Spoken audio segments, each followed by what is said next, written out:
Everything's beeping. What? Oh boy. What's up, everybody? Welcome to the Shake Up. We got day 2 of Kentucky Downs. Kentucky Downs and Gulfstream today. Boom, and we'll just wait for people to get here. What's up, Joshua? I gotta get some stuff set up like always, but we won't be long.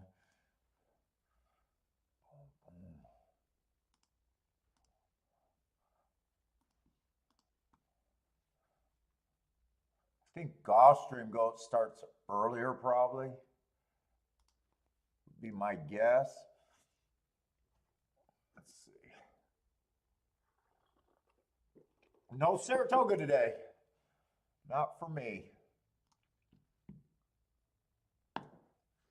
Saratoga's been too easy this year, though.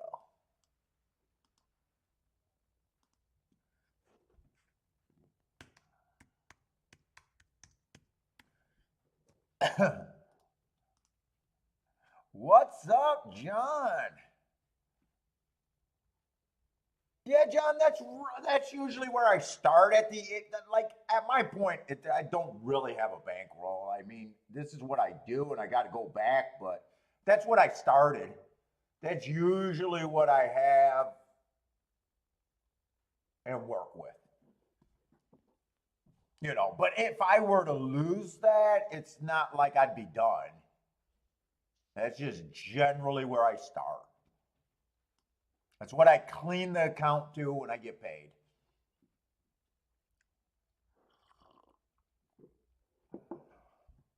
But after so many years of me doing this, I mean, fuck, if that goes bad, it's not like I'm out of a job. And that's just a number for people that ask. But if you're talking about for a pro bankroll or whatever, or 30, whatever you want to call it, or calling yourself something, or quitting your job, I believe you let that happen naturally.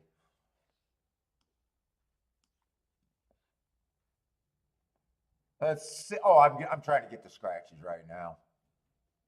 That's actually plenty in horse racing. It's more of an example that you don't need anywhere near the money like you would in sports betting, where you're working probably with a 2% edge.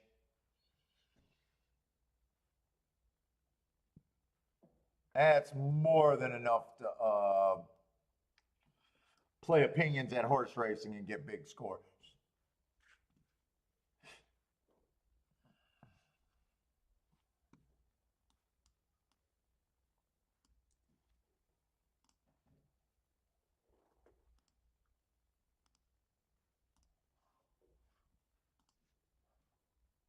What's up, consultant? Having another huge week. So I actually only hit 2 races all week, but well, actually that's not true. I guess I did hit a $17 exact and a 4-to-1 winner in the last couple days, but really a huge week just based on 2 300 to 1 exactus.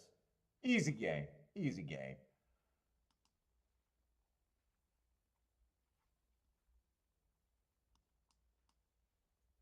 No, they don't grow on trees. But they did this week.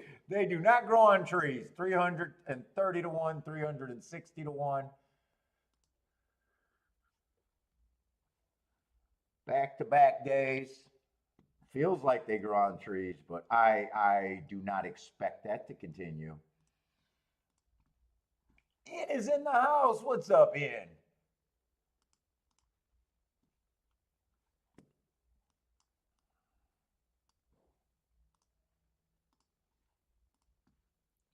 Michael Lester, what's up, Michael? And I'm gonna have to think about how I was saying Narendra, Narendra, maybe. What's up, man? See you back again.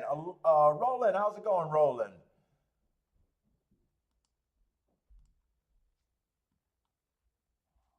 Let's see, and I'm just a little behind getting set up. I used to get all this shit set up early, but now I'm like, fuck it, we'll just do it for the beginning. Matt Gray, Jevin, what's up, fellas?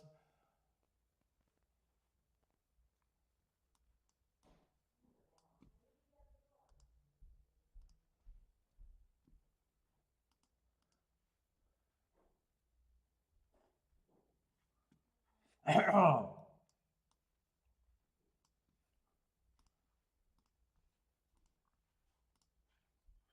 know I don't have toga for today. Whenever I try to do 3 tracks, it's too much. It's just too much for me to do 3 tracks. It's too much rushing. I got to decide on 2 for when I'm doing a show.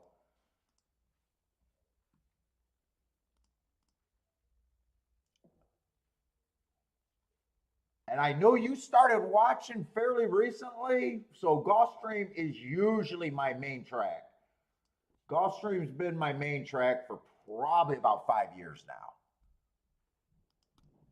Like it's usually Gulfstream and something else. So Gulfstream is like the offset track, my honey hole, whatever you want to call it. Probably a place I feel the most comfortable at. But I'm not committed to any track. Woodbine used to be my #1 track.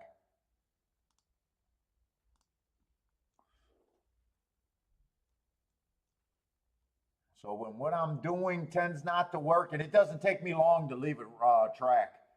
I've said the story before. I think I got caught when they changed it to PETA and didn't realize it. But man, it was like a month of me getting confused, and I don't. For most tracks, I do not waste time because I keep track of so many tracks. I don't let any single track beat me up for very long. If I can't figure it out, I'm gone really quick, and that's how I found Gulfstream. And it's pretty much been Gulfstream for probably 5 years now. And I used to hate Gulfstream. So racing, betting advantages, stuff like that is always changing. So you got to keep an open mind. What's up, Gary?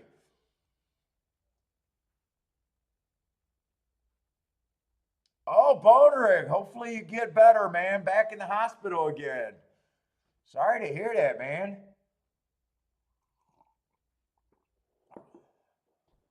Hopefully it's not too serious, man.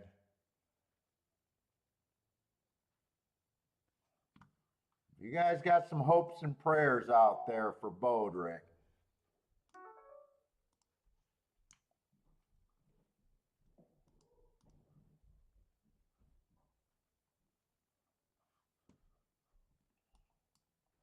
By the way, if you guys are new to the show, welcome to the show.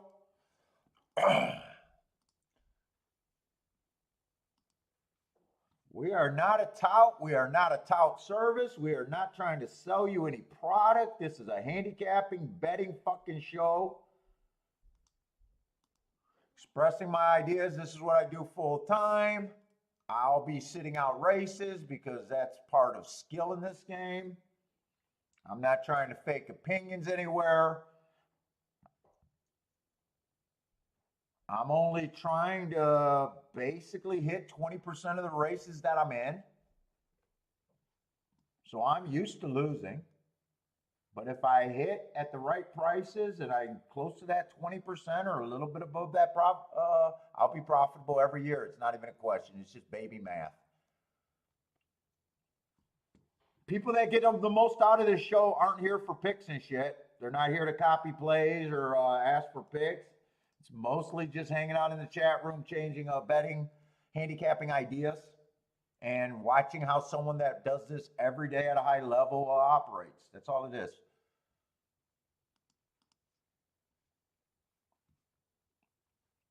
And I will shit talk and talk. Hey, I will be a shit talker.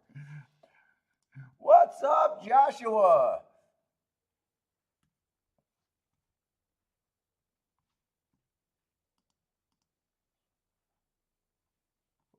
Well, I don't know why I'm saying big fields at fucking Kentucky Downs. Yeah, every field. I mean, that's the nature of Kentucky Downs.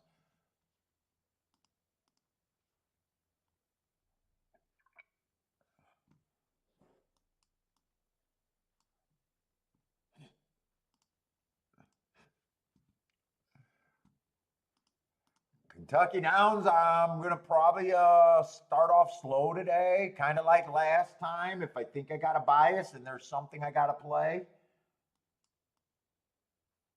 Gulfstream's probably where I got at least more confident and generally where I know I should be at. But opening day, already had a super nice hit over there at Kentucky Downs. And I wouldn't be shocked if I already have a Kentucky Downs beat for the meet. It just depends on how much I invest there. I've already hit enough money to probably beat it. We'll just probably figure out by how much.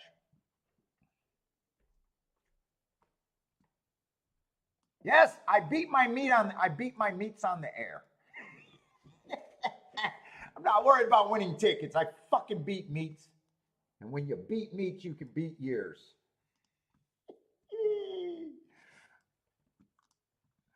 All right, where we at? What's up, everybody?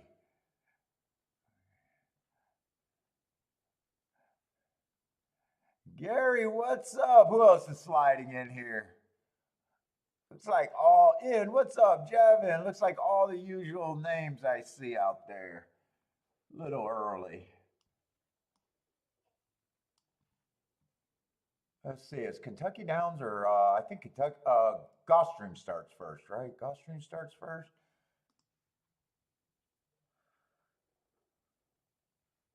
Kentucky Downs are 45 minutes out. Where's Gulfstream? Oh, Gulfstream are 5 minutes away. Okay. Gulfstream yesterday was pretty damn unplayable with so many favorites.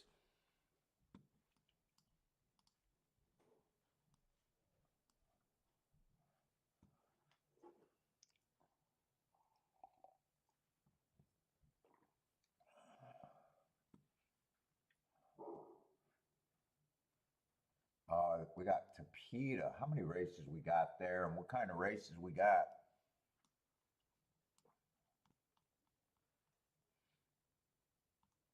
Dirt race, next race.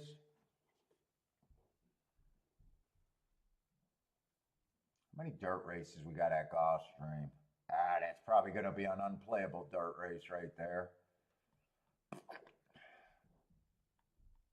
Not too many dirt races today.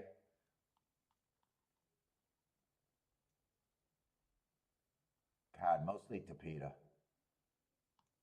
Yeah, fucking mostly Tapeta. All right, it is what it is. Mostly Tapeta at Gulfstream today. What's up, Greg?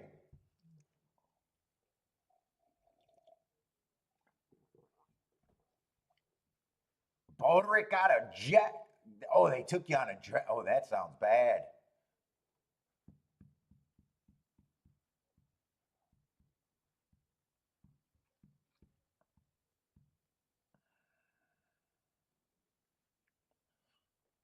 What's up, Joshua? Talked to Joshua this morning. Oh, boy.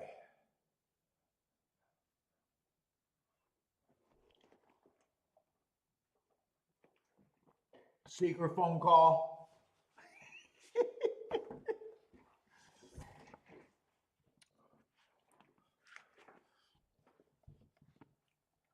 Let's see. We got a 9 to 5 and a 2 to 1. I don't know. I can never get focused by the first race. Let's see if we can look at this race. Let's see. We got 8 horses, no scratches. They're all going to start at 15%. Let's see. 3 is one of the favorites. I always like to start with a favorite. Overall, probably don't have the running. I'm looking for speed and stalkers. My definition for stalkers are 1 to 4 lengths off the lead. So I am looking for horses that can wire or be within 4 lengths of the lead. Well, 3's making that big class drop, which got him closer to the pace last race. And I do got that he ran against the inside bias.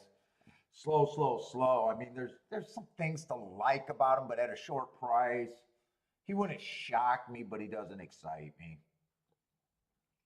Like some of his earlier races, man, he might not even be able to stalk.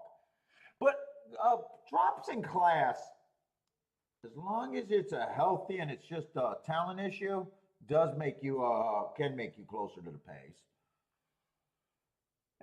Either way, I'm not excited. I could see him winning. 9 to 5 is nothing I'm trying to do much with. Never alone, so he might end up being the horse and he might not, but let's see what else is here. 6, I'll say 6 at freaking 9 to 5. Don't have the running style that I like. He's also taking that same class drop as the 3.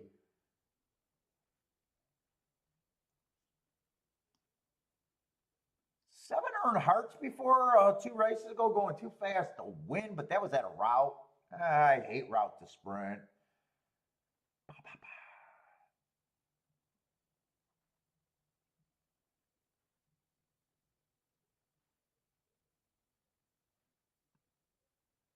8's probably priced about right. He's another horse, except he's another horse that might be close to the pace and probably can stalk. I'd say he probably should be a little bit higher of a price than the 3 and the 6 just because he's been at the level longer, but he would not surprise me. I'm going to say at 6 to 1 at the best, I probably think he's a point overlay.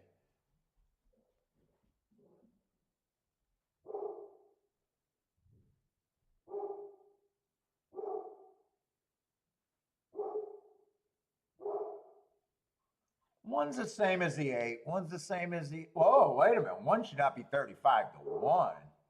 It's not that I don't like him. I just know he shouldn't be that price. If I was going to bet this race, 1 would be the reason that I'm in the race. 2, I probably got it 15%. Let's see what this. I didn't think I was interested in this race at all. Let me just see what my betting line might look like.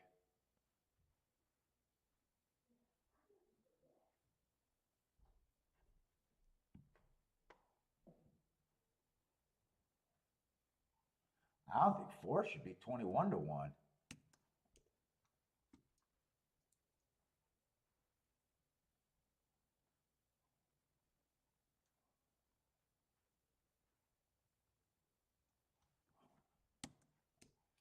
Five, I think, should be 10 to 1.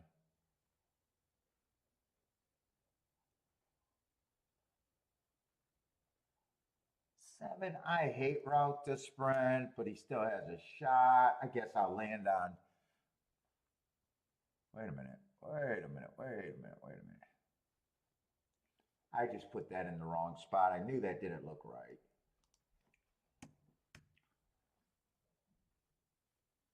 So I'll just land on these 2 as the favorite. I just think they're a little over bet. That's probably roughly how I see the race.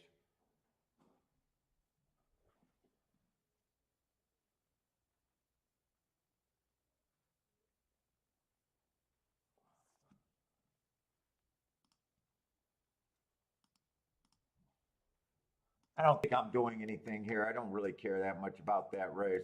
Let's see what Bodrick sent me.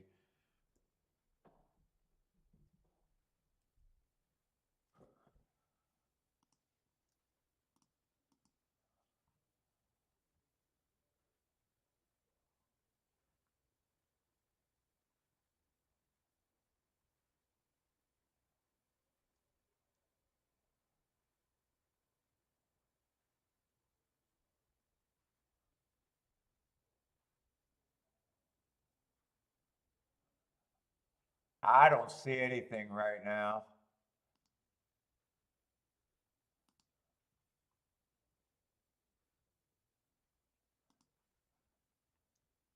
What's up, Bob Blair? How's it going? Roland says 3 is hard to overcome at Gulfstream. Yeah, I'm sitting out this race, but I guess I don't really know why because I think there is a little bit of value here. Obviously, 3, 6 could it be paired together. 2 and 1 and 4 are a little bit of value. There feel like there's some spots that could pay here. I'm not going to be able to get a bet down, and I wasn't even I didn't get distracted. I was kind of turned off on that race, anyways.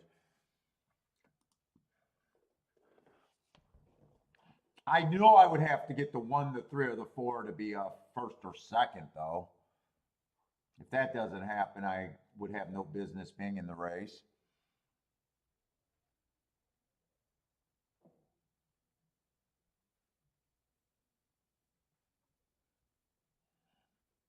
What's up, Christopher, Jay, Darren?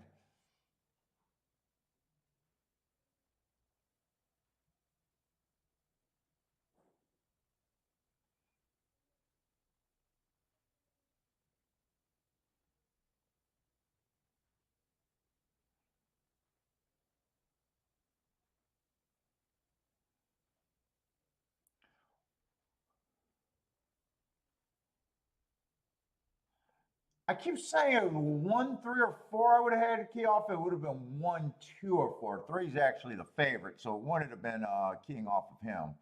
Wouldn't have made a difference. I don't have anything here. Let's see. 5 did win.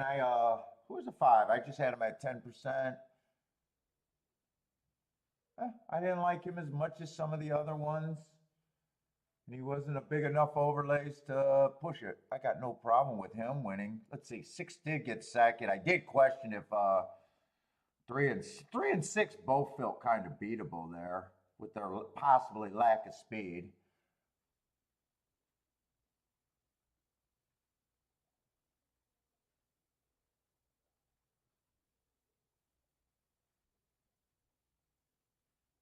Yeah, just depend on if what I would have, which one of those 3 horses I would have decided to key off of.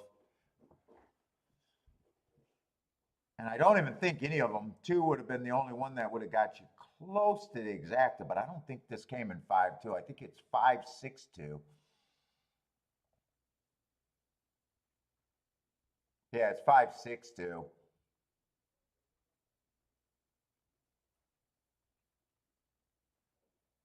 What's up, Jay? Yeah, good luck. Consultant, what's up, man? Buy stocks. Yeah, I had a huge Saratoga. I didn't even want to play Saratoga, but I had another huge Saratoga.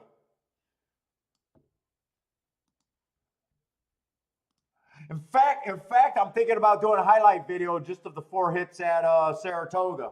Think about it at 20 some to 1, Yo-Yo Candy at 45 to 1. That horse, that $300 exacta yesterday, that was a 9 grand hit. And what, that 30 to 1 earlier in the week. I'm not even sure if I don't have another big ticket or 2 from Saratoga.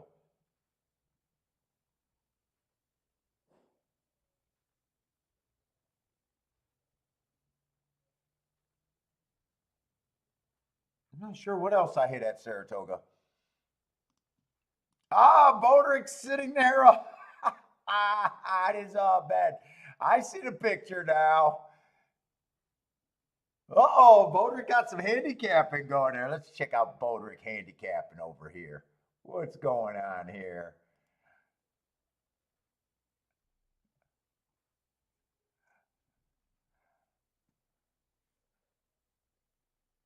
Did he say I can show this photo or not? Hold up.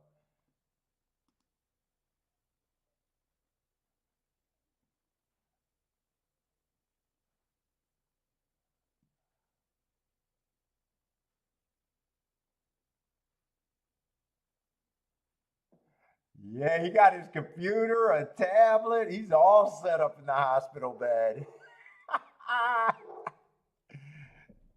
Good luck, Bodrick. He actually marks his form. Holy shit! I see a son of a bitch that marks his form. What up? I swear to God, I'm seeing that less and less. I remember back in the old day, a lot of people would come in before the last 2 races. A lot of time you could find a form, if you didn't already have one.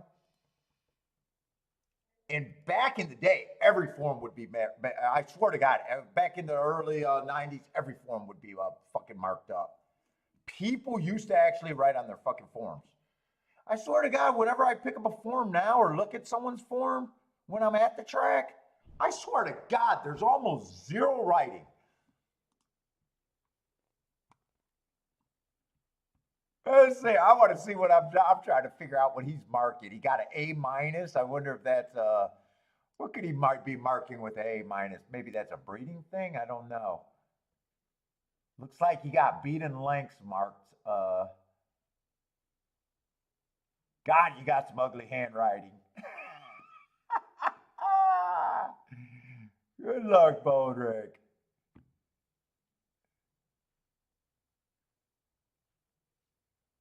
And get well, man.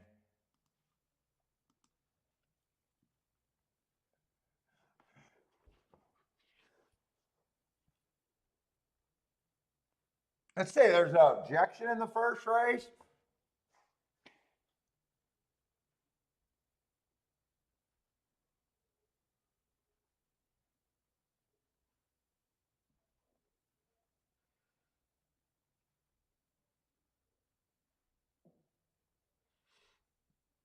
What is that, on the 6 on the 5?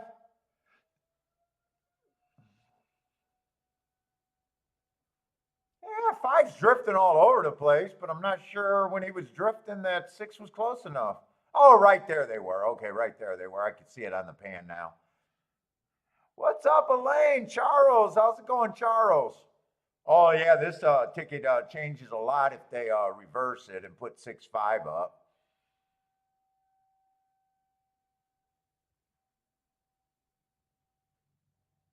Is that the Danny Nerfy? Is that how I say that name?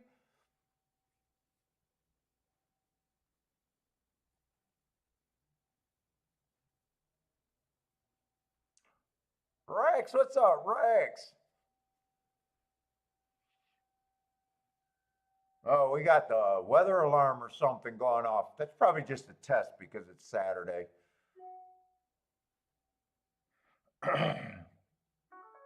Oh, Macri needs some new tires.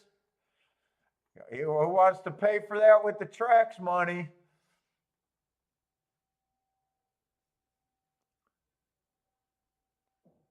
I'm just keeping my eye on Kentucky Downs. Right now, I'm in no rush or anything. We got 29 minutes over there.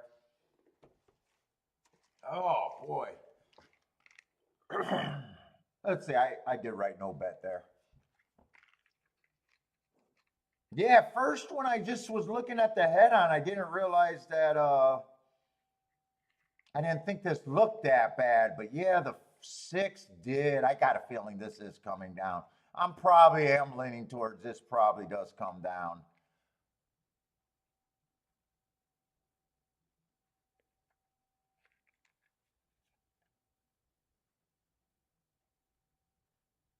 Although, wait a minute. Did the 3 make the 5 go out? Wait a minute. I might have missed something. Did the 3 bump the 5? Let's see. I got to watch that again. 3 and 5 are next to each other. I'm not so sure right now because 3 might have forced the 5 out a little bit. I don't know. I wanted to see it a couple more times. I couldn't really tell from the one time that I spotted and then watched it the other time. Macri don't have a big dick, so he got to compensate. He needs a nice car.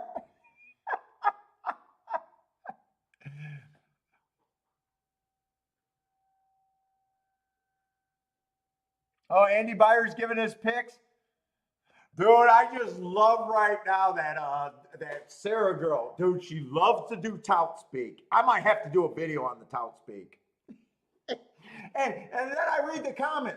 And she's always going, if you followed all of my bets, you would be either plus or minus. Dude, it's such a tout thing to say. Every time I read her comment, it's like, bitch, you don't bet all of your bets. You're paid to make a pick every fucking race. That's such top speed.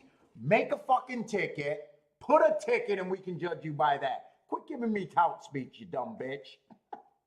And then you got all these simps going, oh, you're so good. I realized your fourth choice also produces a profit. Get the fuck out of here. That is the biggest tout bullshit out there.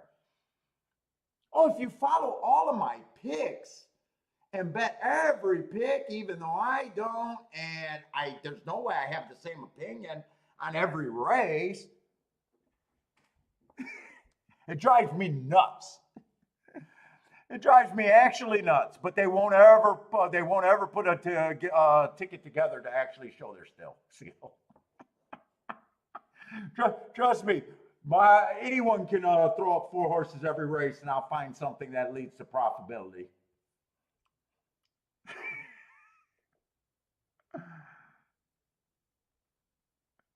Yes, John, it's so frustrating. Because if they wanted to look good, they would never play that format. They'll be like, look, I'm going to write down a ticket and say that's my ticket. You know, I'm giving out this play, but I'm not playing this play because I'm contracted to put out a play, but I'm playing this play. So whenever you hear a tout go, oh, if you played every suggested thing that I've ever done, you would have been here. It's just tout speak. The only way you can judge people is off their plays, when they put money in, when they go for it. That's it. She drives me crazy with it. She actually drives me nuts with it. Because you got the simps out there encouraging her instead of calling her out.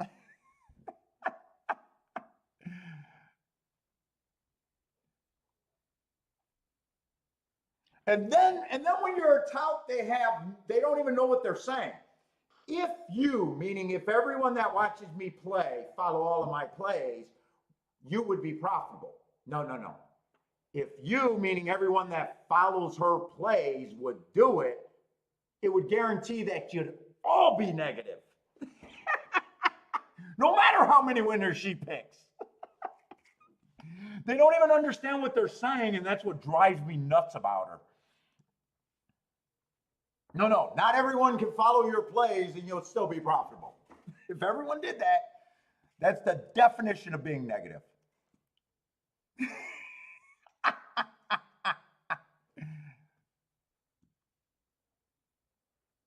Yeah, it's just tout speak. It's honestly just tout speak. They do it, because they got a following, and people would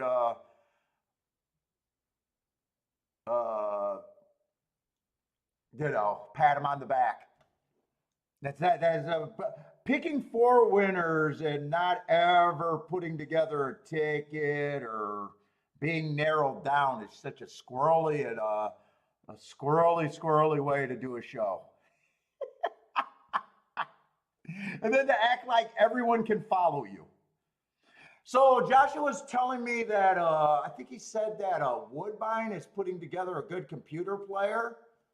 Or not a computer player, a computer thing that picks horses, and it was doing really good or something like that for the new people to help them land on picks. And he was like saying that's kind of a cool thing he was doing. And my first thought, being a gambler and understanding the pari-mutuel system, I said that was the worst thing in the world for them to invest in that and put that out there, because if they got too many people playing it, they're grooming and guaranteeing those people to be losers. Because you cannot have a pari-mutuel game where everyone's doing the same thing. It's impossible. They'll never happen. So there is no AI. There is no where all of us can do something and it works out. And for a track or a company or something to think that they're helping players by doing that, all they're doing is guaranteeing that they'll be losers. That's all they're doing. They're guaranteeing that if they stay, they'll be a loser. And at the worst, they'll give it a couple years before the nutrition they kill themselves. Not kill themselves physically, but stop going to the track. Like everybody cannot follow somebody. It's impossible in a pari-mutuel game. All right, that's my rant today. And some people are going to consider me a tout, but I'm not a tout. I don't want no one to follow my picks. I'll put up the tickets that I'm playing, take it for what it was. I know that I shoot for so many bombs that, if someone tries to follow me, they'll probably put in five of the bad ones first and then lose faith before I hit a big one. So I'm not that worried about it, but I'm not a tout. We are pro handicapping, pro thinking here.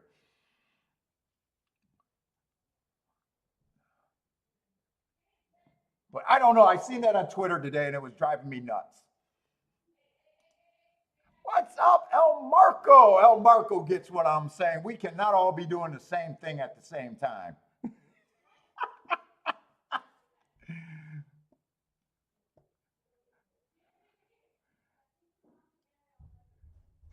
Hey, buy stocks. I like the Kevin Cox photo.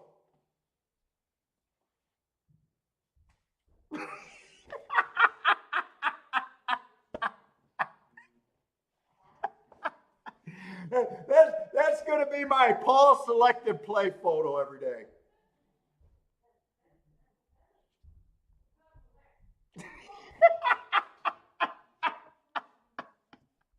I was like, how did he do it? How did he approve that fucking photo? Is he trying to get laid?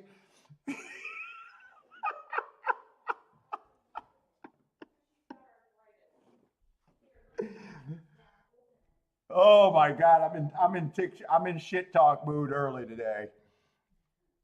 I think he's trying to get laid on there.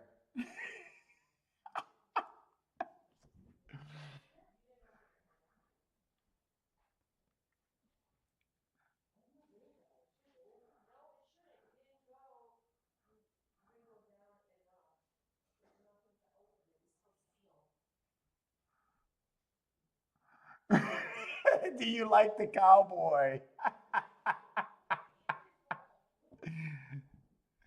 I liked him on the show. I thought he was funny. I liked that show.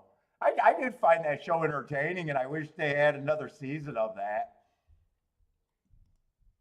The old horse player show. I really did enjoy that show. I'm not kidding. I thought they could have done so much more though.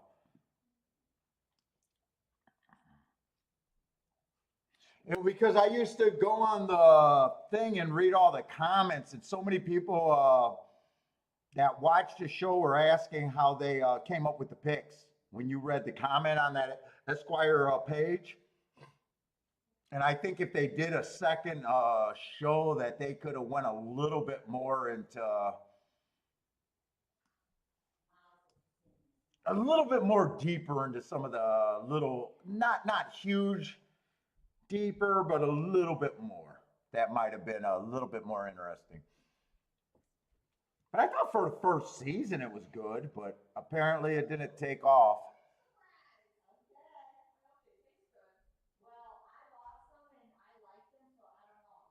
Yeah, well, the funny thing is, he kind of exposed himself when he went to the Breeders' Cup, and they showed them betting. He's betting six horses to win for a loss. He's trying to get to fucking $100,000 in a $10,000 buy-in, and he's fucking spreading by five horses, six. I think it was six horses deep. He had win bets on, and everybody. I mean, that was very concerning. I guess you would be able to have your photo and celebrate a lot of picks if you had five horses to win every race.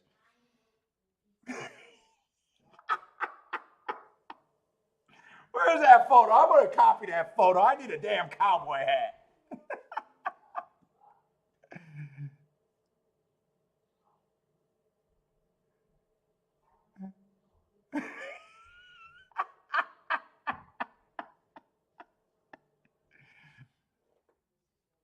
I want to give dude, I got to come up with a sassy pout. I got to do a sassy pout for the ladies. Oh my God. You would think he would have people to say, hey, dude, you can't put that photo out there, dude. What are you doing? What are you doing, man? You would think you got one bro in the world. I would like to think I got one bro in the world. I mean, I say dumb shit all the time, and my wife checks me. But god damn, I did a fucking bro just to be like, dude, you can't do that. All right, we got Gulfstream, but this is a five horse race. Five horse race.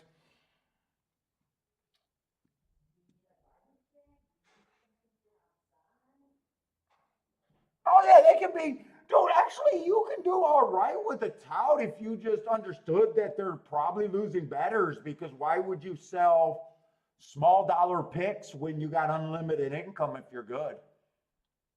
Even if you have a 5% edge, you got unlimited income. Why sell fucking picks for $10? It drives me nuts. You see, guys, hey, I gave out a $200 exacta. I hope you guys buy my shit tomorrow. All right, $10 a piece. Maybe you sell 20. Maybe you sell 20.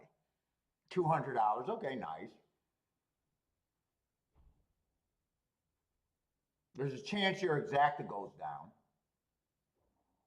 Meanwhile, if you just spent another $20 on the exacta, you're picking up fucking 5 bands. It's like what the or 5,000. It's like, don't you make more money betting if you really got that edge? If you we killed him today. If you hear it, send me a tip. What? Wait, what? You killed him today? I'm gonna send you a tip. Okay, I get it. I get it. Things don't add up in tout. Okay, I'm done with touts. I'm done with touts. No one believes touts are good. I'm done with it. I'm done with it.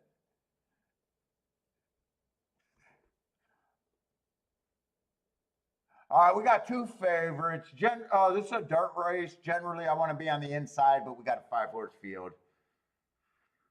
Oh, where are we at? 6,000. One's 4-1. I do like the race 3 or 4 back.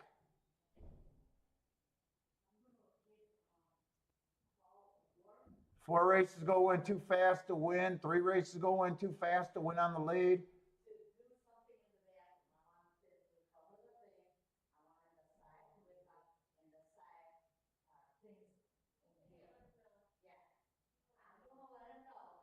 Two races ago, stalking closing day, average, average, average. We're kind of running almost against the bias there, not quite.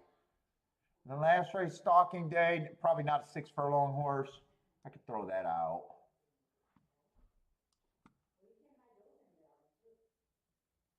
It's not terrible, but 4-1.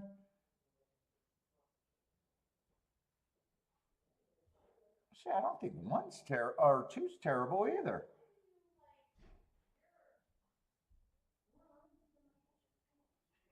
Three's only shot, I think, if the pace is really fast.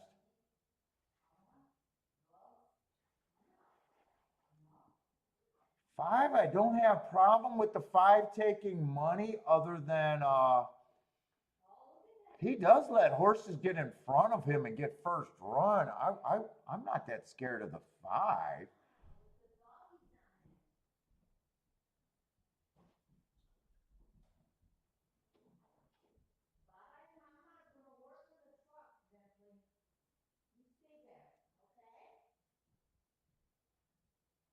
Two and 4 got a fairly fair chance here, I think.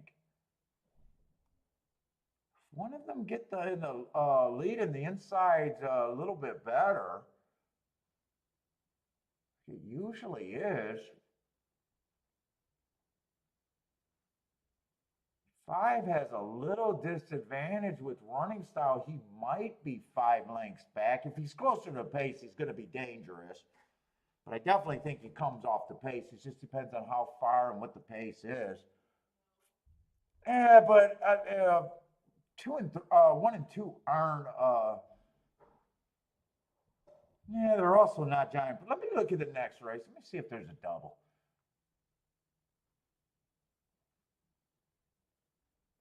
like they're not giant prices where it's like, oh, I got to jump in here because yeah, they're both 7-2, so it's not like I'm looking at anything that's all that great. Might be a winner, but well, what is that? Still like a 20-1 exacta?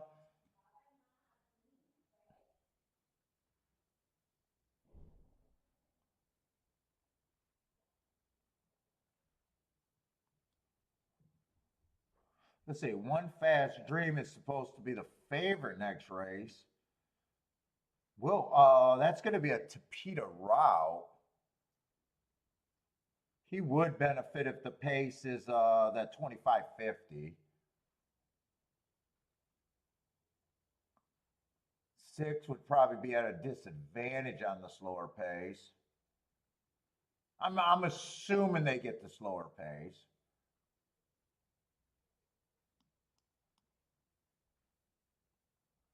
Yeah, I don't think there's that much upside next race either, really, though. I kind of like 2, 3, and 7, but 7 is going to be hard to pair up with anything.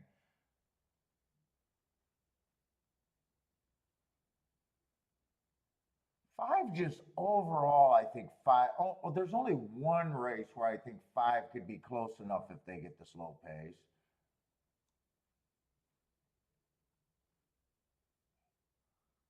Yeah, I think if they get the slower pace, it's really just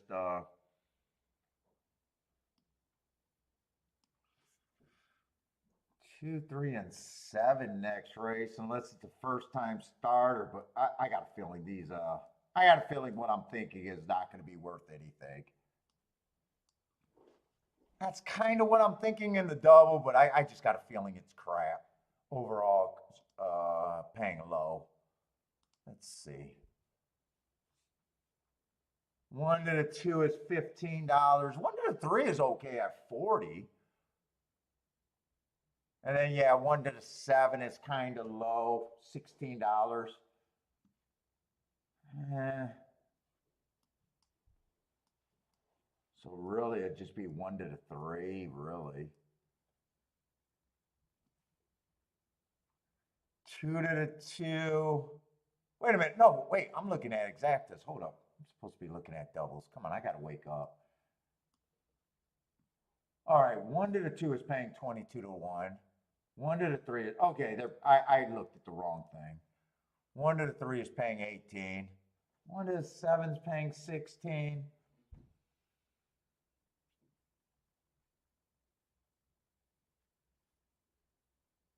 2 to the 2 is 2 to the 2 is 14.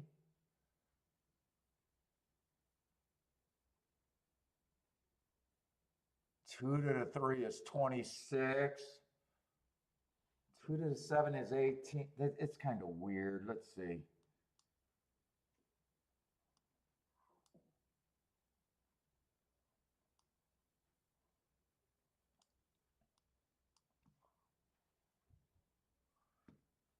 And they're bouncing around a lot too.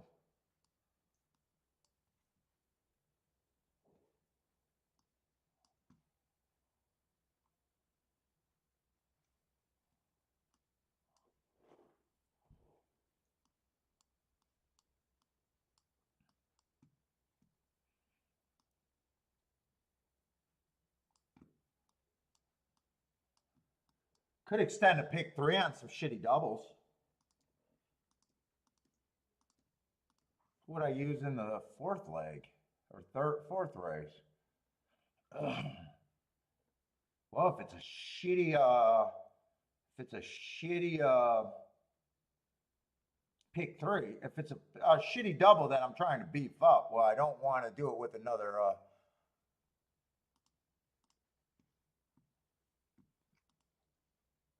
Do I even want to do it?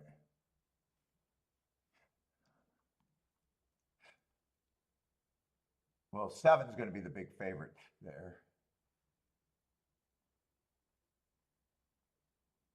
Uh,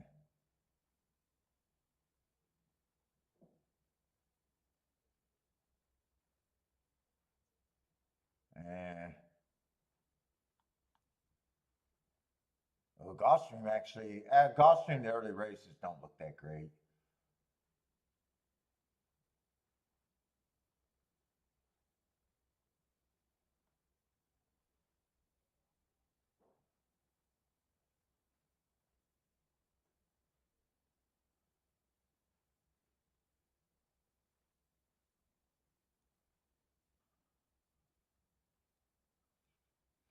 I'm going to do the pick threes as a fuck around and find out.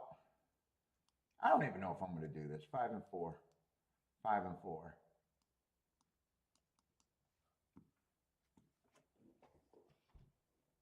Let's see, that'd only be 4 doubles.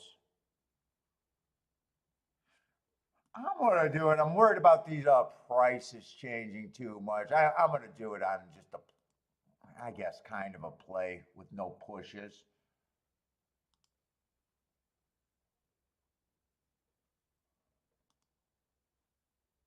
Oh, wait a minute. I'm trying to bet in the wrong race. I'm trying to bet in the wrong race. That's why I don't have the number. You know what? I don't think I'm going to get this in, so I'm not putting it in. I don't think I could have got both of the doubles in, and I don't want one of them. So I'm just going to end up with no bet there. Oh, I did not realize that it looks wet out there today.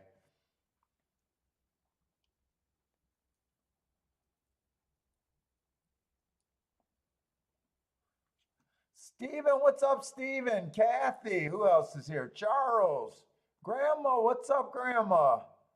Joshua's already booming.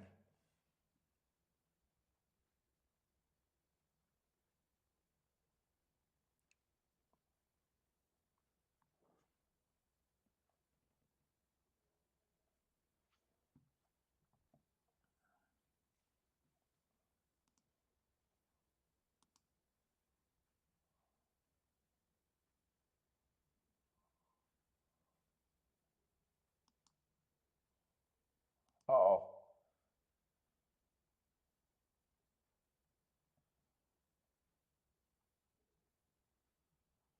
I never looked to see what that exactly would go pay, but I don't think 1-2-2-1 would be that much. I'm not even sure if they're going to hold off. One's kind of a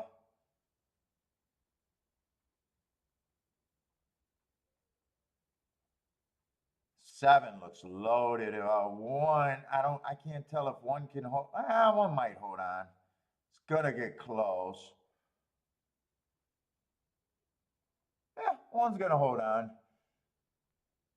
I didn't get the bet in because I wanted to get it all and not part of it. So, and I'm not even sure how good it'd be. I'd have to see if that held on value wise or not. So, I don't think that's gonna and I wasn't even playing that much anyway, so I don't even think it can be that big of a hit, even if I'm right, really.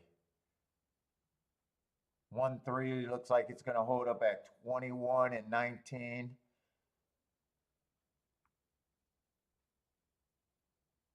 And then 1-7, I would have had to hit the pick 3. Yeah, as soon as I thought I couldn't get everything in, I didn't want to do any of it. So, all right, that's not going to be a big deal. 3-1.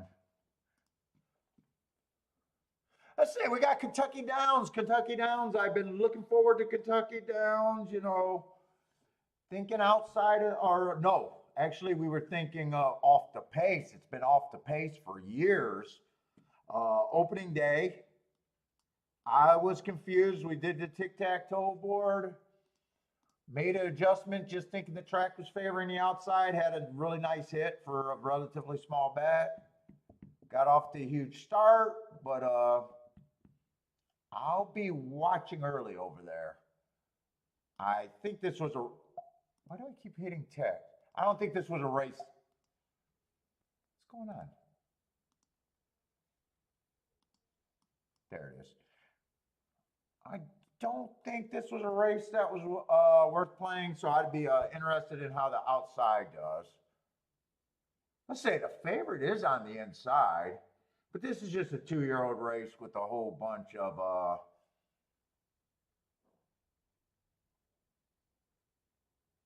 first-time starters or horses that are very lightly raced. Let's see. If it is outside, 10 does have a nice mark running against the inside stalking day. I can root for him. I'd say 6 probably got an interesting mark too, a stalking day. Tried to go wire to wire. I'm going to root for the 6 and the 10 to do something, but I don't think I'm betting right now. If you guys are new to the channel, welcome to the channel, but I bet full time. I need to win at the end of the year. So I'm exercising great skill when I sit out of races that I feel like there's no need for me to be in. So Lloyd, what's up, Lloyd?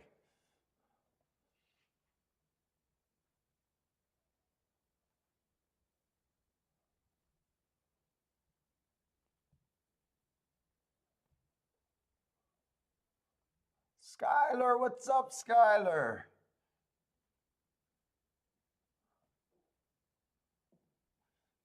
Steven, who else is sliding in here? What's up, Blair? Blair's keying off the 2 here at Kentucky Downs.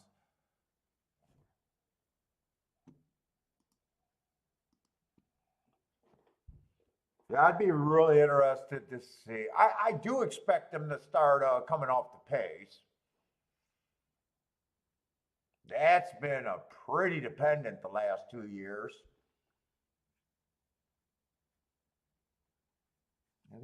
And then opening day, I made a nice adjustment, and all the races started to make sense to me after that. So we'll see.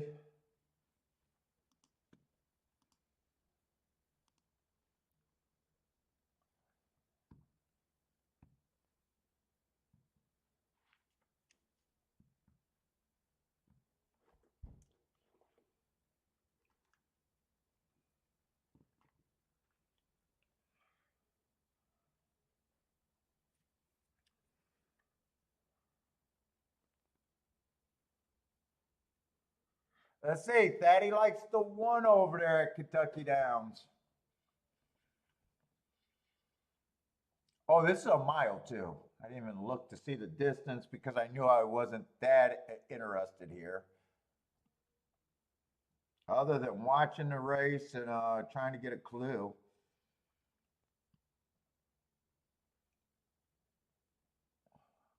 Charles with the good luck chat. With the good luck chat.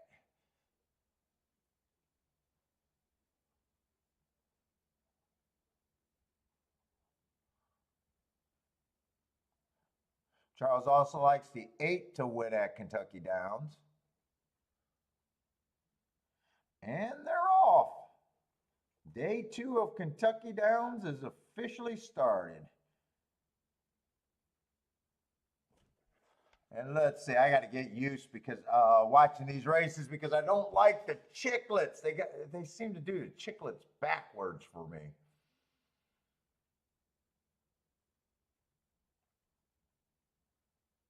11 does end up with the lead, so we'll be easy to see if a horse goes wire to wire here since 11's the only one capable of doing that.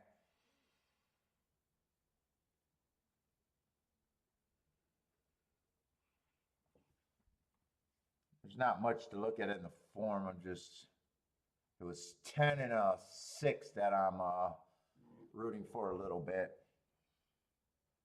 And I'm rooting for if I could see something that I wouldn't mind the track being an outside bias all meet. I wouldn't mind that if I can get enough proof.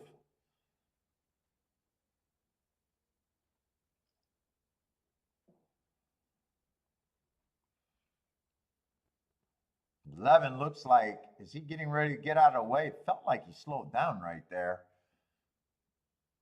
Here comes one of the horses I could have made a case for at a big price. Come on, 6.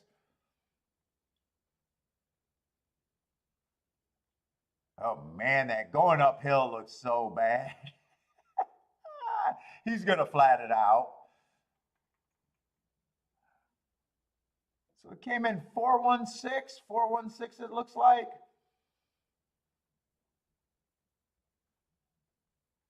Four, 1, 6, 11. So 11 did get out of the way, but managed to hold on for 4th. Four had nice marks. He just didn't catch my eye towards the inside. Although all the results, let's see. Now that I'm thinking about how far inside they were on opening day, it was 4 on out actually. It's not outside outside. It was 4 on out. He had a nice mark, ran against the stalking closing day. Tried to go wire to wire.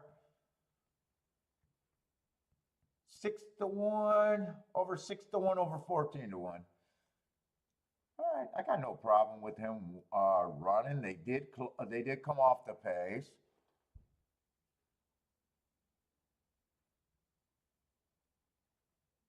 Was kind of outside. Even the one you can see is pretty wide there.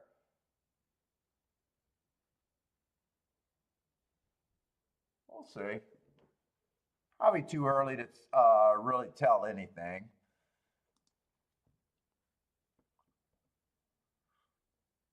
That track is so crazy, isn't it? The up and down.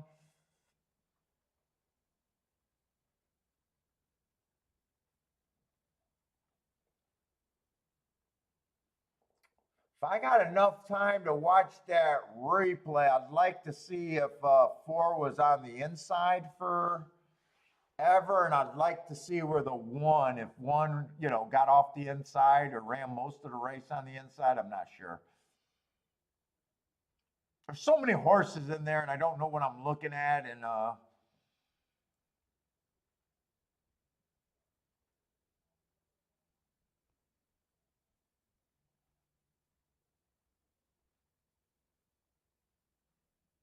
yeah, it was middle to outside, not necessarily like far outside, middle. 4 on out Monday or opening day.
Oh, was four second the whole way? Yeah, I'm not even sure who was second the whole way. Four was second the whole time, huh? So he would have stalked though. 11 opened up a little bit, but so he probably came from 2 or 3 lengths back, I'm guessing. So stalk.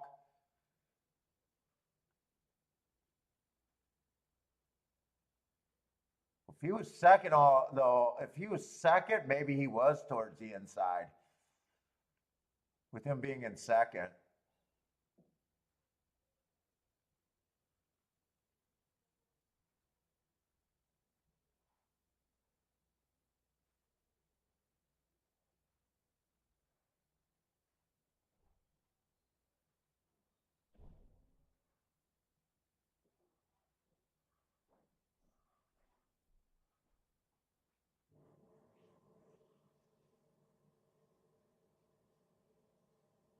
Let's see, nice exact is 67 to 1, and obviously a really nice try. 300 and almost, is that 388 for 50 cents?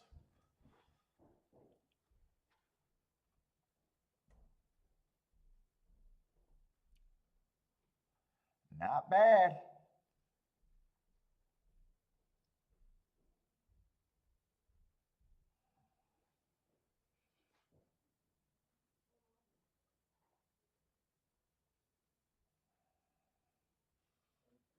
I really want to watch the replay because they pay when you're right there. Or they have a chance to pay when you're right there.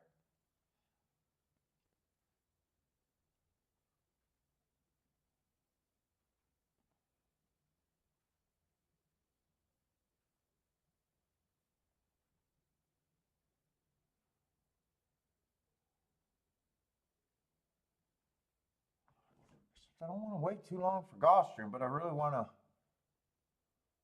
Okay, Gulfstream, we got 14 minutes. They should show me what I need to see before then.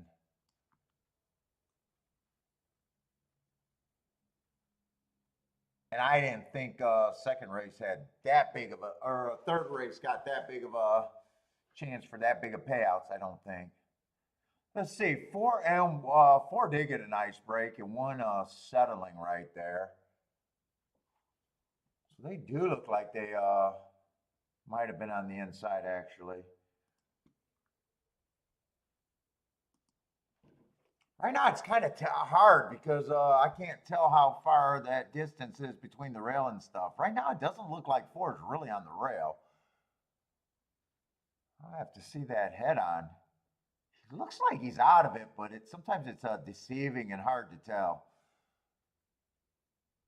Can't really tell. He looks like he could be outside 11, but I'm not sure.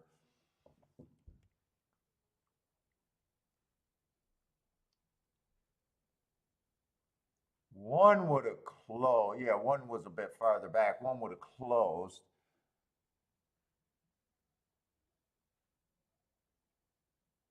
Four looks like he could be inside on the peanut, the teardrop or whatever.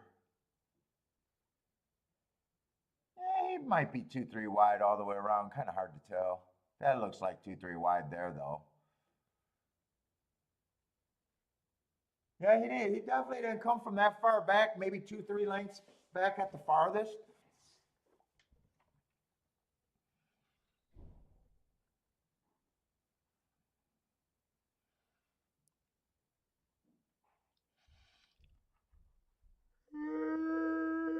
Oh, boy.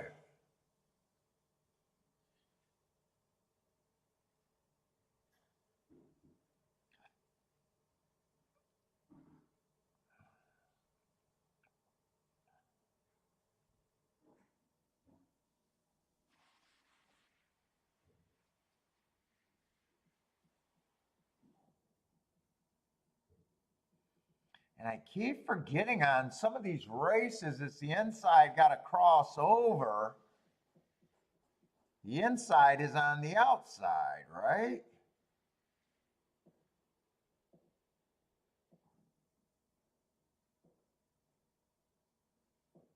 He's definitely not near the rail there. I don't know what I call this strip. Okay. 11 was on the rail. I don't know. We'll see. I'll keep watching. Hopefully I make up my mind before the day's over. Uh-oh, buy stocks got to go with the wife time.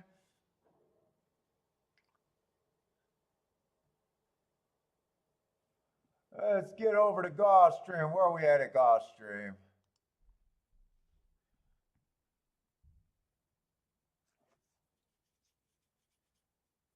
Oh, wait a minute.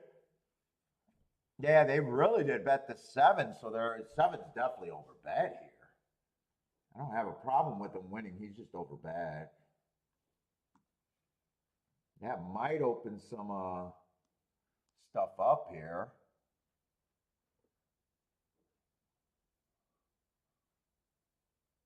Let's see, we got 7-horse field. 7 is the favorite. I don't think I got a problem with that when I glanced at him. Oh, I absolutely have no problem with him being the favorite. He's just over bet. That's all. He can definitely win.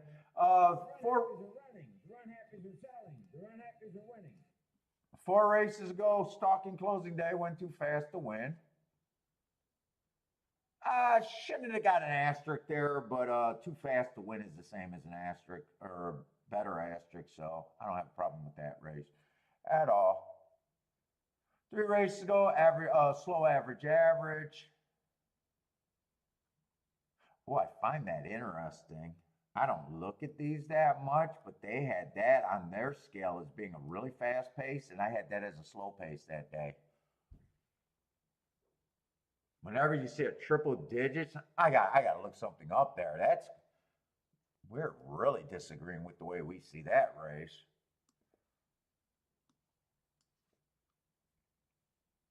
Which is good. Doesn't even matter who's wrong or who's right. It's just fucking puts you in a different direction. And mine is more right because I look at mine and almost no one else. Brisnet, a lot of people are seeing that. Well, because this guy understands the permutual game. Woo. He understands what's valuable information and what's not. God, I'm in a mood today. Did I not sleep last night? Maybe I didn't sleep last night. I don't know. I'm in a mood.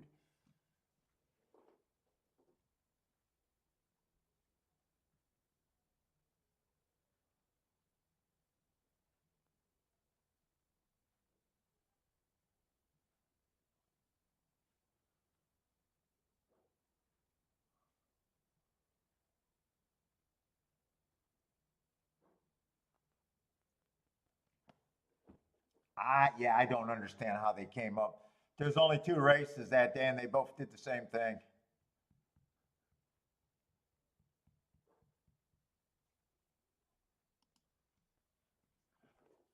I don't get it. But yeah, I still got no problem with them. Two races ago, I got a stalking closing day. I don't mind that race going too fast to win, and last race speed favoring day, not quite fast enough to get to the leader. And if I trust my note, I would say the winner had to go wire to wire that day. So him being second best there on the day that I thought favored speed is not a bad thing. He's just over bat.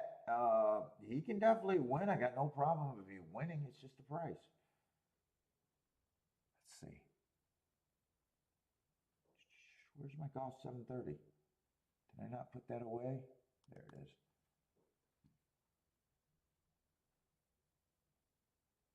Yeah, the winner went wire to wire that day.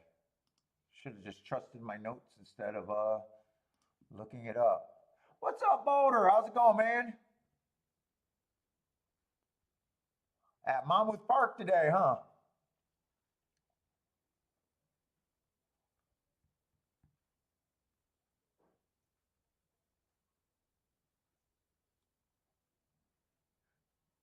And this is a Tapeta route, so I'm kind of assuming that they get the slower pace. I've been doing better since I made that adjustment. So seven would benefit on everything. He's just over bet, so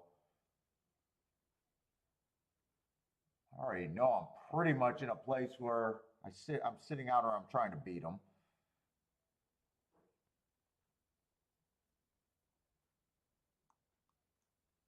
I was going to use him in a pick three with the one and have the two and the three to the double. I just wanted to remind what I'm coming up with.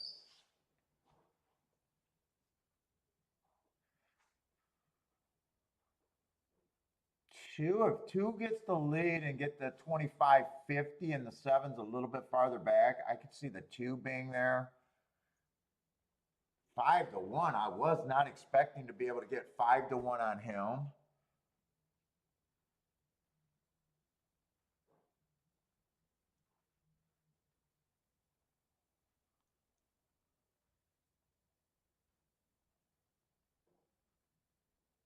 I think I wrote the wrong doubles work down when I was looking at shit. Oh no, I wrote the right ones. I thought maybe I liked the five instead of the favorite, the seven. That's right, five I don't trust. I think he might be slower than I think. And if the slow pace hurts him.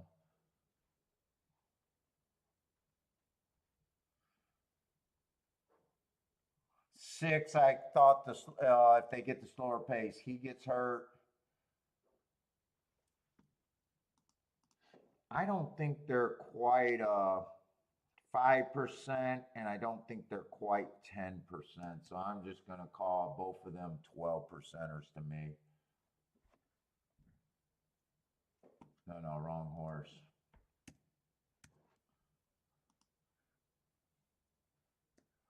Four, I don't quite know what the four is after one race. It was a one race sample. All I can say is that's a pretty ugly running line. He has every right to improve it, but being a gambler and doing a betting line, I got to come up with a price on him. And I just know that I can't get to him. So he's going to be a horse that would beat me, and I'd be okay with it. Same kind of with the one being a first-time starter, since I do nothing with one. First-time starters, I ignore them. I would just need a big price.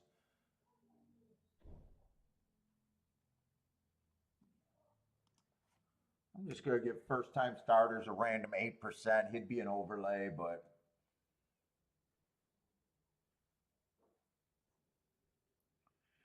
I do think these are the big three. For me, anyways.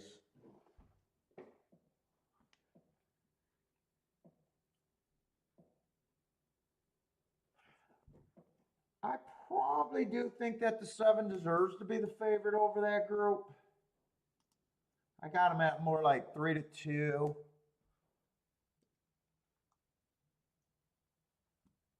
And I think I'm good. I'm not sure if I'm going to be able to make bets with that betting line here, though.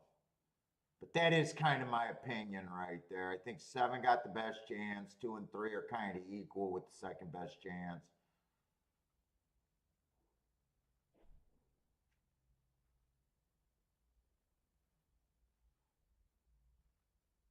What's up, Ross? How's it going, man?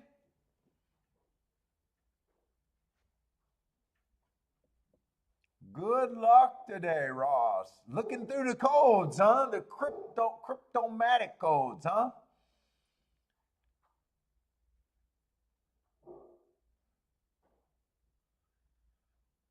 Case G, what's up? Boulders out there at Mammoth today. What's up, Lloyd?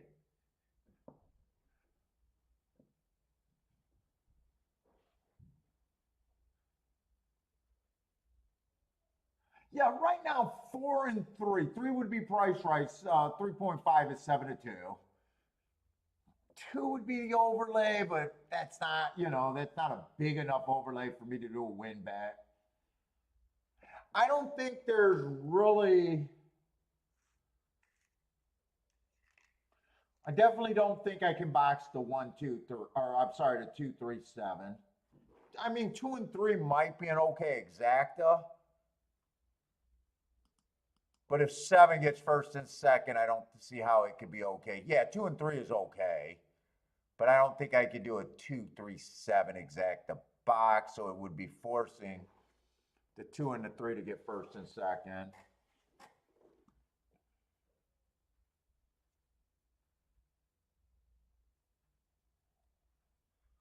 Definitely think I'm 7 on top of the 2 and the 3 are no-goes for me. It's not paying enough for me to care or want. I mean, I could do a 2-3, 2-3 box would be okay, for my opinion. Now, a 1-point overlay is getting a little bit closer to where I can bet to win. But they're so narrow, you still got to worry about the last flip of the board. Could start a double with 2 and 3.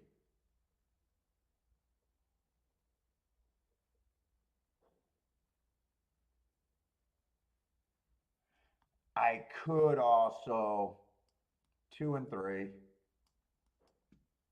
2, 3, 5, and 6. Try and just beat the 7.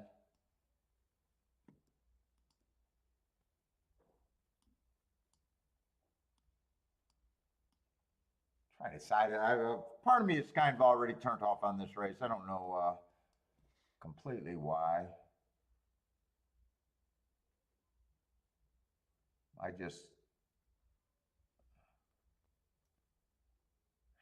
did tell Joshua I don't have to make another bet this weekend. It's a huge week.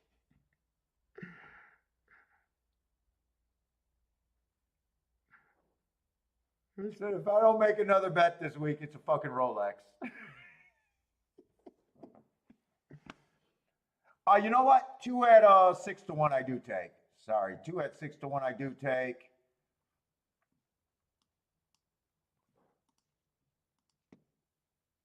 Probably not going to go crazy here.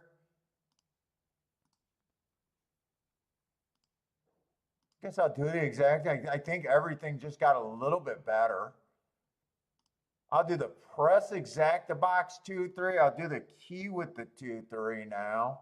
Leaving the I still think I got to leave the 7 out of there.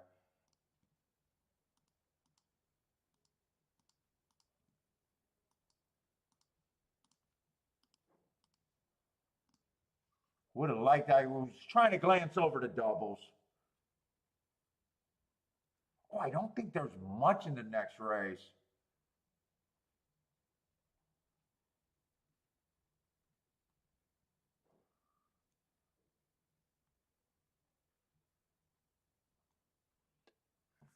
Two and three with the 5 and 7 in the double. I'm just going to do that for low because I did not get the price it to the 7. It might not even be worth doing to the 7.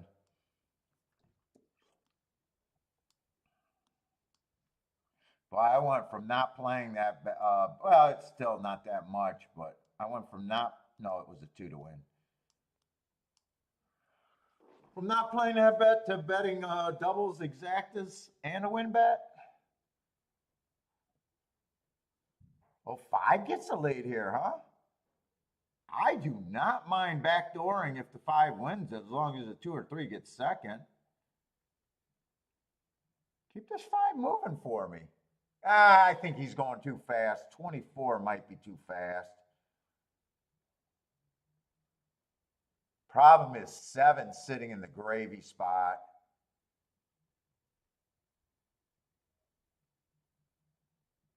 Three looks like a gump. He looks like an uncoordinated runner to me. He just looks gumpy.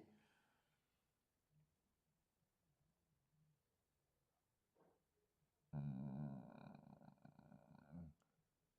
48 is fast enough for both of these horses to die.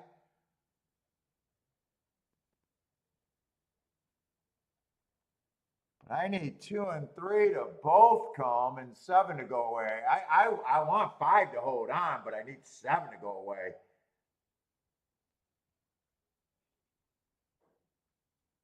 Come on, 2 I got the win ticket on. Come on, bring me a 2-3 from here. Bring me a 2-3. Bring me a 2-3. Let's go. Easy fucking work. Easy fucking work.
You guys don't know how lucky you are watching the Da Vinci of horse racing. Just does his work. It's such a wonderful to watch a professional play.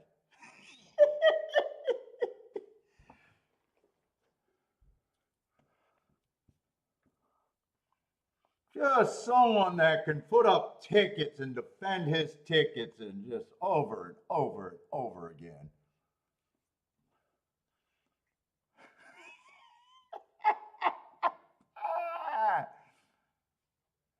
Why can't the rest of the horse racing industry catch up to this dude?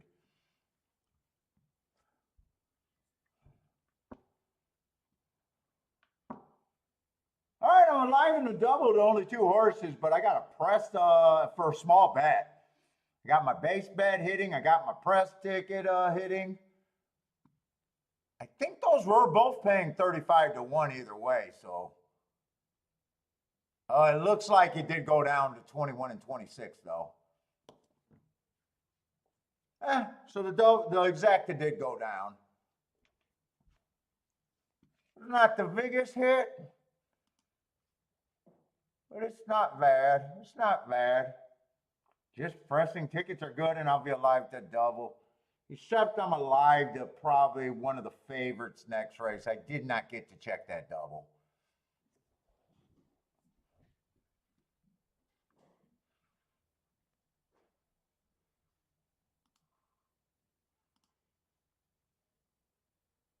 God, I was hoping that would have stayed at 30-some dollars. Two went up to 6 or 7 to 1, which made me bet that race. And then he went back down, right back down to 9 to 2. So this ticket is my old way. That's not very inefficient. That's not very efficient. $12 base bet to get $21 back. I will admit that's not very efficient, but I'd say this is pretty efficient. A little bit of old way with the new.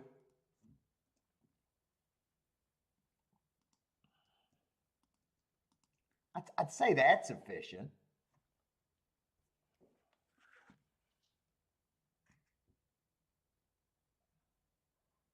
What's up, first-time starters?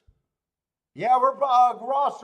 I'm doing golf in not Keyland, Kentucky Downs today. But dude, feel free wherever you're playing, man. Wherever you got picks, feel free to throw them up in the chat room. People are checking them out.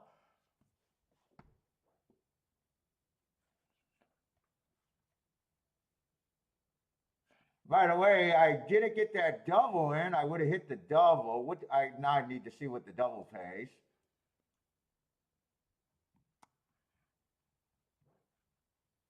I'm thinking maybe 20 to 1 on the double. What is the well, I don't have to think, they tell me. 19 to 1 on the double. So that would have been both combinations. That would have been a $4 base bet to get 19. I can't say that's the greatest. That's not the greatest return.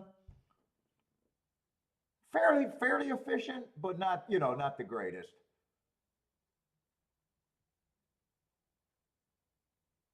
If 2 would have won the first race, I would have cashed a double with the 2 winning here, but would have been alive to 2 horses in the pick 3.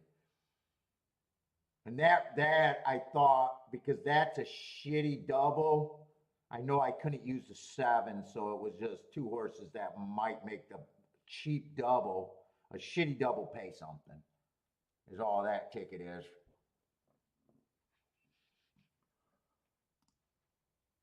But this would have cashed.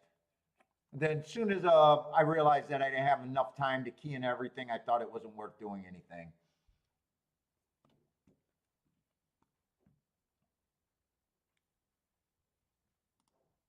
All right, Kentucky down.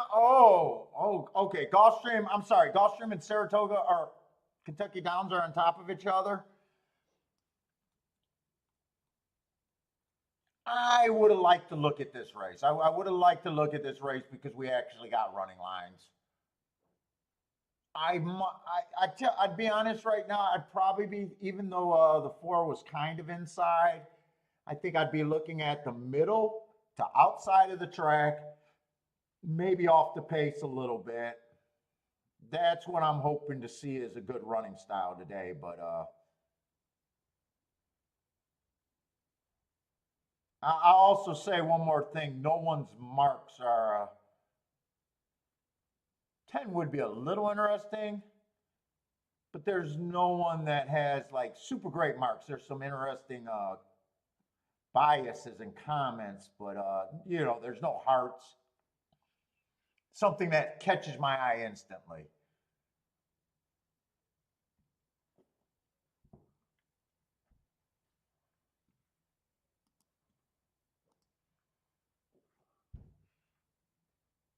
Oh, 10 got the lead, but he goes right to the rail.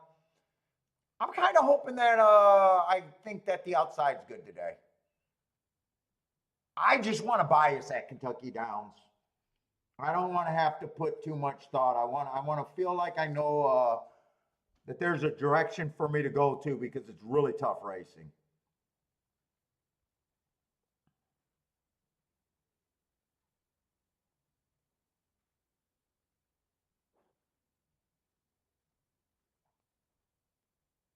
Ten better not be long, and he better not win because that was the horse that I said had interesting marks that caught my eye.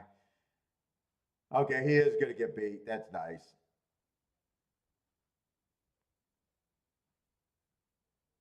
Ooh, that's 314. He did come off the pace.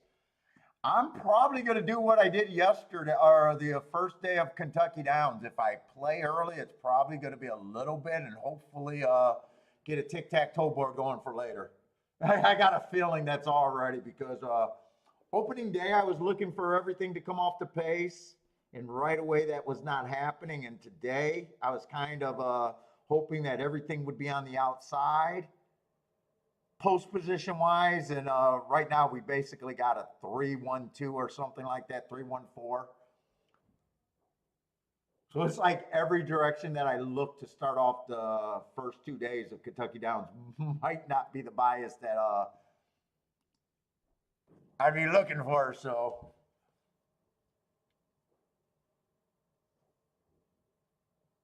what are you doing, Kiki? Are you putting your mom to work or something? Or is that Baba? Let me go. I need to go say hi to her. Who's at my sink? That better not be Baba washing dishes.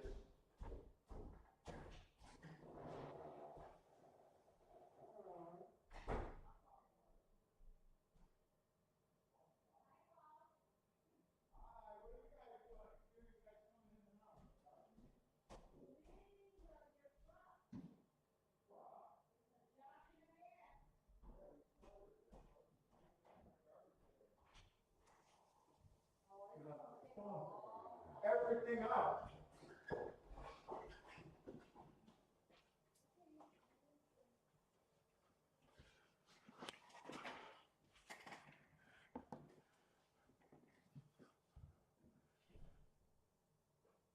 Let's see. Three definitely won. He definitely came off the pace. One got second again. Okay, so I didn't get a chance to look at the betting. Those are the two favorites.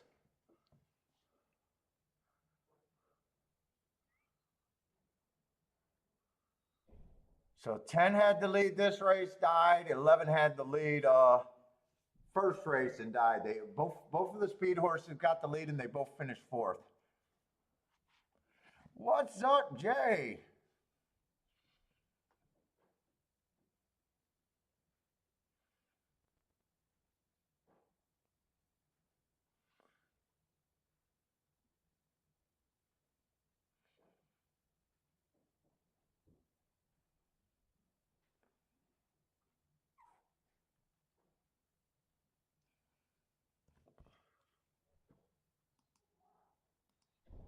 I'm gonna have to see what that doubles I'm alive to. And I just want to see what that exact. I think that exact to pay 21, 21, almost 22 to 1. Well, I did get it on a fairly efficient ticket, so I'll definitely do okay.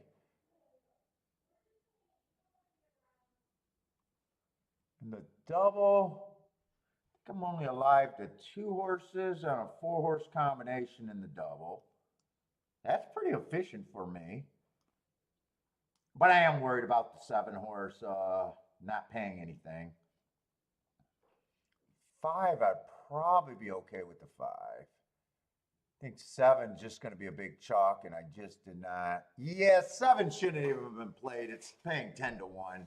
So that shouldn't have even been played. That was just because of short time. So I should have used the two horses that I used in the pick three. I should have just said forget the seven here and just used the four and the five. Five's a nice ticket though. 562 to 1? That would actually be a decent ticket right there. 7's not going to be a good ticket. But if 7 wins, every $4 you get 10 back. But I also hit it'll be okay overall, but it's not a great ticket.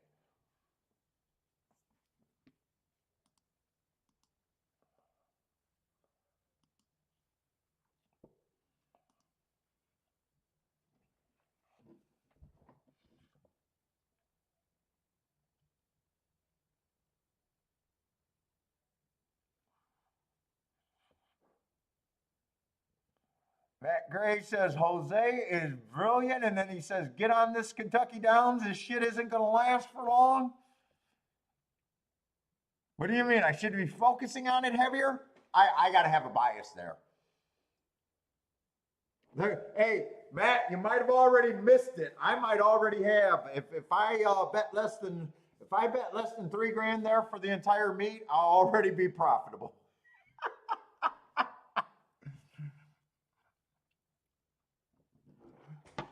And usually Kentucky Downs don't get that much action for me.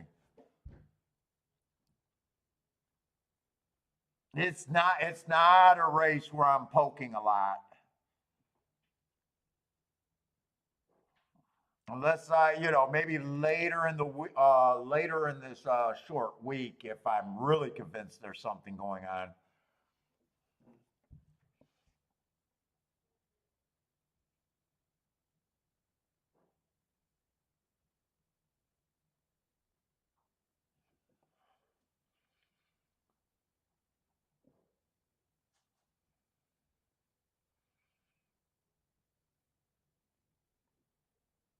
What's up, Vala? Rockin' Ray, how's it going?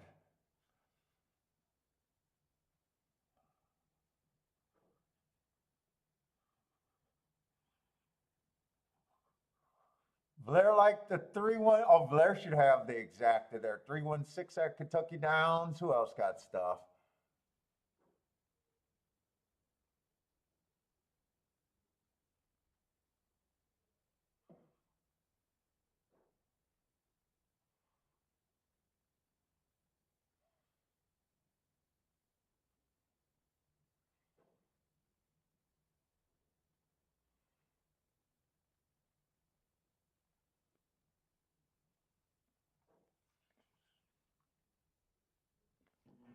Oh,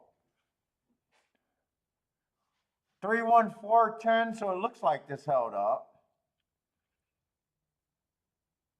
Let's see. Jevin likes the 1 at Delaware. I'm going to watch that one.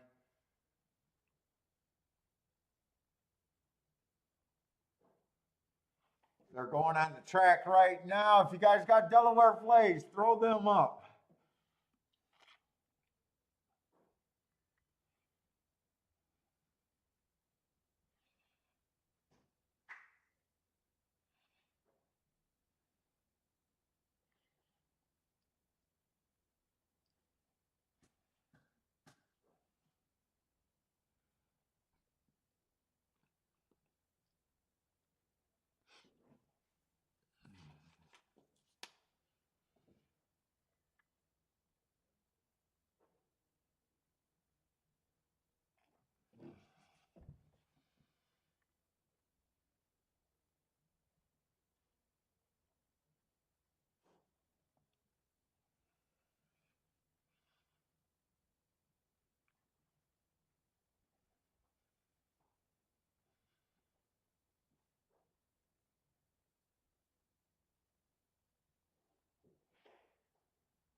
Ooh, they're dragging over there at Delaware, it feels like. I think it's been 0 minutes for a while.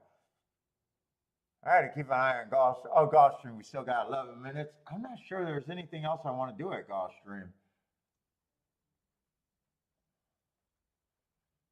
Gulfstream's been having some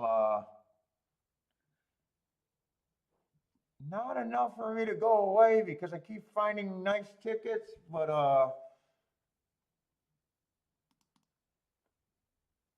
feeling a little tired and chalky lately. Let's see, I'm gonna have to go to Gulfstream. I want to see if I want to do anything else there. I do got a nice double going, actually, a surprisingly nice double. I got a 3 horse. I got the 5 horse at 3 to 1. That's worth like a 62 to 1 double for a few times. I also got the 10 or 7, a double that I shouldn't even own, but let's see.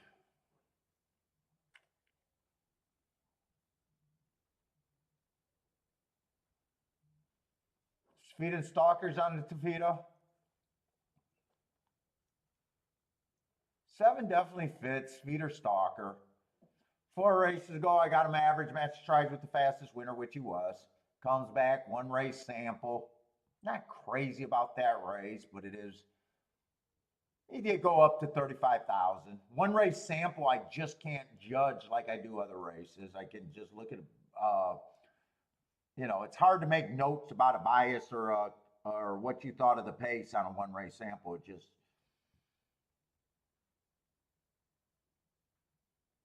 2 races ago, drop in. I just got him a slow match strides with the slowest winner, slow on the slowest pace of the day. And last race, speed favoring day, just didn't have any speed. I don't have a problem if he wins. Probably does deserve to be the favorite in this field. I'm probably pretty close. I'm probably at least thinking. I'd be shocked if I probably got him at about 2 to 1.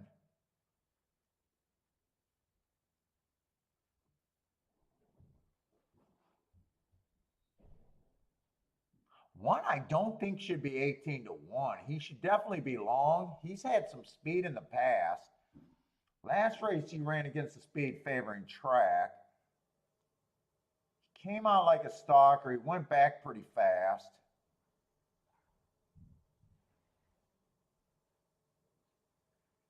He did have first run over the 4 who would have ran against that same speed favoring track, and he came out just as fast as the 7 for the first call. 7 just held on way better. 1 should definitely be long. I just don't think he should be 19 to 1.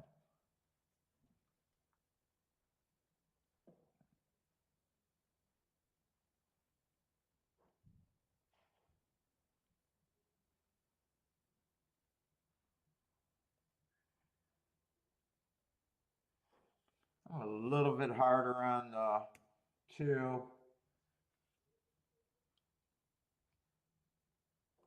3, I just don't think have speed. If he comes out as a stalker, 3 to me, it just depends on how far back he is. He's lightly raced. He wouldn't shock me. He's taking a big class drop.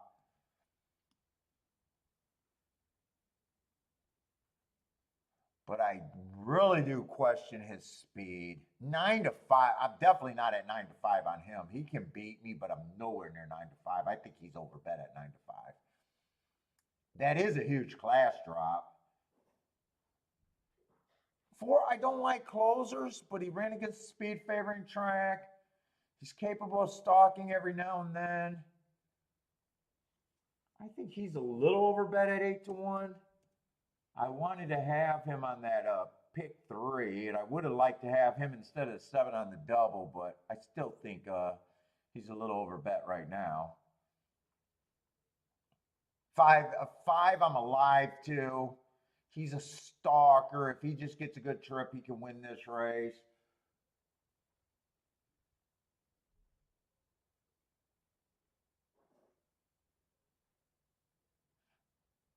I'm going to have to see the other horses before I decide if I think he's a value or not.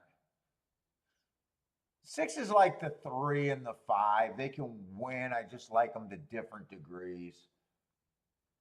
In fact, I got those 4 horses. Those are probably the big 4 to me.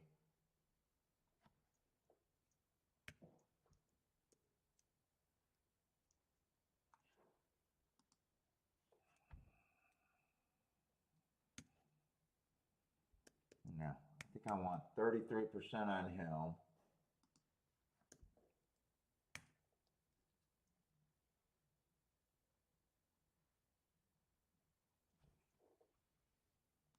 He would be an over. I can put 5-1 on him. He would be an overlay. I'm okay with 23 on both of these.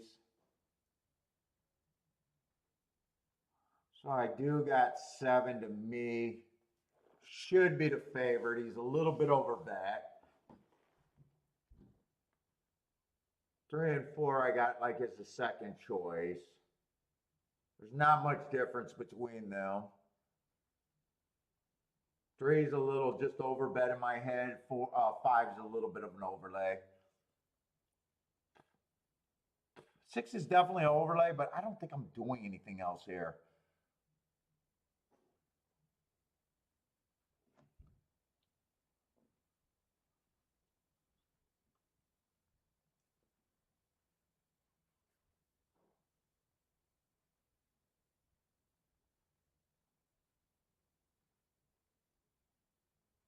If I wasn't alive in the double, I might have touched this race.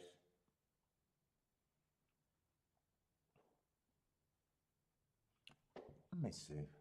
Let me write down some directions. I think I could go, but right now I'm leaning towards I'm not touching it.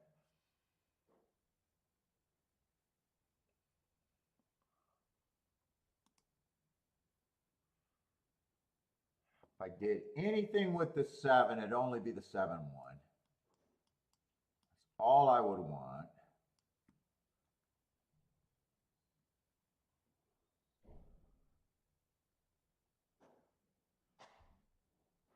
I think if I were to look at win tickets, 6 is kind of really who I would consider the best overlay.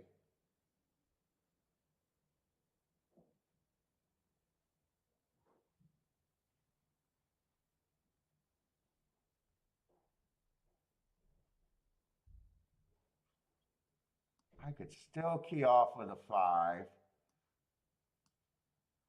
But I can't have the 7. If I try to key off with someone else, I know 7's the only one I would have with that. So I would have the 1, the 6.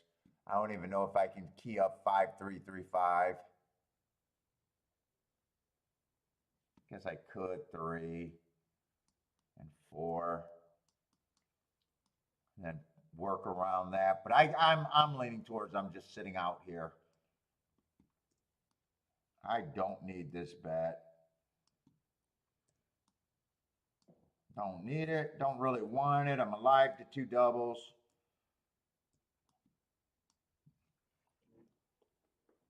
I think I only made 1 or 2 race bets of the day, so I think I only made 1 bet today. Yeah, I wrote down a bet. Actually, I would have hit the double, and I hit it exact already, and I'm alive in another double, so.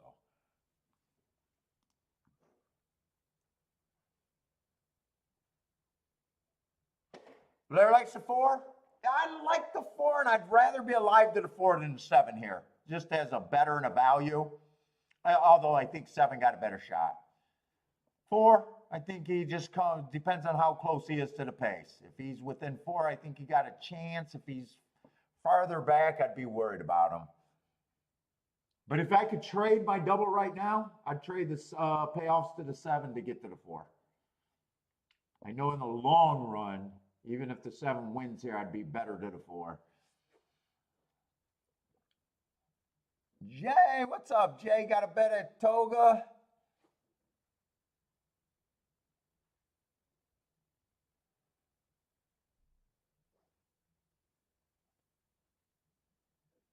Jevin with the winner? What's up, Devil Dog? What's up, man? Let's see. I don't mind watching Saratoga. Am I going to miss that race? I should have been watching Saratoga. I just can't play it because I got Kentucky Downs.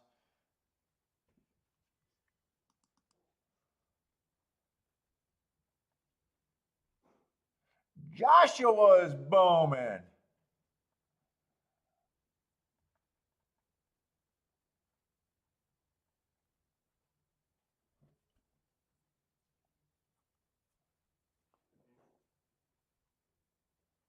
Who won that? Oh, the 7 won that race. 10-1, nice price.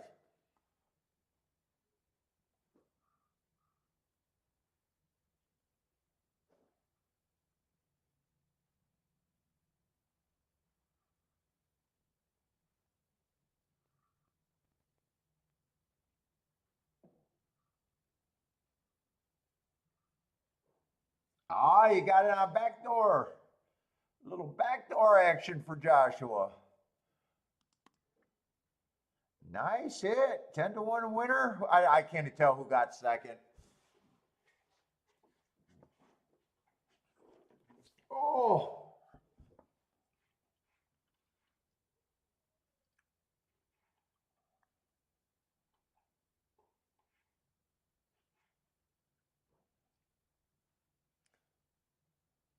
Let's get to Kentucky. What's up, Ashley?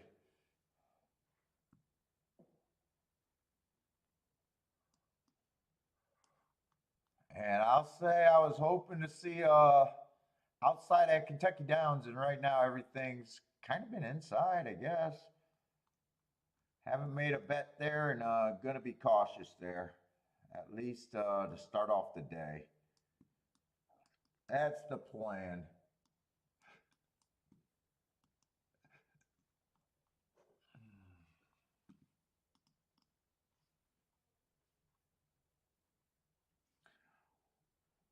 Ooh, a short field for them. 8 horses.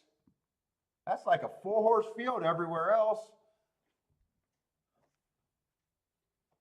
Oh, we got 6.5 furlongs. So is this our first or second sprint today? This is the first sprint of the day, huh? Yeah, first sprint of the day.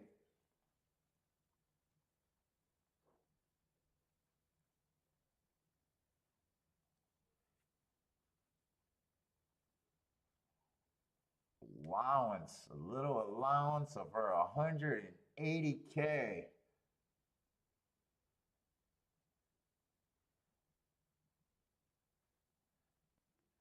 Choose the favorite. Who is that? Is that Arrest Me Red?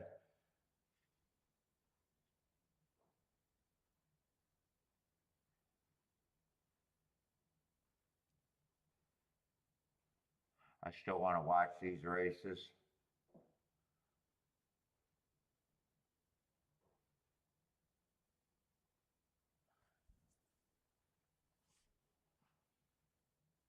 Let's see, the 6 ran and get lost to Arrest Me Red, but I got a note that the rail was bad that day.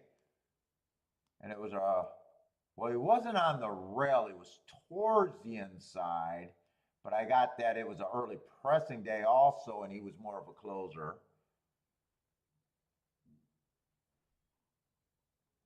I was on 4-8.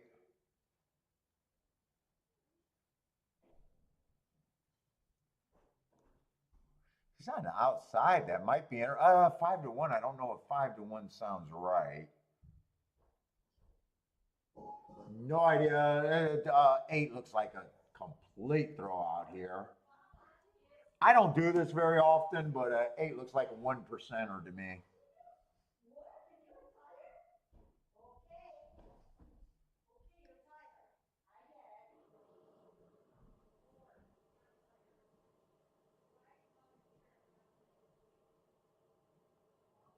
Well, why don't you take him outside and let him be outside with you guys?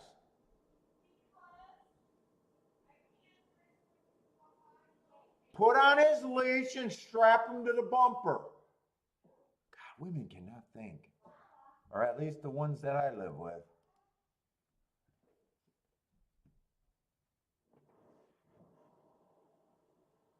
Uh-oh. 4 is flying. I said I would have traded in this $7 or this 7 to the 4. I don't know who's going to win this race, but I wish I had the 4. I wish I had the 4 over the 7. I would have traded that even if it ends up being a loser. It's either 4-7 at Gulfstream or 7-4.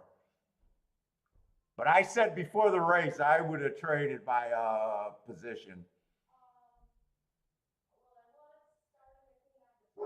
That's a good overall sit out that I didn't do anything else more there.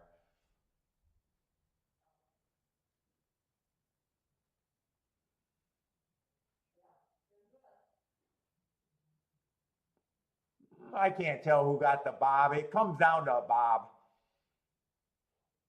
I think the 4 probably got him. Elaine says 4-1 or 4, yeah, 4 won the race, not 4-1 combination.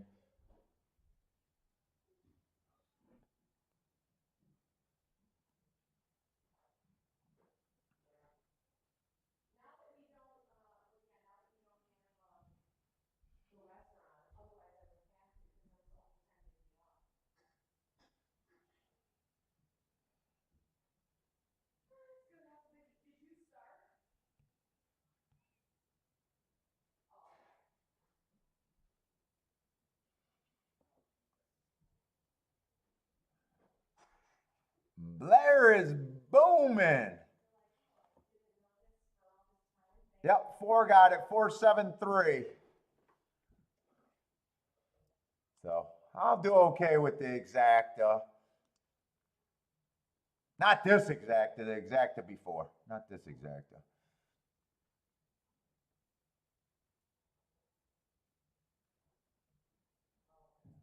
Rocky and Ray couldn't tell either. Yeah, it just came down to close. Yeah, I would have traded that double position in a minute.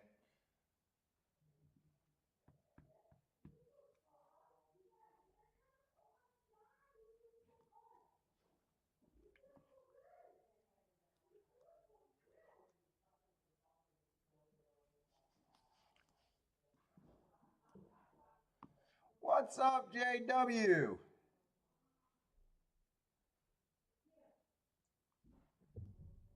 Yeah, I don't know if I know him. Is he he's an apprentice. See that on the weight break. That's all I can see. I have no idea who he is either. Although I have no idea who most jockeys are.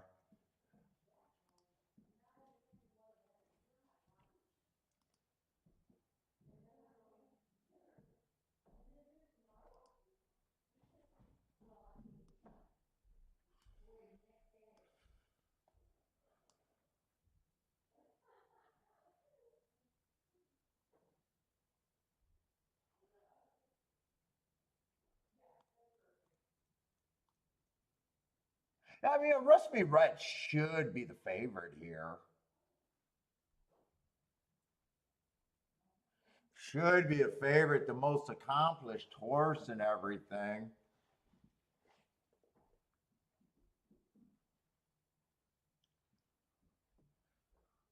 I think the 6 got a little bit of upside, but he's pretty much priced right. And I don't think he could really be combined. I think 7's a complete speed horse and 8's a complete throwout. Arrest Me Red gets first or second.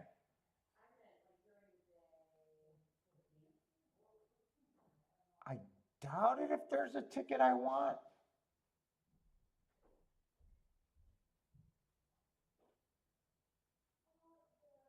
And I'm still kind of trying to figure out the track. I think I sit out this race.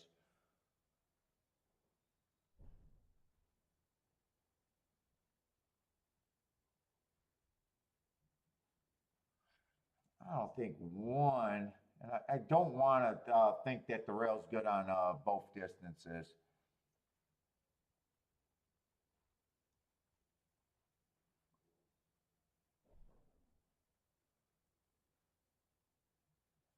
Yeah, if Arrest Me Red gets first or second, I really don't think there's any good exactas. I think I'd be in a position where I'm definitely trying to beat Arrest Me Red, and I just don't want to be in that. I sit out this race. Still hoping to see some evidence that there might be a bias or something going on, but no bet.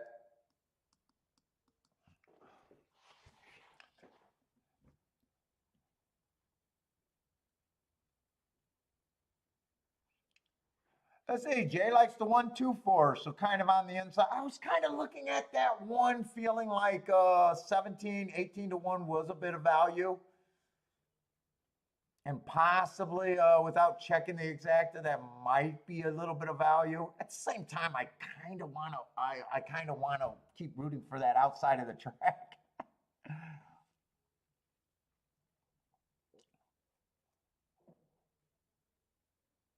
All right, there's the horse that I said is a 1%. I think I pissed him off, and he's going to be in the win circle. But I thought this horse was a complete throwout. The 8.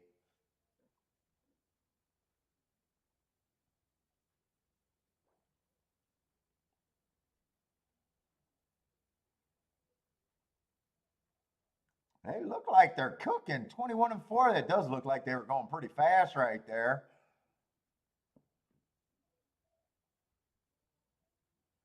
Looks like 8 works his way over to the rail and gets out of the way.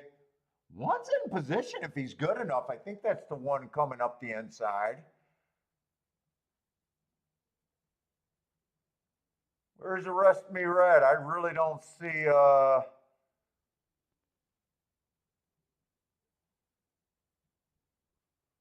well, Rest Me Red kept me out of the race, and I didn't think there was much upside. This might be a good race because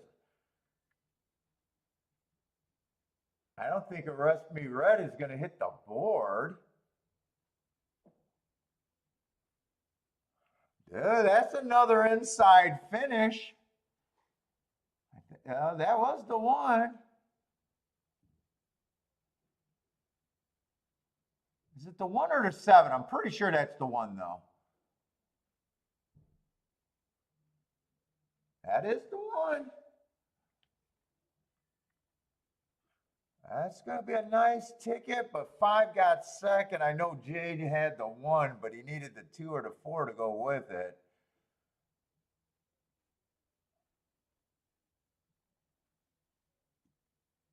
I really wanted to root for the outside of the track, and I did not want to believe that after the first 2 races, but fuck, it might be inside today. Might be. It still doesn't want to explain why Rest Me Red sucked that bad.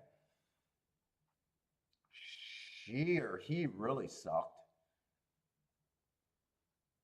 For all that class, he was nowhere. And he had the same running style that comes off the pace. I really don't know what that horse's excuse would be.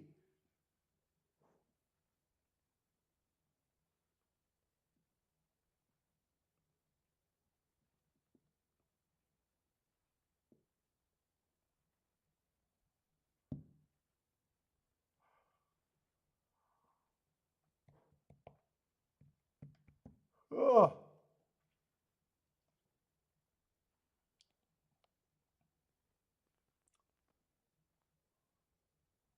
One 5. Who was a 5 horse?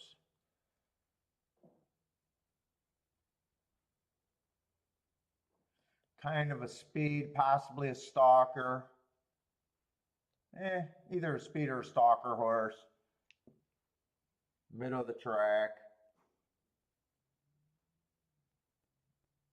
Ran against the inside bias. Yeah, I can see him running a bit. 6 didn't fire either. 6 in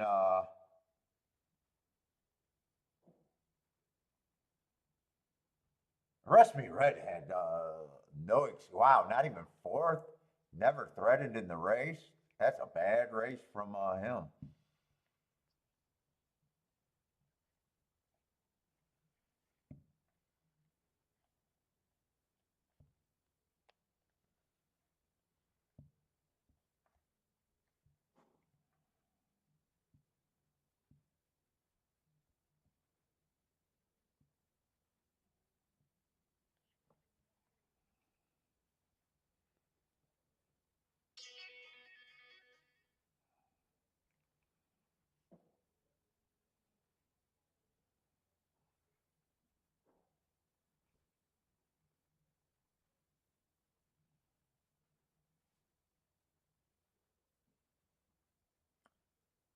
Yeah, oh, I was hoping, Jay, you would have had a win bet on him.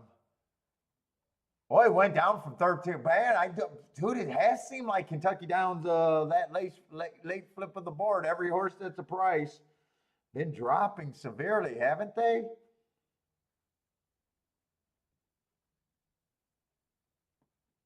They've been having a lot of fucking drops.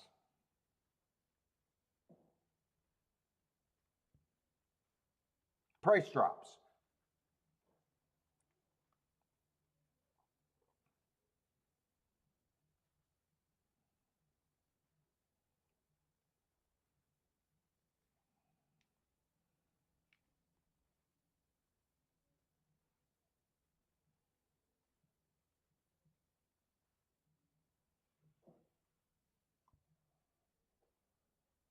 $77 to one exact, $194 for 50 cents. Can't complain about prices there.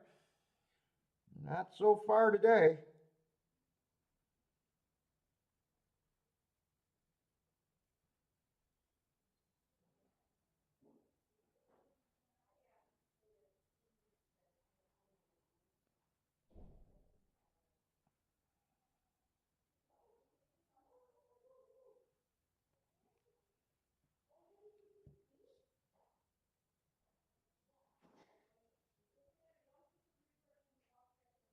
Yeah, went off at 13. I think it was 18 to 1 when we were talking about them, right when they were loading.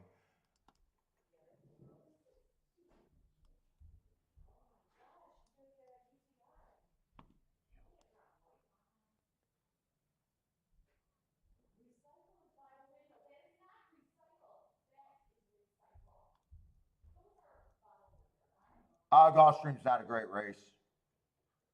Fifth race, everybody's first time starter.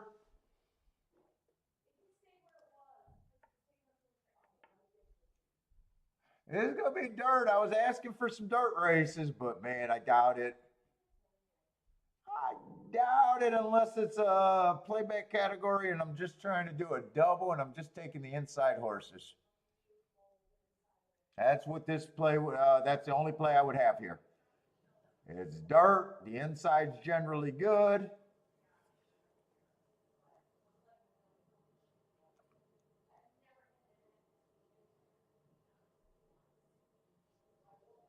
Well, I want my hoodie. I'm getting kind of chilly down here.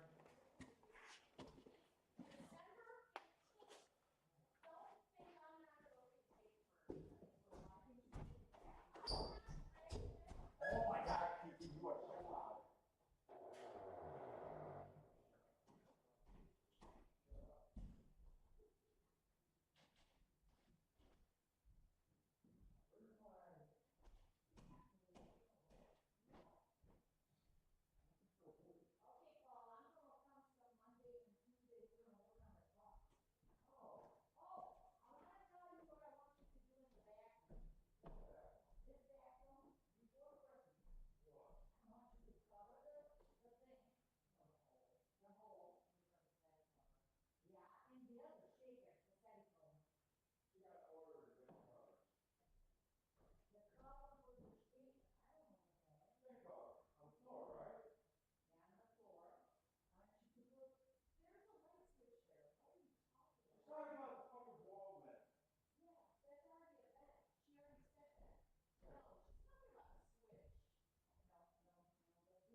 Who, me?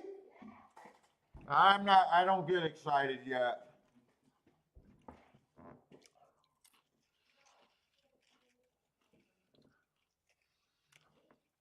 Third race came in 1-5.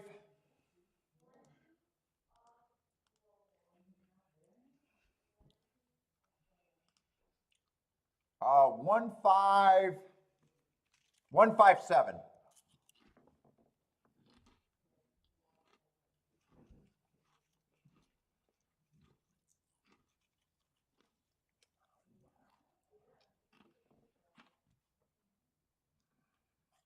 I had to grab something to eat. All right, 1 minute.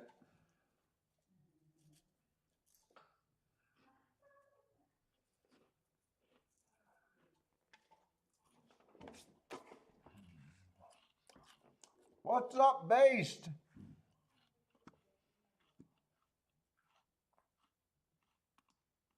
Let's see. Oh, that's right. Gulfstream's unplayable, kind of. Unless I just trying to do something towards the inside. There's not much there.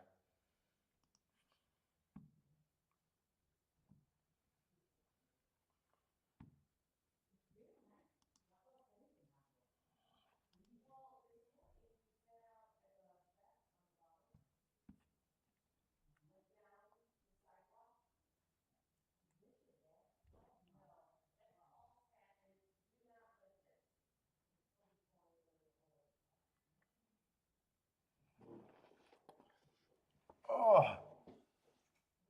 let's see. Anything coming up? Let's see. Delaware should be going in the gate if people got play. I don't care. That's a 5-horse race. I don't care about your Delaware plays. Saratoga's going off at 6. Saratoga's going off in 6.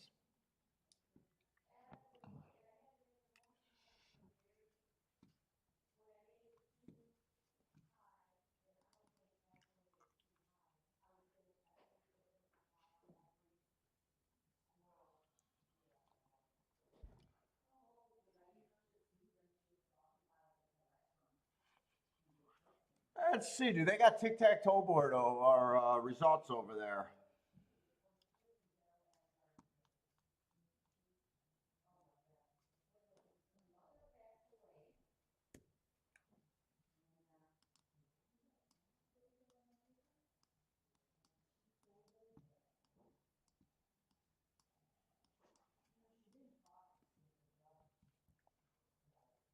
Everything's came off the pace so far, right? I don't think anything went wire to wire, have they? I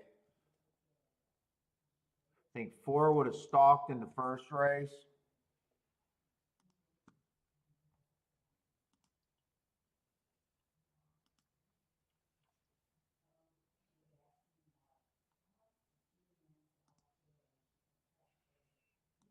Oh, they got the first 2 charts up actually.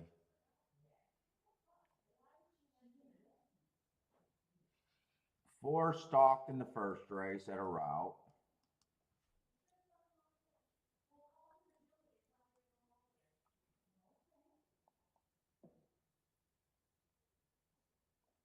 Second race, it came in 3-1.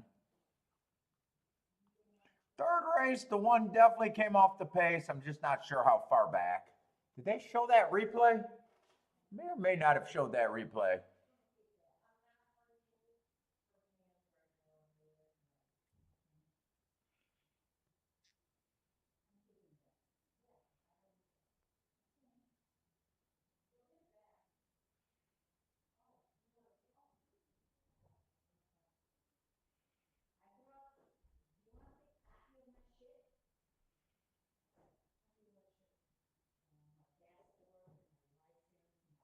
I'll be right back.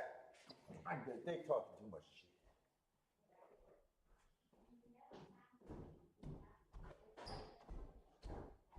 They talking about a cruise. We're going on a cruise.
Oh yeah, they're talking about the cruise and everything. Kiki goes, "We're arguing about the cruise." I go, "No, you're talking, therefore you're arguing." That's all we do. I'm gonna try not to smoke it. I'm not supposed to smoke one today, but I want a flavor saver.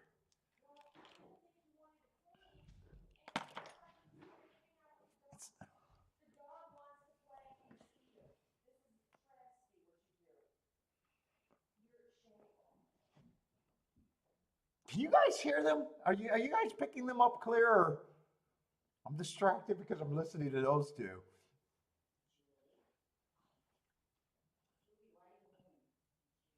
God, these acid cigars are the sweetest freaking things. They're not sweet as in I love them. They're just sweet as in fucking like it's like licking sugar. Let's say Saratoga. Oh my God, not a great race either. 5-horse field with a 1-2. Well, that should beat the 1-2.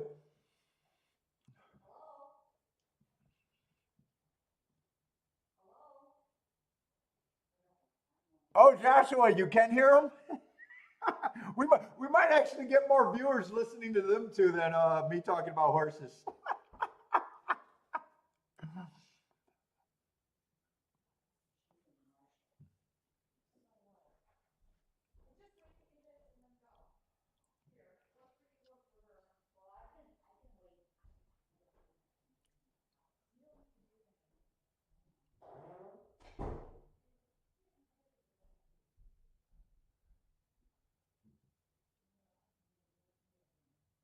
Yeah, if you guys are new to the show, sometimes we're just in a bad spot for me, and there's not too much to talk about handicapping wise. I know I'm at Gulfstream. I'm just waiting to see this Saratoga race, and I'm still trying to work out my thoughts on Kentucky Downs. So, God, Matt, you're trying to push me, man, but dude, seriously, biases are that much of my game about pricing and everything. Like, I never feel good about Kentucky Downs unless I got something I can reach onto, like as a bias thing. And I'm really trying to figure it out. I'm not giving up on it. It's just, yeah, it doesn't feel like I normally would be talking about, a racetrack that's been running for a while. It's just the nature of that meet being so short. I know it's a great meet.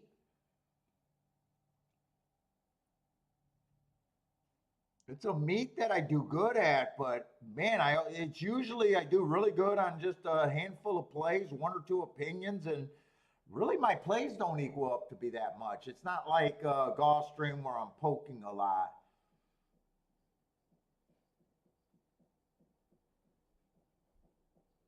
If you noticed, I haven't even been making betting lines over there at Kentucky Downs because without me deciding which direction I want to go, dude, it's that kind of hard for me.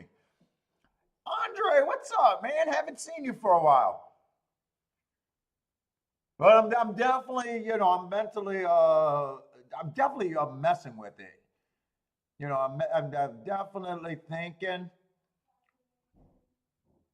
I'm almost wondering with the results today if it could be an inside off the pace kind of day.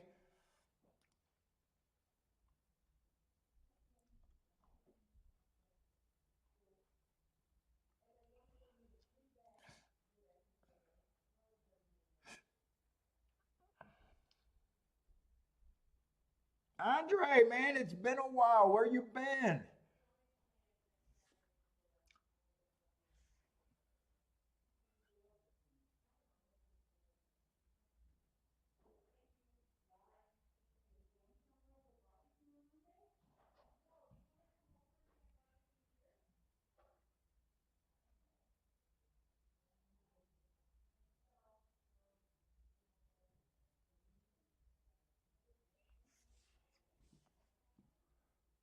Let's say Gulfstream. I got a minute to put. I didn't realize Gulfstream and Gulfstream. Let me just see if there's a double. I mean, exact as it just be king off the seven in the or the one in the two or one in the three with the inside horses.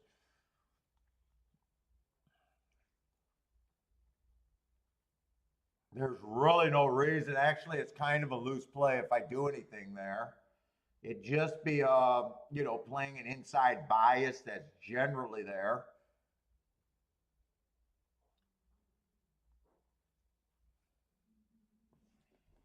See if there's any, looks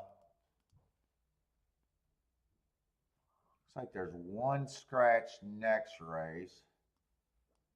If you only got one or two horses next race, maybe a doubles might be okay.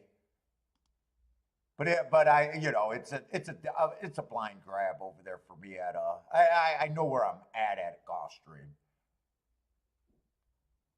Kind of just a blind grab, and the question is, do I want to do it and how much? It's not really even a handicapping question.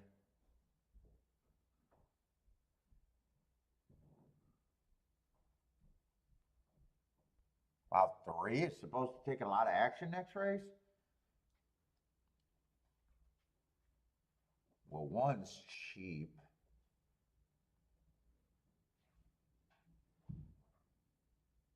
There's no way the 2's not going to take action next race, right?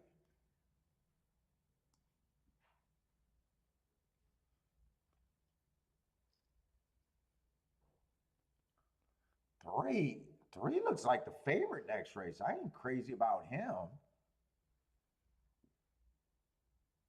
Okay, 5's going to be taking action.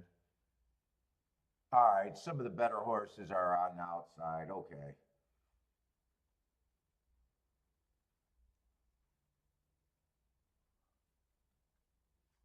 See, 4 is out. So the race does get competitive once you get outside.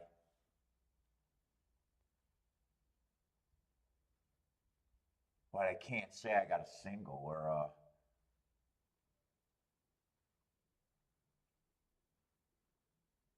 One really shrunk.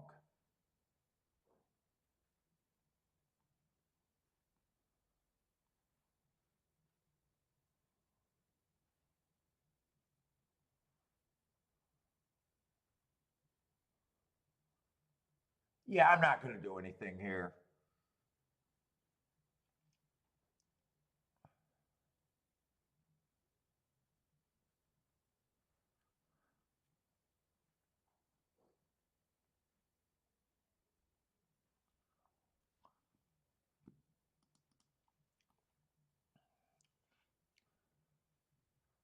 Four horse one at Saratoga. Well, they did beat the 3-5. Okay. They did beat the 3-5 at Toga. They're loading in over there at Gulfstream. I just decided not to do any reckless play here. It's a dirt race, so I'd be interested on the inside of the track. If I had to play exactas, I'd key off the 1 and the 2, the 1 and the 3. 8 just broke through the gate.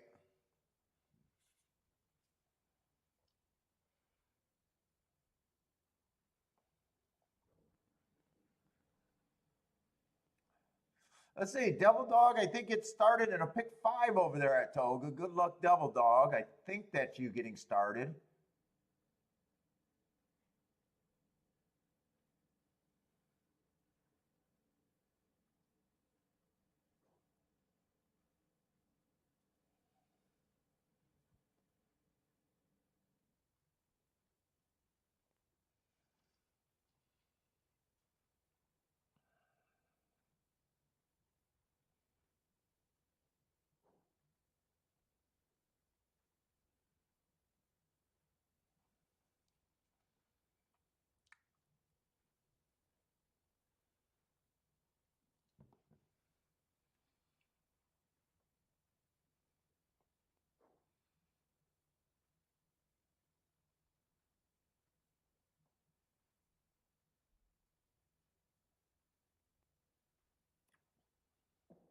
They're just messing behind the gate for a while. Looks like we're still waiting on 2 or 3 horses to load at Gulfstream.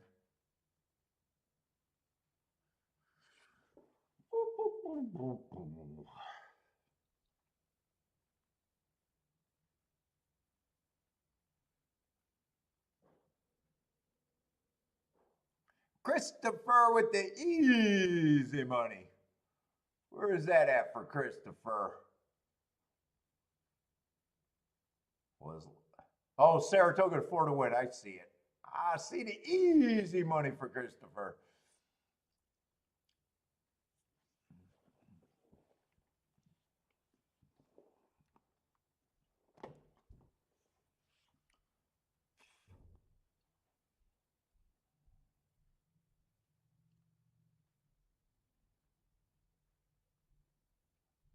All right, they're finally trying to load here at Gulfstream. It's been taking a while.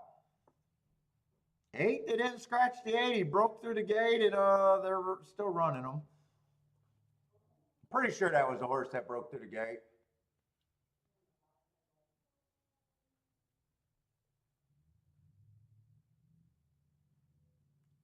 Why did she leave so early? Oh, okay.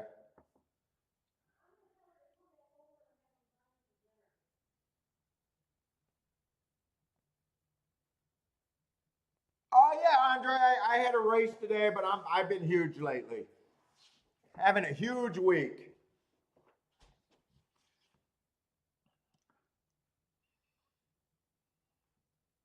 Coming off a huge month.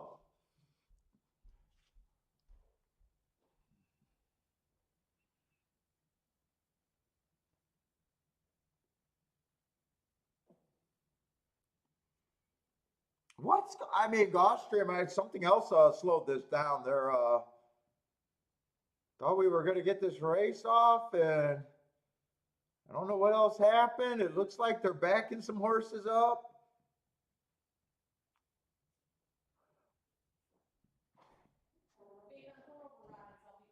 All right, have fun.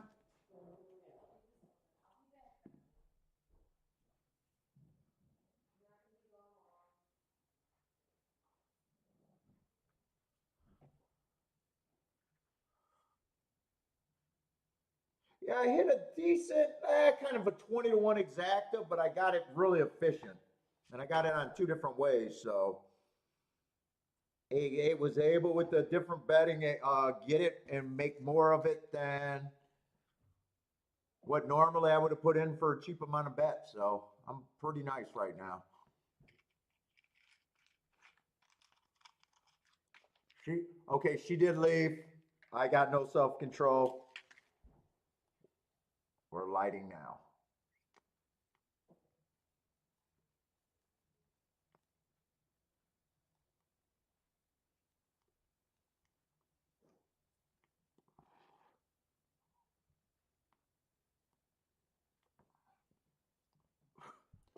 Andre coming off the back-to-back day with 300 and something to 1 exactus. That's how good it's been. Back-to-back.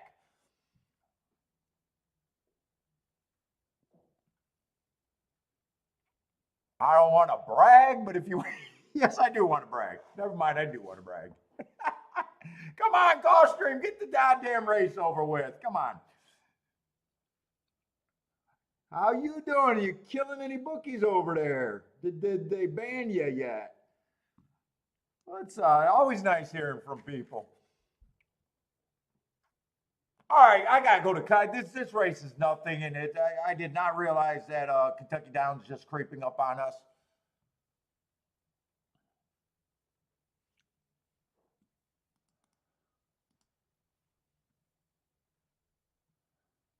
Okay, Kentucky Downs is not creeping up on us. They got technical difficulties, so it does look like they're going to have a delay.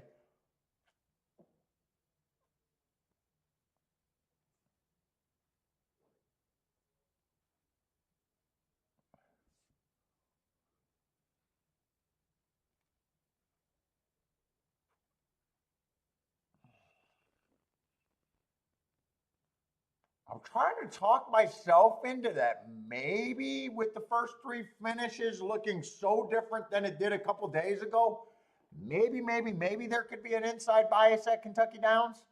Maybe. Dude, it's a short week. If you're a bias or track profile player, you do find yourself making difficult calls very fast. I will say that. Jay called out, hey, I don't mean to brag, but I'm going to. Yes, I am going to. Hey, okay, what's better than listening to a fat asshole in Michigan brag or going on Twitter and hearing how negative everything in horse racing is? I'd rather hear some fat asshole brag saying how great horse racing is for them than going on Twitter and hearing everybody say the game is shit. By the way, we're all pros on Twitter, but supposedly, but the game's shit.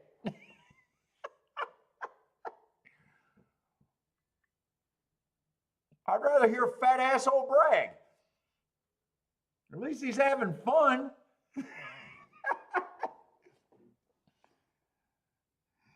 Like this race, I knew exactly what it was. I could key off the one or I think it was a two, to everything on the inside. It'd be a play bet. It looks like it's, oh no, that's a six. I thought that was the 3 and second.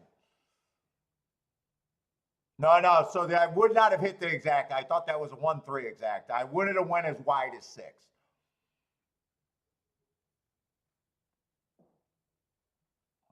Oh, 1 and 3 would have also been the 2 horses that would be interesting in the double. I guess you could have took 1 and 3 to win and forgot about combinations, but I knew exactly what that bet was. Yeah, right, Andre? You'd rather hear people brag about them winning, right? Fuck it. Fucking horse racing is so goddamn negative.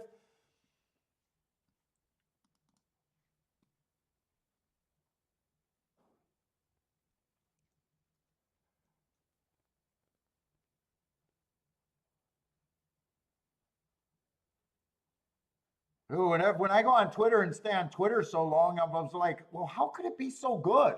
How could it be so good for me after all these years and everything I read on Twitter is just fucking negative, negative, negative? What's up, Tom? Let's go, Tom.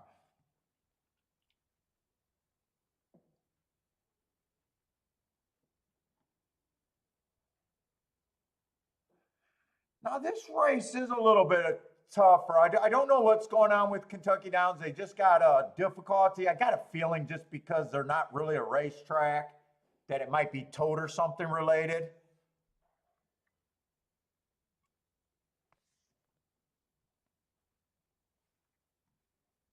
I'm trying to convince myself that maybe the inside's okay. But I did find myself on a race where I got the 2 of the 3 inside horses are horses that I don't have marks on. Now, I will say that the 2, I definitely don't like where he's coming from, Belterra.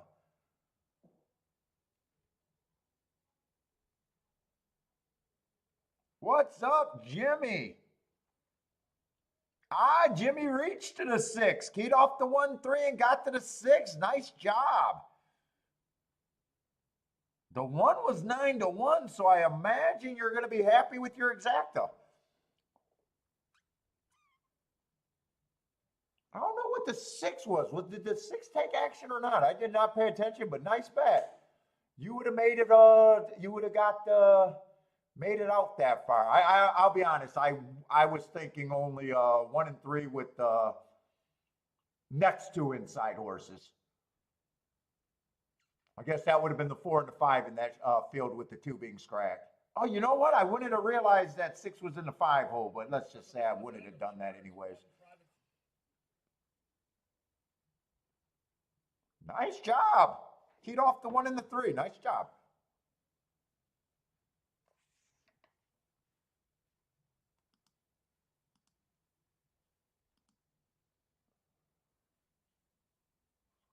Okay. Has this been their graphics the whole time? This 1980s kind of, or is that has this been the graphics on their feed the whole time, or is this because of the difficulties? I'm not sure I've seen that. I got a feeling that's going back to old graphics or something.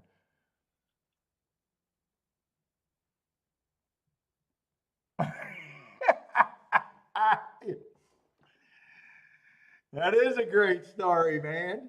That was my first ever big hit. That was my first ever big hit.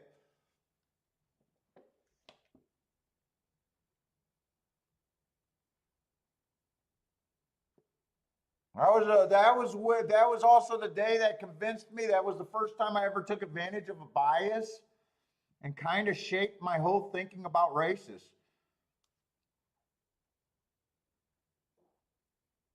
Probably for a fairly young horse player, probably being the most influential day that I ever had, really. Money didn't last long. I mean, I lost it back. I didn't have the foundation to be a good player back then. I didn't tell. By the way, Matt, I never said that part of the story. I said the girl disappeared when the money ran out, but I didn't quite say how the money ran out. It was, I thought I found the secret of racing, and I did not have the foundation at that time. To be honest, to be completely honest with you, I kind of leave that part of the story when I'm telling the story.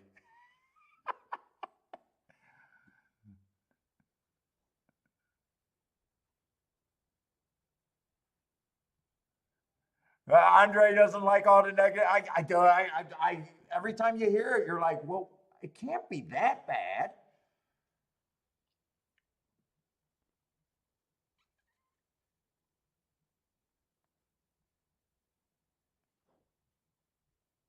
And it's funny because it's also the guys that say they're the most successful are some of the biggest complainers on there. I get about complaining about the industry.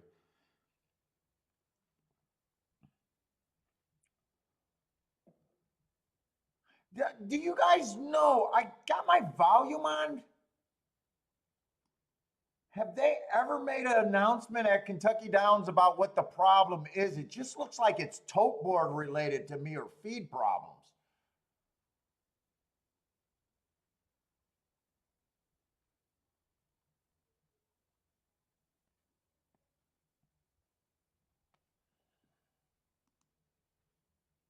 Oh, no. I never said originally that was my bankroll. I said we checked in a hotel. I never really, I said that was the most influential day of my handicapping life.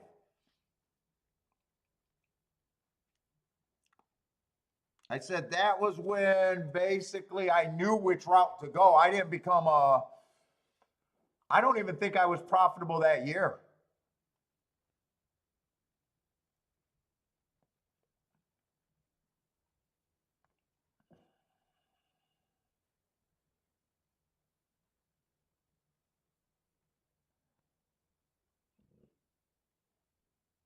Yeah, right now, Midi? Baba?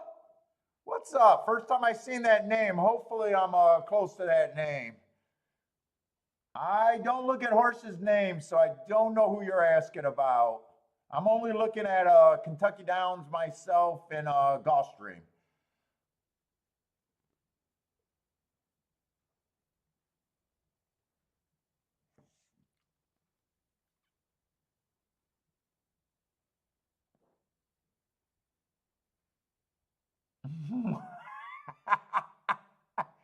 Sherry? No, that was not her name.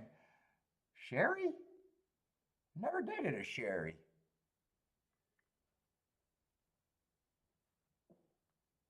No, I didn't quit my job. I called my boss and said I had mono and couldn't work for like a month. We checked in the hotel, called my boss, said I had mono and couldn't work for a month.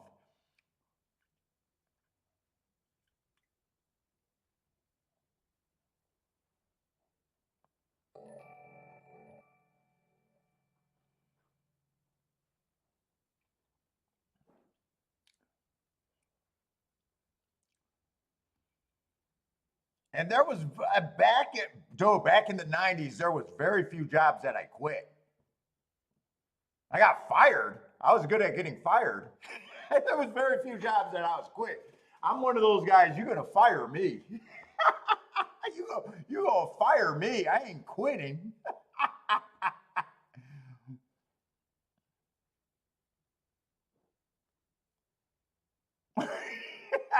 That would not be true. Boo, back in the day, dude, I remember threatening a manager when he didn't come through after promising me a 50-cent raise. And ended up threatening, chasing him across the office.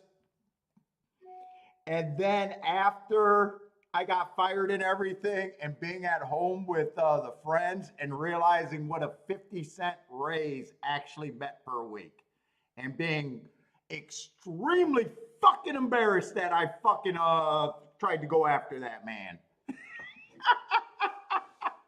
You want to talk about a dumb kid? You can't get any dumber than I was back then.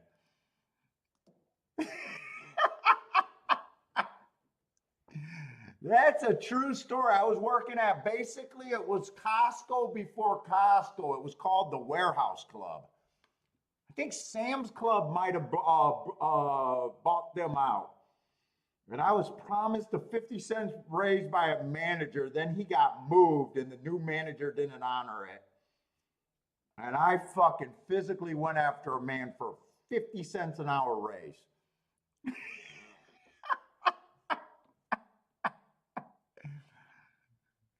You want to talk about a stupid idiot.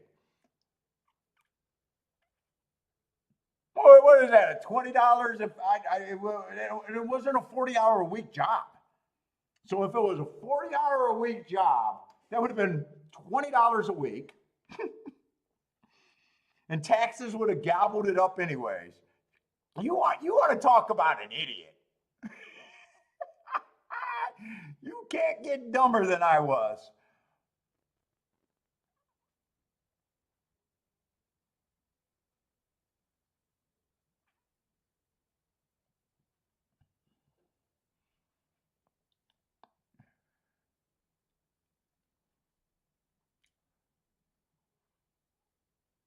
Nope, never worked at Long John Silver's on Telegraph.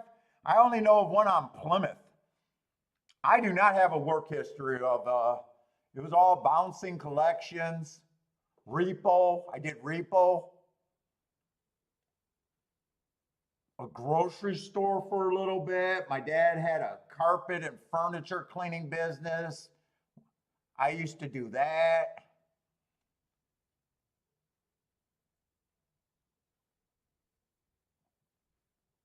A little bit of contracting, got my contractor's license, but I went into the trades for a little bit right before I was getting married. I was gonna be a little bit more respectable. Got my heating and cooling license and a contractor's license, but I was always playing. I was too deep here. Oh yeah, that warehouse club used to be Telegraph and Plymouth Road, right there on the corner, kind of right behind that, I think it's a Big Boys on the corner, and that might have been torn down since. So there's like a big warehouse at the corner of Plymouth and Telegraph. No, fuck Rex. I got out of the, you want to talk about touts being crook? Oh my God, there's nothing more crooked than the AC companies. I felt dirty working for AC companies. I used to look forward to heating season because I could actually fix anything heating. Fucking AC, the fucking leak game in your AC is ridiculous. During the summer, everybody's too busy, so all they want to do is chill it with Freon and charge you. Fucking leaks are so small that fucking, oh my God. Trying to find leaks are a nightmare. You think you found one, there'll be 3 more. You get to charge every time you go back. You might as well cheap. Leaks are the biggest hustle in fucking AC business. Oh, Rex, you did it all yourself? Yeah, dude, if you ever, I just, they're so big. You could scam someone so bad with heating and cooling, it's sick. And I'll tell you what, I took care of an apartment complex for a little bit. And we used to get guys from companies that worked for companies. And I used to have to retrain them because basically it's in company's best interest to send you a shitty serviceman that's just going to play Swaptronics and condemn fucking shit. I couldn't tell you how many established AC guys that been in the trade like 10 years coming to a fucking shitty apartment complex, not a shitty apartment complex, nice apartment complex with 1,200 units, and they were incapable of fixing the units without just swapping everything.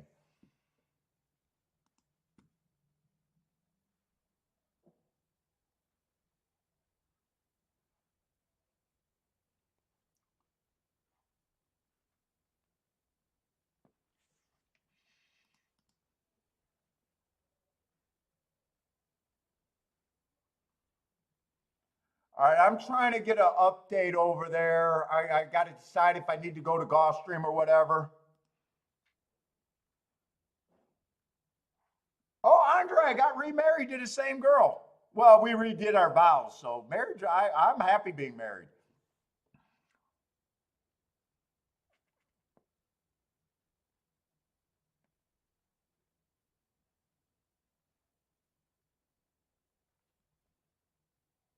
I'm just trying to see the breakdown and see the video. Right now, I just don't know. I'm in a holding pattern over there at Kentucky Downs. And it seems like they're in a holding pattern because they just lost their signal again.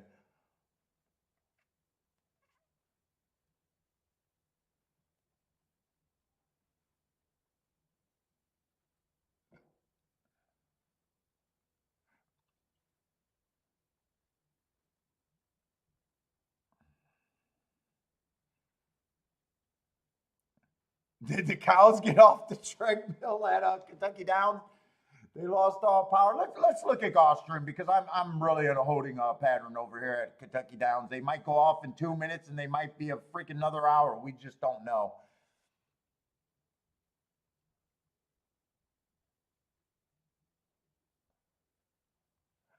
Let's see. My English is bad. I can't understand the conversation.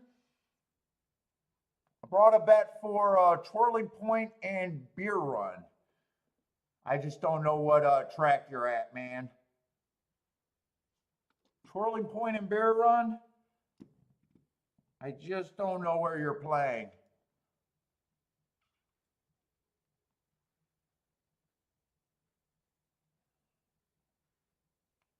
It doesn't look like it's the two races that I'm looking at, though.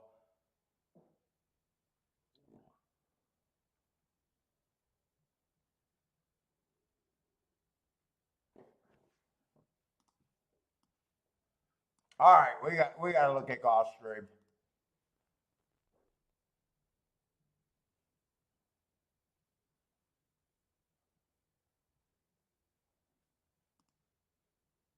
Yeah, what's up, Superman? How's it going, man? Okay, so the one went wire to wire at Gulfstream.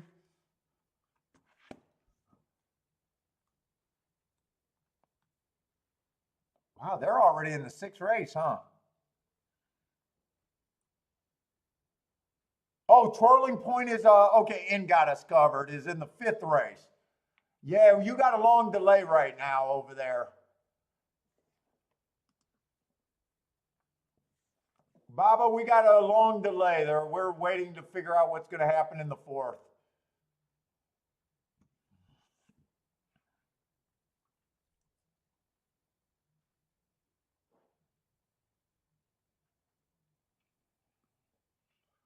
Let's see. 7 is a big favorite.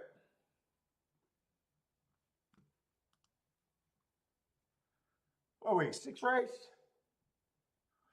4 is going to be scratched.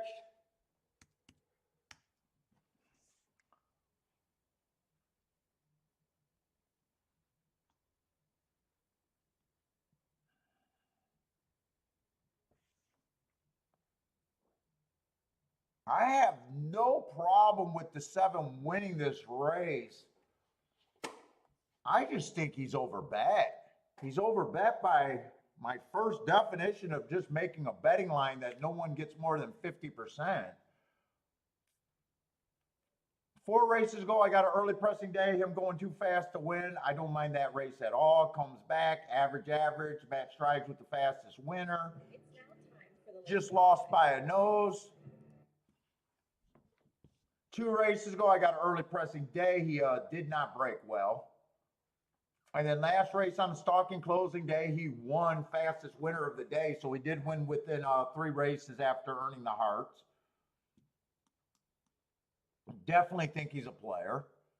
I just think he's overbet.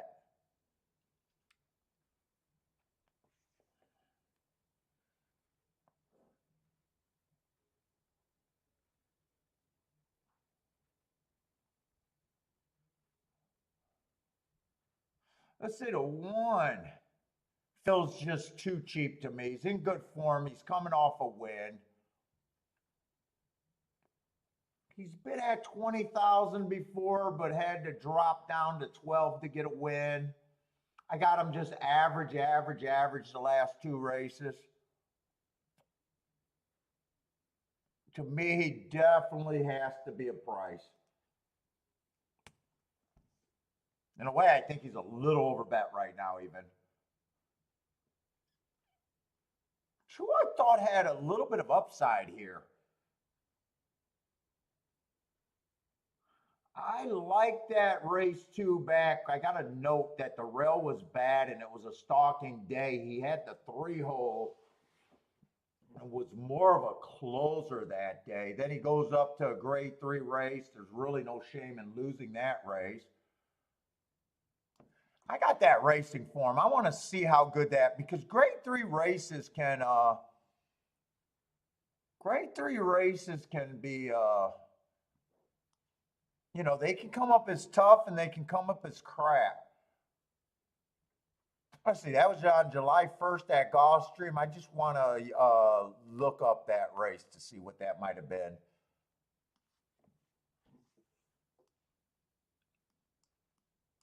That would have been the 10th race of the day.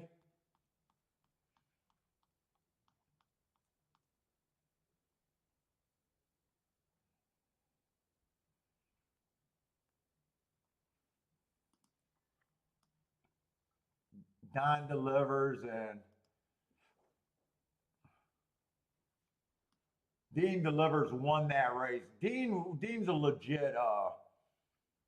He was in a grade 3, that Hooper race, got a bunch of winners off of that. He was in the Gulfstream Park mile grade 2 race, so he's at least a good, you know, a horse that's been trying graded races.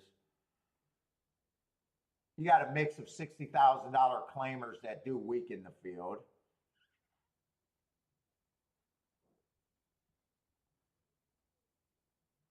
Spankster been running a few.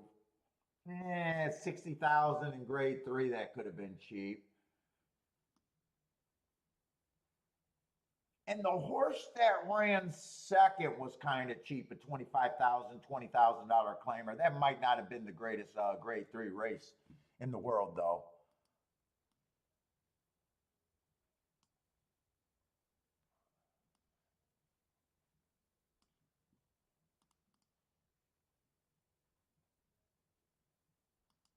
Yeah, Kentucky Downs, we're still holding on Kentucky Downs.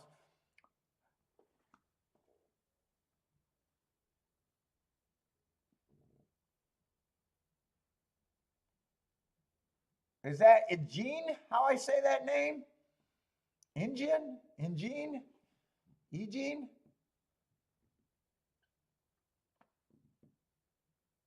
Welcome to the show. Hopefully I didn't butcher your name too bad.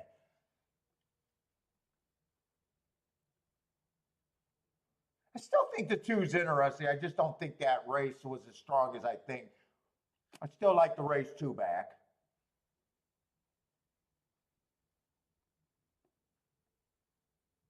3 ran with the favorite, but 3 is a horse that needs a complete belt down. I'm nowhere at 2-1 on the 3.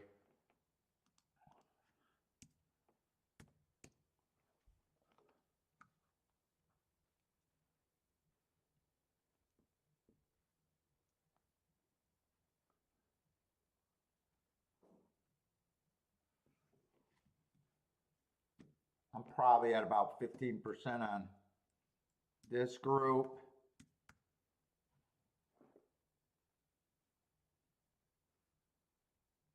I don't know if I really think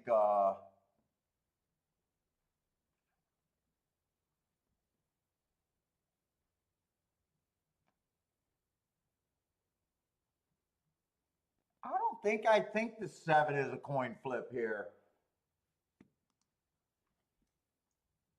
I'm going to put him at 3-2 and just bring the same.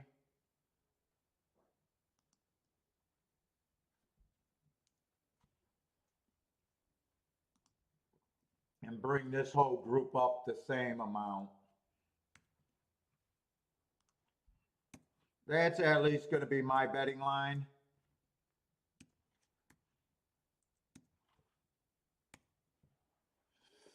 Probably in a spot where I got to beat the 7 or sit out. I doubt it if there's anything I can do with the 7.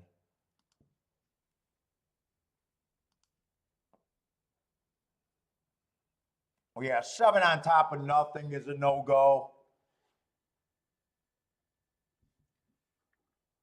3, I think, is over bet.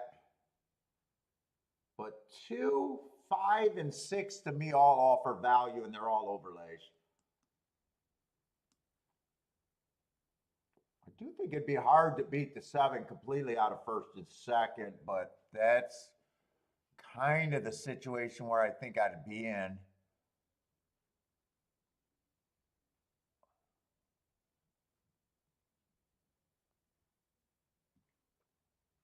Seven definitely can't be played on top, of my opinion.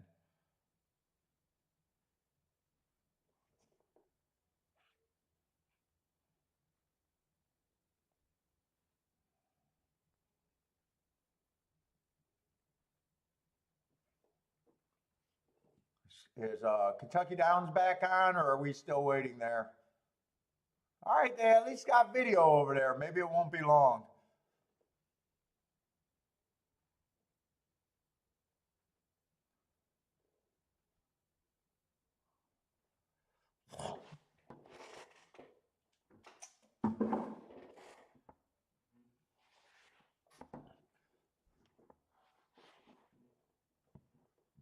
Let's see if I can do doubles. Doubles might be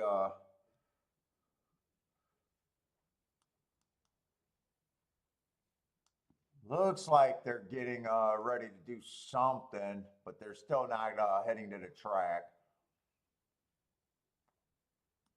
Let's see, Gulfstream, I still got 2 minutes.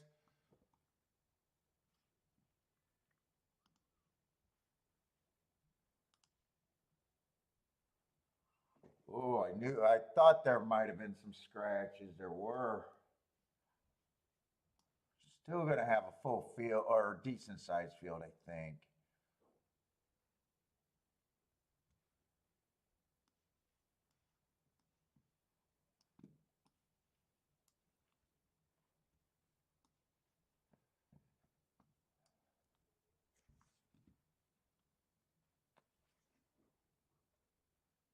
And then all the also eligible is going to be out.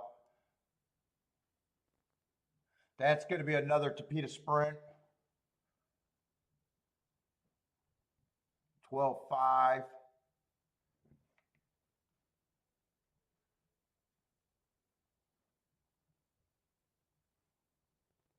Well, I know I won't like this horse. I know I won't like the 4.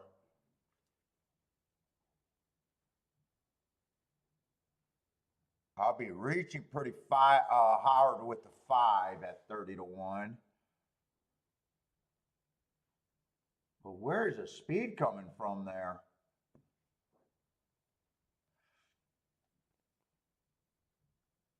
Ten's probably the speed horse.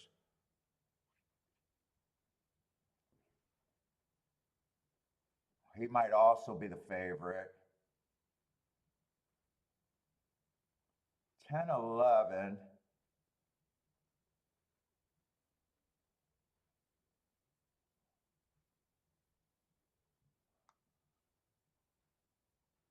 Probably 10-11-3 is what I'd be interested in. Let me see if I got doubles here.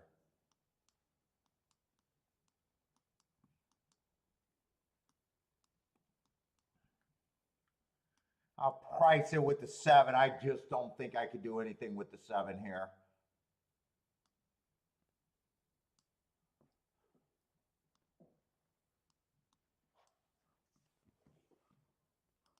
But I'll price it just to make sure. Let's see, I got to get back to the 6 raise.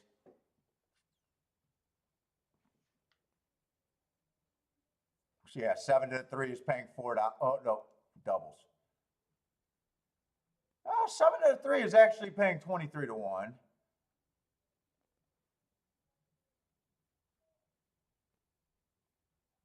Seven to the 10 is a no-go, and 7 to the 11 is kind of bad. So 7 to the 3 would be the only double I can play with the 7.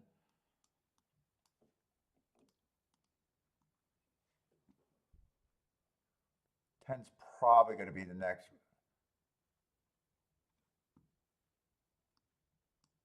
I think I could do this ticket 3 by 3.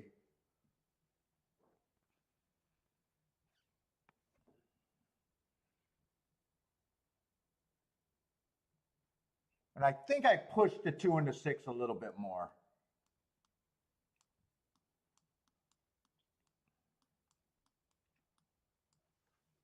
Maybe do, I'm not sure, a win ticket.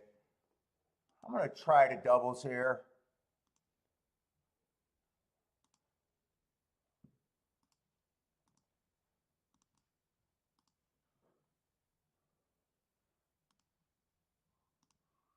Two and 6 to the 3, 10, 11.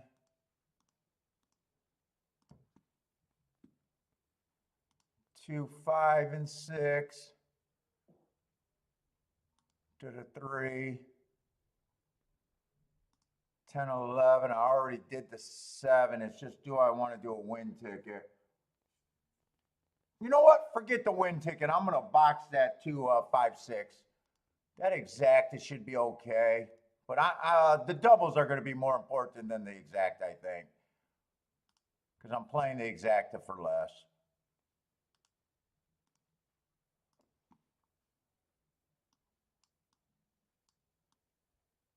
The 7's going to be very hard to get out of exacta here.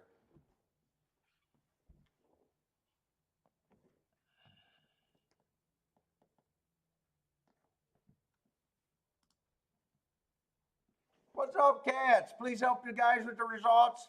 Are you talking about the race where the 1 just won? The 6 race, they're just starting. The 6 race is running right now.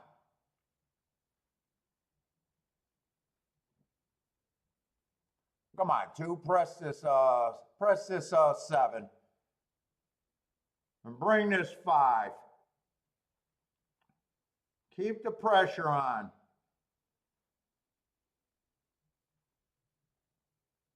Yeah, 7 looks pretty easy, but 2's still trying. 5's in position. Come on, press this 7 a little bit more. Come on with the 5 and 6. 5 and 6, 2. 5, 6, 2.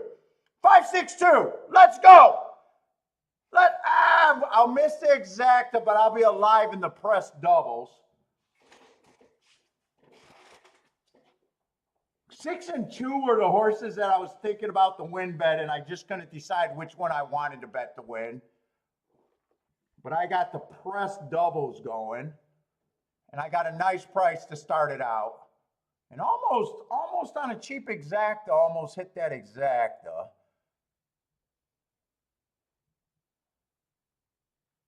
Yes. All right, I'm in a good spot.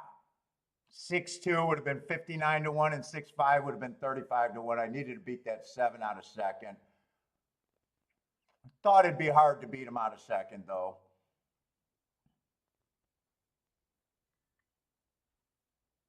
I should have played the double with that 1 and 3 in the race before. Blair is booming at Gulfstream. I need to hit the second leg, and hopefully I'm booming too. But got a nice start. 6 was 9-1, and then he's 5-1. But I thought they were gonna come down on both of them. I thought the late money was gonna come down a little bit. I thought 3 was the biggest phony out there. I knew I didn't want nothing to do with the 3. Maybe that try could have been played. Putting the 7 in second, playing the 6-5-2 with the 7 in second with the 6-5-2. And then boxing this exacta. So if you missed the exacta and got beat by the 7, you hit the try. Kathy's Bowman, let's go.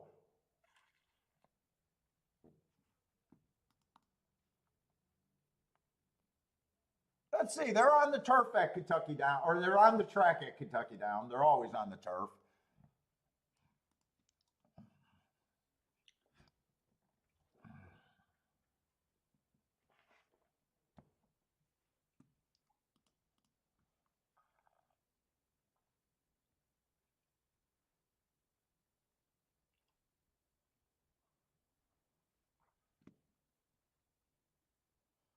Let's see, they're betting the 10 and the 13 out there. So they're betting the outside post. What do we got? This is a 4th race. I kind of, yeah, 4th race.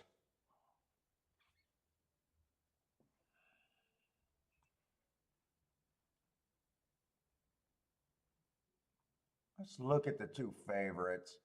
10 is the favorite. 10 hasn't been doing anything wrong. Fastest winner of the day last race.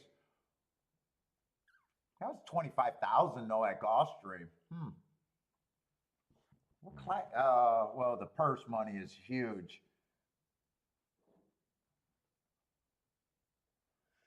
10 got speed. And the other horse that they're betting is who? The 13? Oh, 13 drew in. Both of them got speed. Probably not going to have time. I have no idea. They're probably heading to the gate, I guess. He took the video away. So 13 did draw in.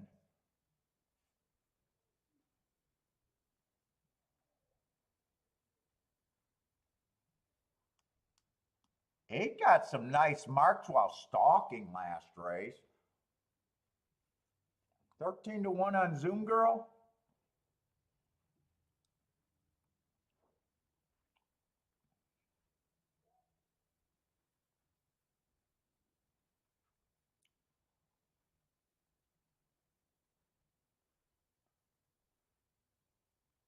Feels like there's a ton of speed in this race. Ton of speed, I think, that's in this race.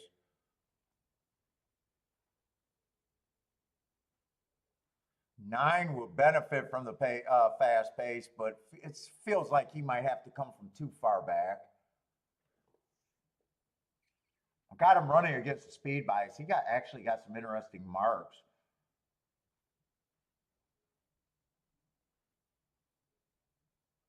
Levin's coming out of that same race running against the bias.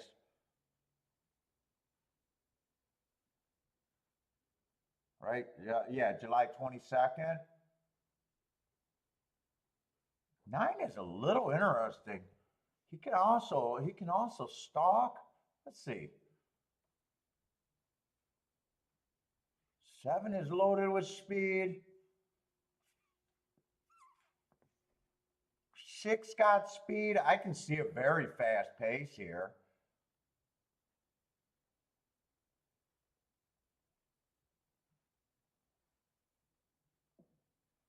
Five got speed, but can also stalk.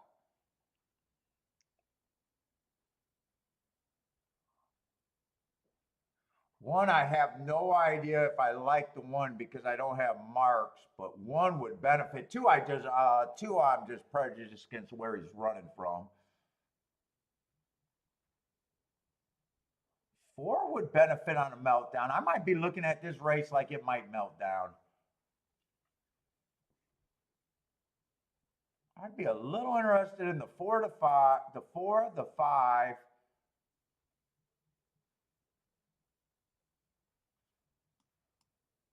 4, 5, 8,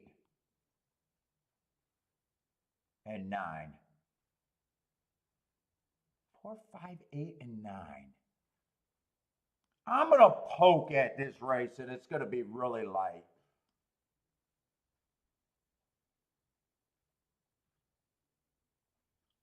I can start out with the 4-horse box in that category.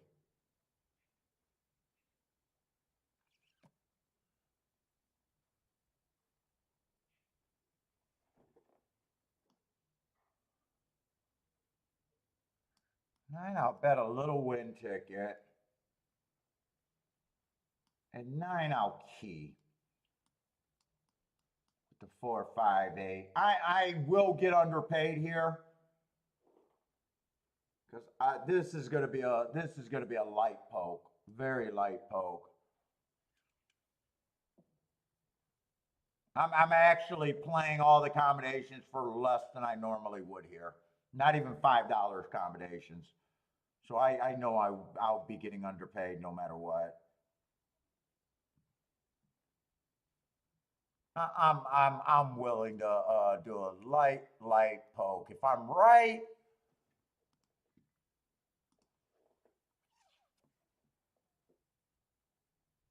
I think it's worth it, but I could also sit out this race. But I feel like at least taking a shot here. I think there's a ton of speed.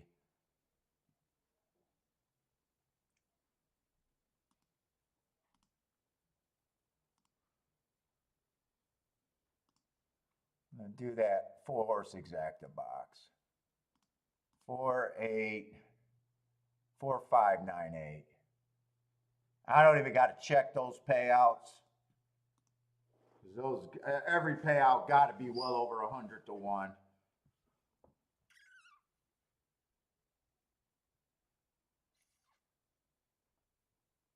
You bet on Uncle B. I think Uncle B ran second if that was the 7-horse. It came in, yeah, Uncle B ran second. It came in 6, 7, 5, 2 or 6, 7, 2, 5.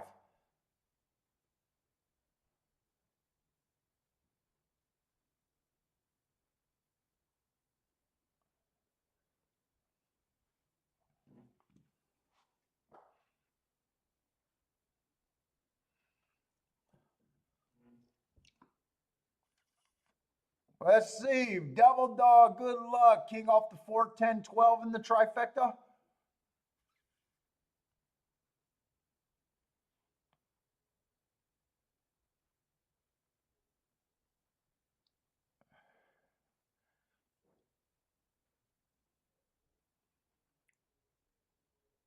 Break. What's up, Break? Let's see. I'm predicting a pace meltdown is just how I bet this race. And I underbet this race for what I normally do. So even if I'm right, I know I'm getting underpaid.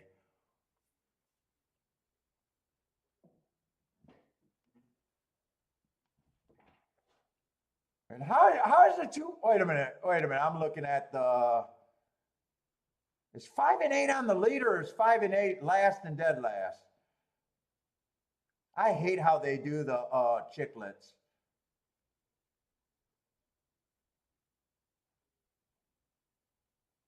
I did not see 5 getting the lead. I got him, but I did not think he'd be getting the lead.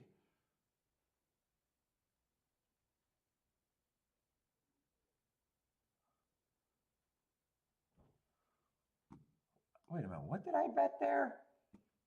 5, 4, 8, 9 in a box. Come on, 5. Bring me a 4, 8, or 9. No, I don't think. I think that's a 10.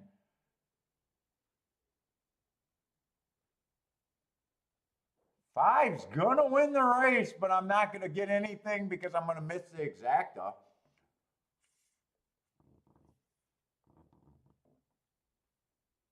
Five wins at 10 to 1. I think he was 17 to 1 going in the gate. I think.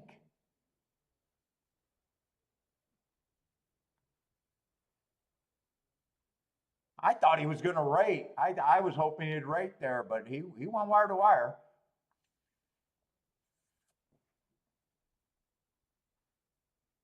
Came in 5-10, 5 over the favorite. And 6 came closing late for the other favorite. Joshua, small bet, but it pays good with the boom.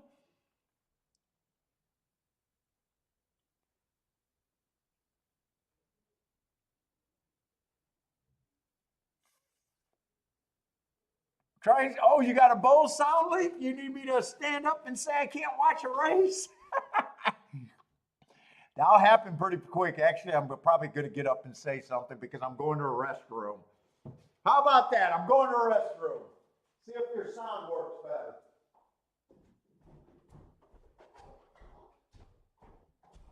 Billy, you want some cookies?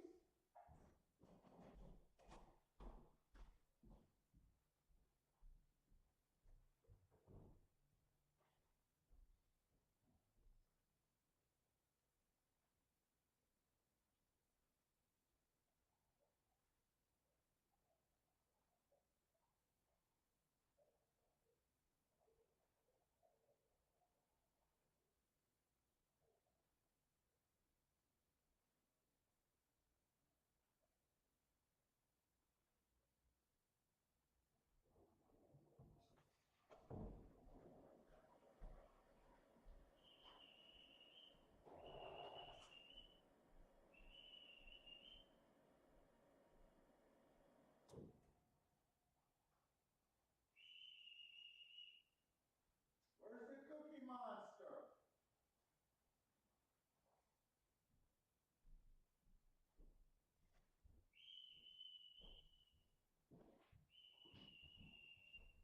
Where's my cookie monster? There you are. Where are you at? I don't even know where you went at. There's some cookies for you.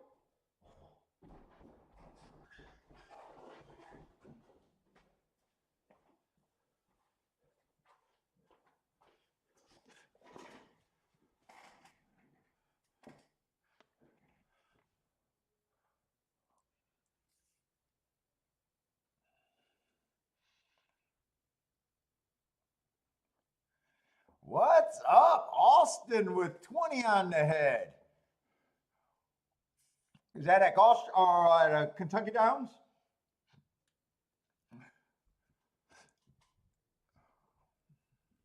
Well, I got a horse in my group to win, but I would have needed the exacta there. I guess 8 was up there for a little bit. 9 was nowhere. And I don't think 4 was ever anywhere.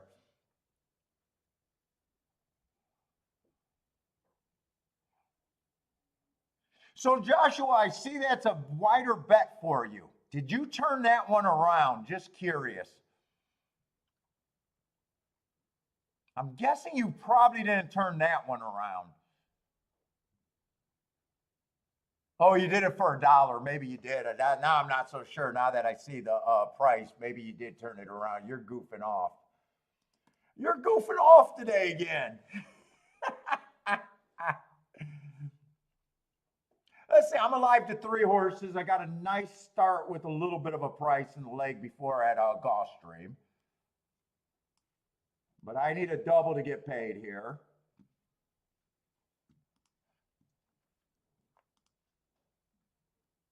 And I'm in a really nice spot because I got the press ticket home.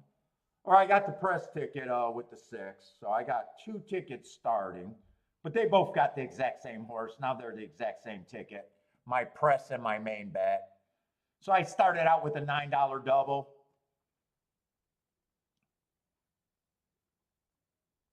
Or, a $9 base bet double. And then I worked it down to only a $6 base bet. So only didn't get rid of that many combinations.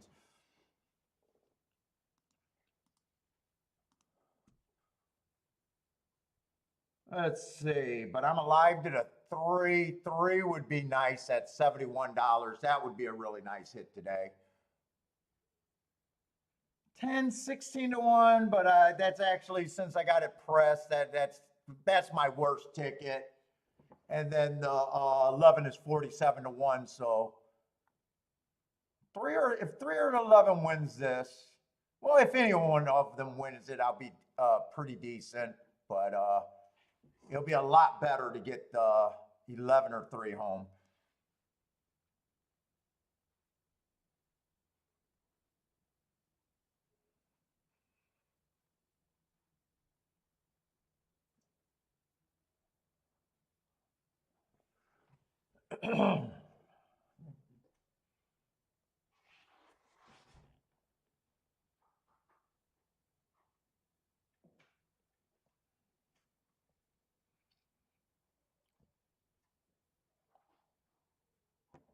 Oh, yeah, wake up, wake up, wake up. I need some more caffeine.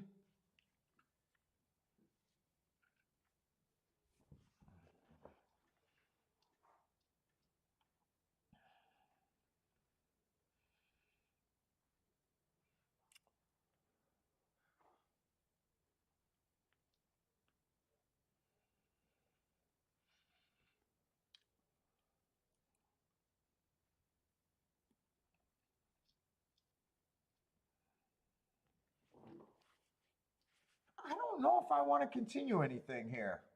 Let's see. How are they betting this race? And three's still a nice price, but two of the horses I'm alive to are ended up being the favorite. Actually, my second best double, 47 to 1 double, is to the 8 to 5. Just looking at that betting board, I got a feeling I don't want to do anything else here. If there's a probably a pretty decent shot.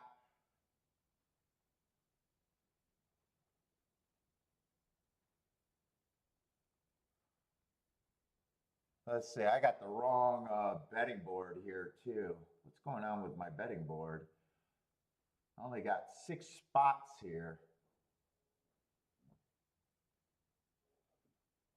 I doubt it if I'm playing this race. I don't think I'm going to fix that. Let's see. I'll just go over to Gulfstream. We got 12-5 claimers. Non-winners of 2 lifetime. Let's just start with the 2 favorites. It's on the Tapeta, so speed and stalkers what I'm looking for.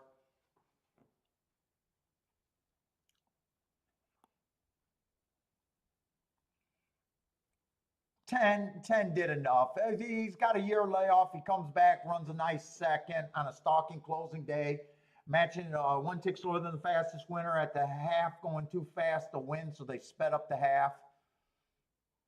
Average at the finish. That's a nice race off a year off. I got no problem with him taking money. Next race was a year, 1 race sample. He still managed to get second while dueling. I got no problem with him. Other than right now, 5 to 2. Doesn't make me want to do anything else. 11, just got speed. I got a couple 1 race samples. I got him as average, slow, 3 races ago, but that was at 20,000, a little bit higher of a level. So he flashed speed, again, possibly better. And then 4 races ago, I got him again at 16,000. That would have been the slowest pace of the day, so I was able to forgive that. But mostly I'm just looking for speed, and he fell in. 12 just feels like the pace has to break down for him. I think he should be long.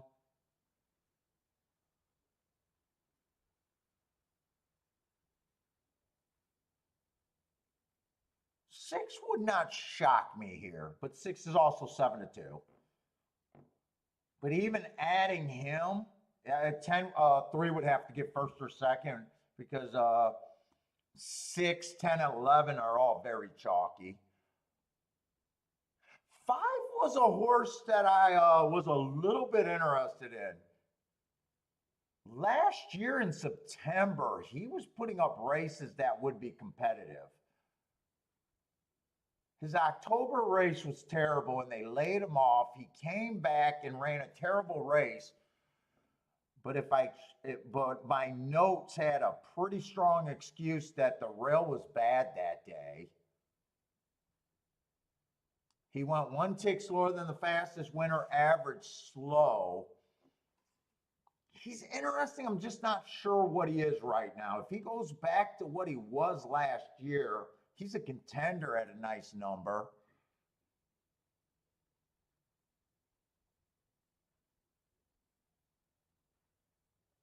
He's another speed horse, but at least he's a big price speed horse. For if the pace backs up, but then again, he's just 9-2. I probably got him in my head at about 5-1. So he's just priced right. If the pace backs up, I got no problem if he beats me. And I like the 3. 3 was running at a higher level. 4 races ago, went too fast to win. That was at 75,000. Comes back, chased the slowest pace of the day. At 35, still better. He almost went wire to wire on a 1 race sample before getting tired. He would not shock me. And last race was a 1 race sample. If there's anything that I might be tempted to do, if I get a big enough number on the 5, I might just do a win ticket. It'd be almost a hedge to my double, I guess. I don't even know. It wouldn't actually be a saver to me because I don't do savers unless I can cover everybody. What's up, Scott?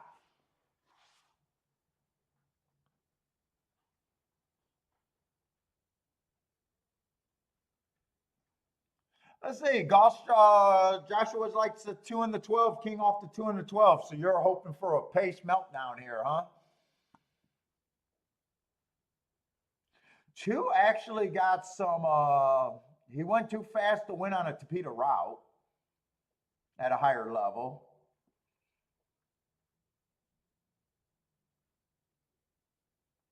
He feels like a horse that if it's fast enough might benefit. I got him running against early pressing bias 3 races ago.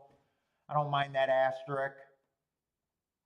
2 last race, I got him on a bad rail. He's a big number. Wouldn't shock me, but I definitely feel he should be long. 5 at 20-1, I might just have to put a win bet on the 5.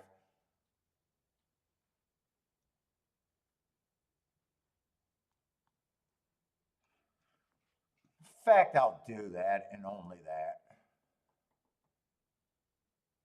I'm only going to do $20 on him. I'll try to get, if I'm right, I pick up $400 on a small bet. But I really want to hit the doubles. I'm not really going to say that's a hedge. I was thinking about using them in the doubles, but I didn't want to pay for the extra horse. And I thought he could even be higher than 20-1. So I always thought that I could possibly come back and re-hit him or hit him. I really want the 311 to win here.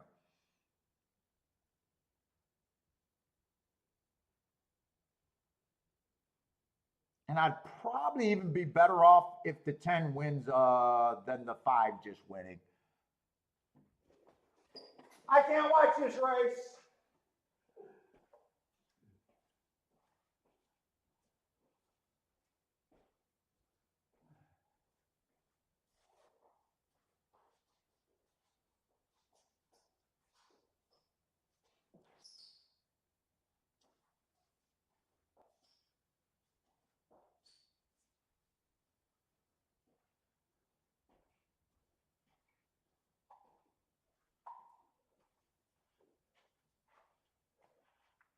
Ah, 10 already got him hooked.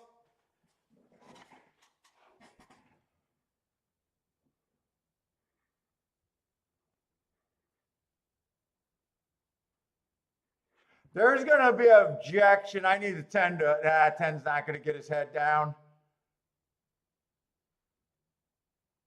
There's nothing I really could have done there. I'm hoping there's an objection, and I'm hoping they find a way to take down the 6, but not the 10. I don't know what happened there. I just seen the 11 kind of get pulled up.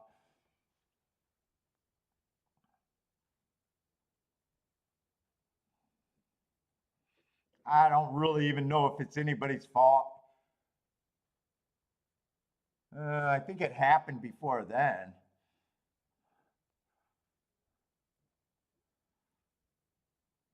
6, I think, was the horse that I had set in my head. He's just 5 to 1, so I couldn't come back and bet him or anything.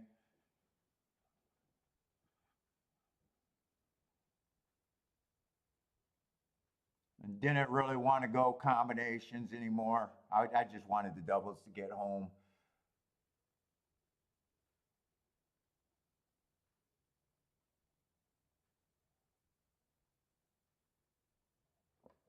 We'll see if there's an objection, but I'm not really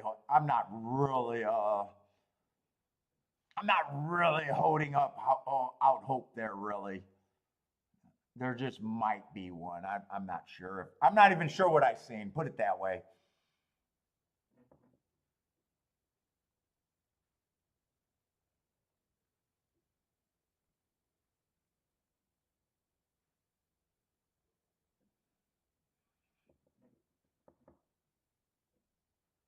Got a little excited when 3 got the lead.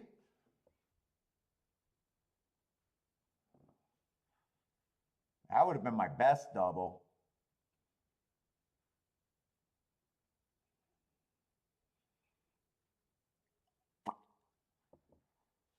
Ooh.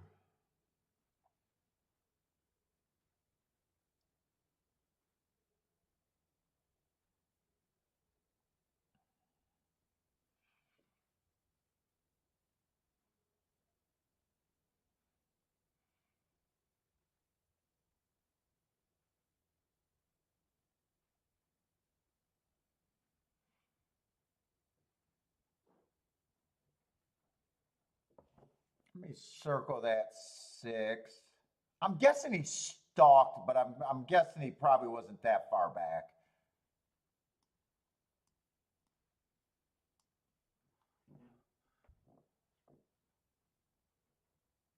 And I don't think they're putting up an objection, and I'm actually fine with it. I'm not even sure if I think I seen what I seen, so I don't really.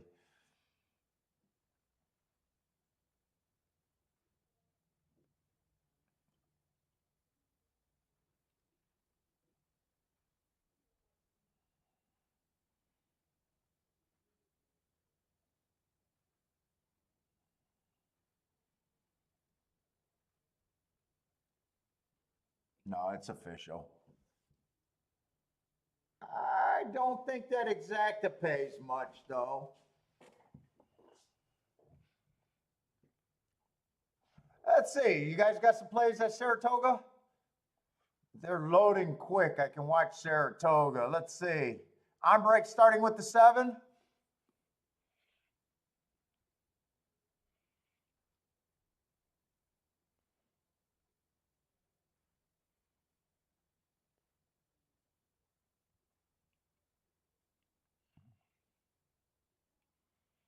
Who said New York is too crooked? Dude, everyone was excited for New York, and then they're all crying halfway through the New York season.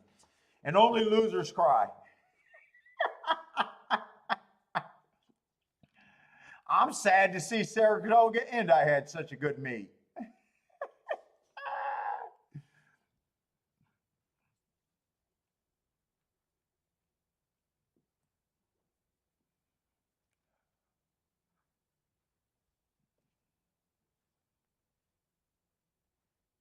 Before Saratoga started, everyone was like, Saratoga, Saratoga on Twitter. Saratoga, Saratoga, Saratoga, halfway through the meet. Stop Saratoga, stop Saratoga. I can't wait till Saratoga ends.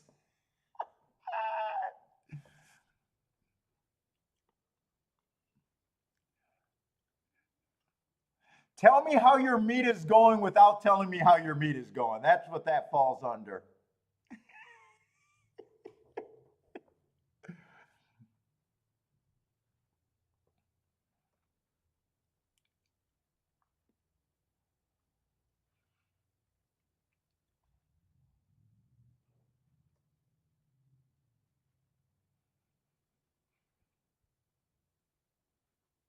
Right, Rex? It's easy. Okay, handicappers tell on themselves all the time.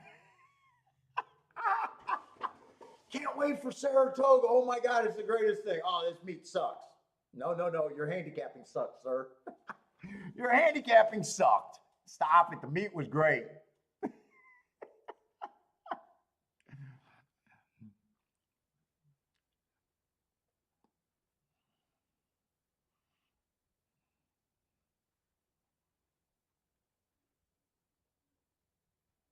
What's up, David?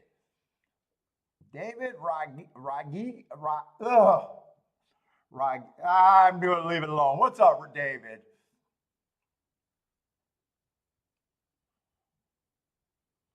Let's see. Three looks pretty gone. Elaine with the Gulf 3. Yeah, it ain't over. It's probably over for me because I doubt it if I'm going to play it tomorrow, and I doubt it if I'm going to play it Monday. And I would have to have a few bands worth of meltdown days to lose at Saratoga. I could play all the next 3 days blind, 3 meltdown days, and not be a loser at Saratoga this year. 3 days that make me where I can't have sleep at night. I could just donate. And fuck, I wouldn't even lose what I won yesterday at Saratoga.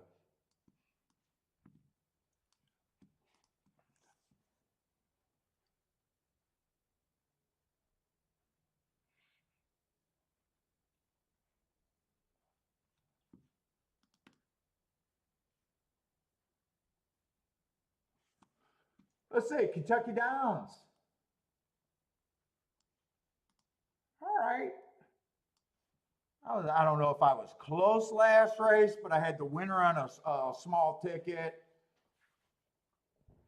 They did go wire to wire. I am not sure. He was towards the inside too. Let's see. He would have been in the 4-hole. We might be seeing enough evidence that the inside might be okay at the very least at Kentucky Downs.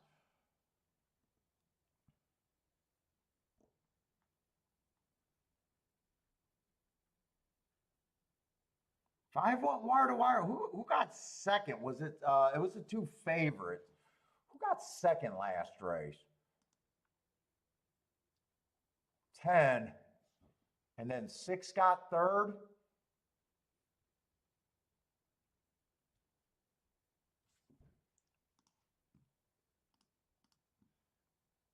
The 1 won the race before that. How did he win? I held off on putting him down because I was curious about the way he won.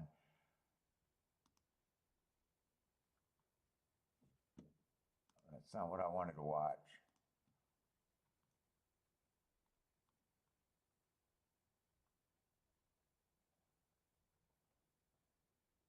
They had him stalking, and that would have been a 6 furlong race. So we've had 2 routes, 2 sprints. Nothing outside of the 5-hole yet that won at the very least.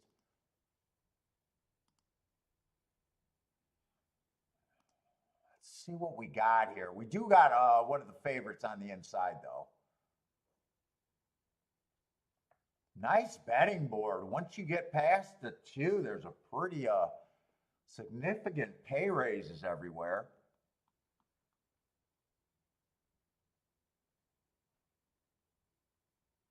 What race is that going to be? 5th race? This is not a great betting race for me, being a bunch of first-time starters, though.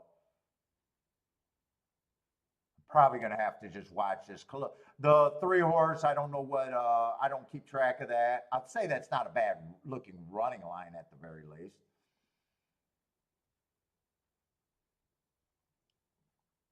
One, I'd say that's at least a useful race around the track. Match strides with the slowest winner, average slow. Just a useful race around the track. Came late. Didn't really get in position at the top of the stretch, but that's a race you can improve off of. They improve a lot. Can improve a lot second time out. 5 coming out of that same race just ran average, slow. Just made his move a little bit sooner than the 1 horse. There's not much difference between them at this time to me. In fact, 8's coming out of that same race. Didn't quite make the move, but anybody can improve second time out. 10 ran the best. He's coming out of that same, wow, that July 30th race. Everyone's coming out of that race. He ran the best of that group. There might be starting to get some evidence that the inside, I'm leaning towards that the inside might be where you want to be.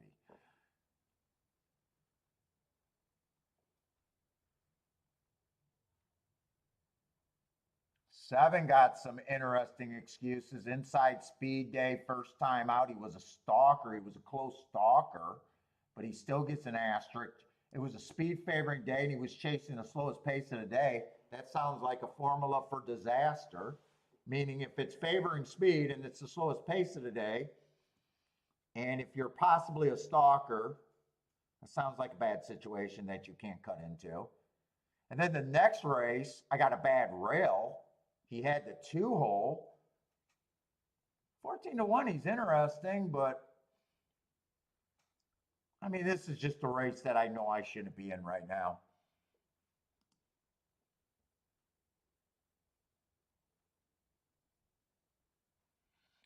Scott, dirt is where the inside's good at Gulfstream. All dirt racing. What's the next race? Tapeta? Yeah, Tapeta bounces back and forth, and it's not usually what I focus on, inside or outside. For the most part, post positions, let's see what the numbers say. I know there's days where I lean towards it's favoring one or the other, but for the most part, I look at the Tapeta post positions anyway, like they're fairly fair.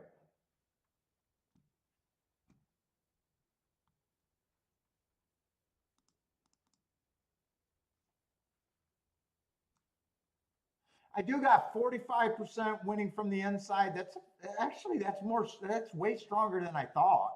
And 42% winning from 4 through 6. So there is a dropout from 7 on out, but I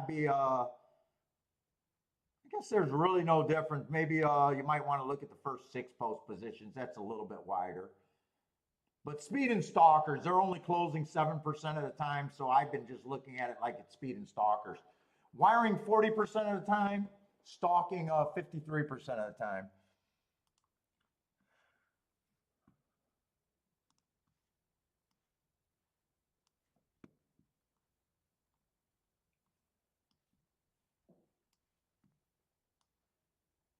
Let's see how this race develops. I got no bet here.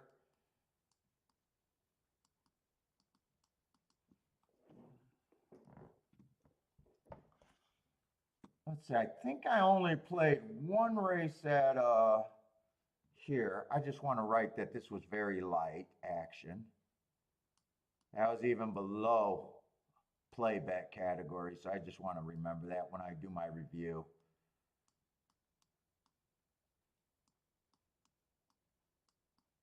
That's the only play I played there, and I think I only bet on 2, unless you want to count that win bet over there at Gulfstream. I think I only made 2 plays, or bet on 2 races there. That was a sit out. I bet on that race. I hit the first race. No bet there.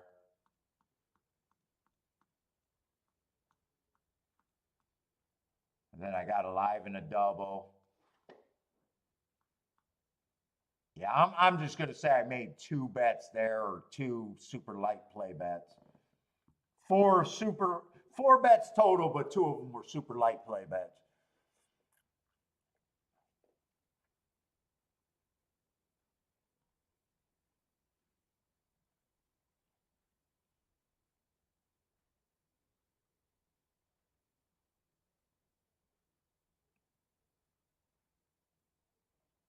Who's this horse on the far outside? He looks loaded.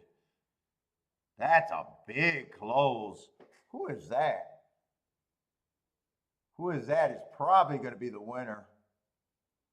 That's going to be the 11 horse. Was he the horse that came out of the best race of the July 30th horses? I think that might be who that was. So finally an outside winner. Is that who the 11 was? No. 11 was coming from Ellis Park, just a different race.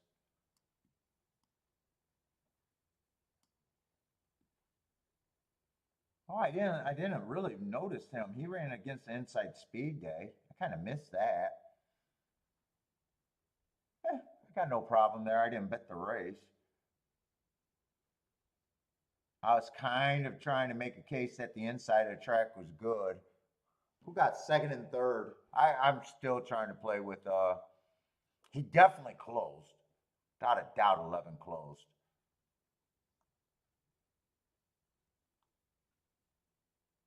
I think that was a sprint, so they're coming from all over today. Who knows? It might just be fair. Right now, that looks kind of fair.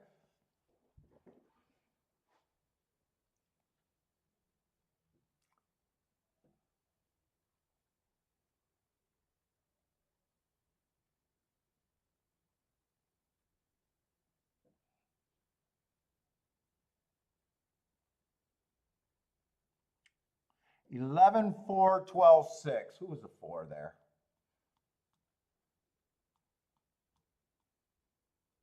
4 would have been a first-time starter, and 6 would have been a first-time starter, and 12 would have been a first-time starter. Okay. Yeah.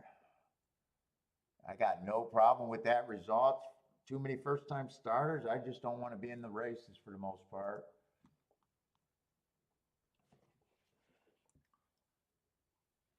Oh, Gulfstream. We got 9 minutes at Gulfstream.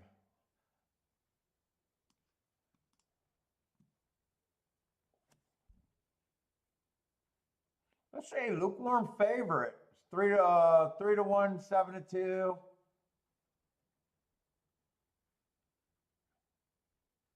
Let's just start at the beginning, because lukewarm favorites already tell you that there's not really a favorite. It's just a bunch of horses that are lukewarm.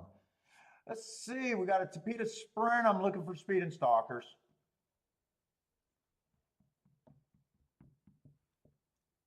What do we got left at Golf? Man, Gulfstream is flying by.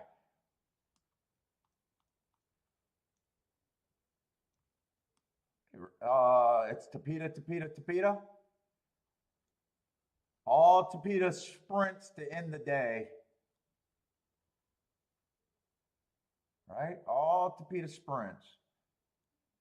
Tapeta. You know what? I'm going to grab a tic-tac-toe board, but really all I need is the Tapeta. I don't even know if I need the Tapeta route, because Tapeta sprints and Tapeta routes are 2 different universes, it feels like. Let me just grab these results real quick. We got 3.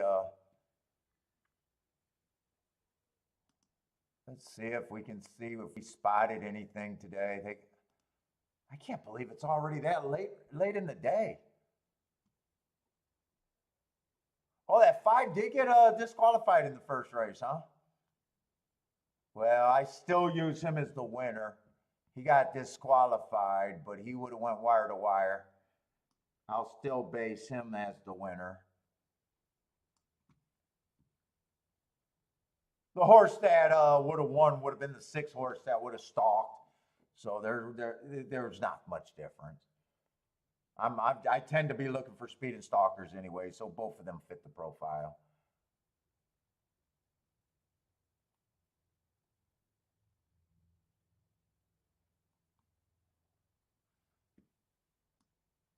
4-horse stalked from the 4-hole. That was a pretty deep stalk. He almost looked like I thought he came from farther back, but they got him as stalker. So middle of the track's been good, at least for today. I don't know if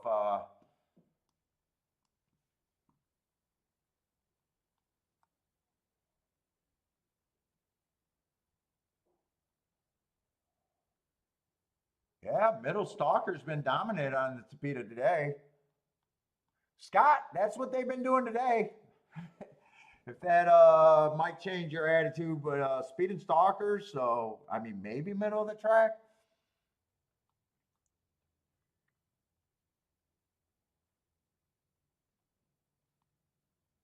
The only horse that went wire to wire got disqualified, and that would have just added another 6-horse here.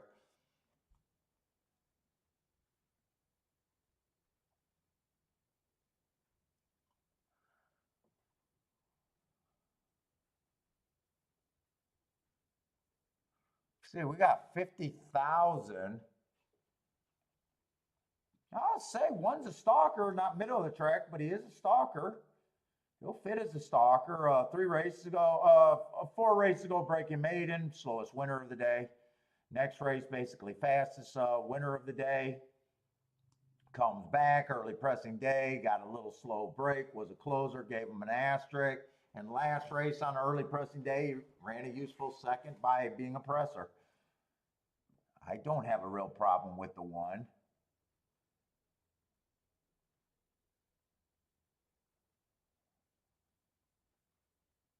Three, I just don't know because I'd have to get those marks really.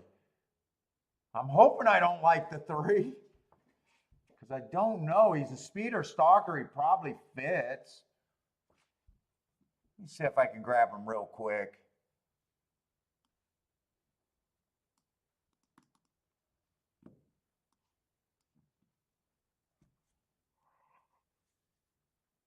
Oh my God, I'm not very quick when I'm yawning.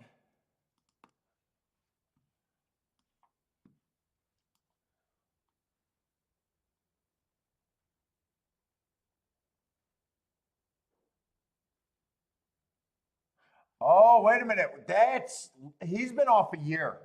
I'm just realizing that's not September of this year. That's September of last. So 3, you're banking on him being healthy. I'm not there at 6-1. He can win, I guess. If he runs well, I'd use that to fade. It just depends on how much you like him. If you think that's the right price, I'd rather take something with some more recency. This doesn't feel like a super weak field either.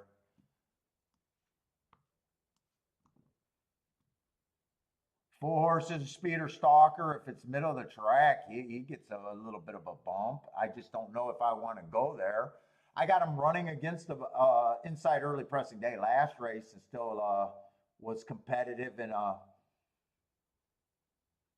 was in position at the top of the stretch and finished 4x2. So he would not shock me at a decent number.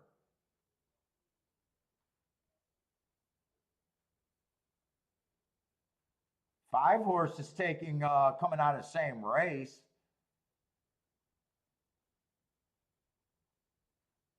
And I'd say to me, 4 ran a better race. There's not much difference, but 4 is also the better betting thing money wise. I'd rather get to the 4 than the 5, I guess, is what I'm saying. If speed's not bad, I'd be interested in the 7 at 10-1. I like that race 2 back on a stalking day when he broke his maiden going too fast to win. And then he comes right back to win.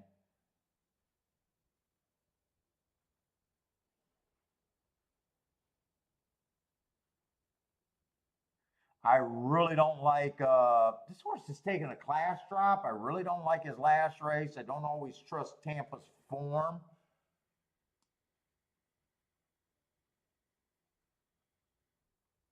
So what we got here? I want to try to do a quick betting line. Dude, why am I fucked up on my,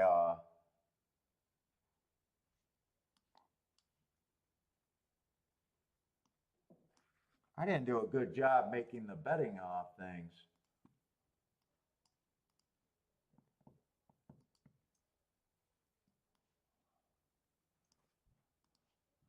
I think he should be long. I would just be really hard on that 3-horse myself. Other than that, I think everyone can win the race.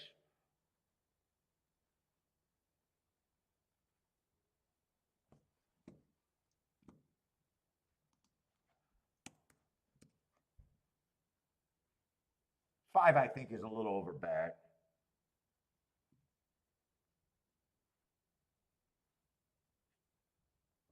Four is an overlay.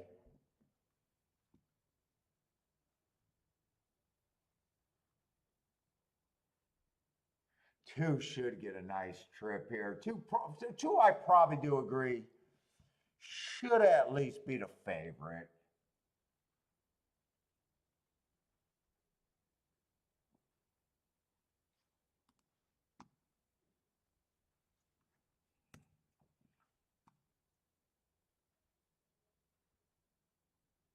Let me see the 8 and the 7 one more time.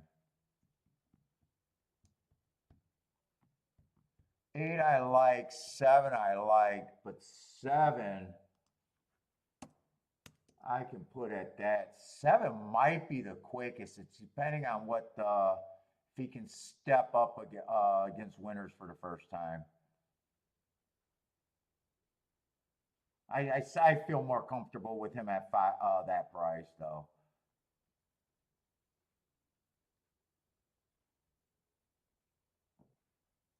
Might be better than I think, but I'm not going to have time to look him up. I'm just going to roll the dice and say I don't think 9 can beat me. It comes down to these 4 horses. I think at the very least 2 should be a lukewarm favorite.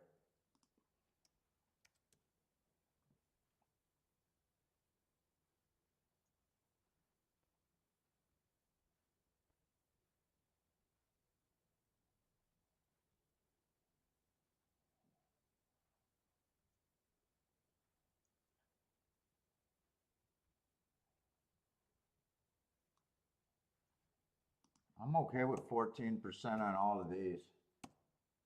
Fuck, this race is a little bit more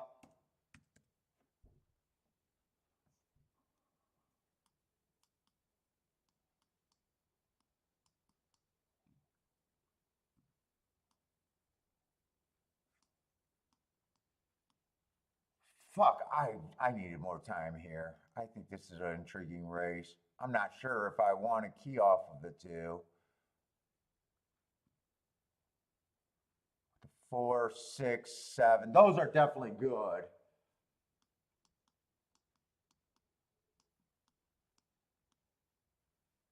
Not going to get as be able to get as creative. I'm under the gun here.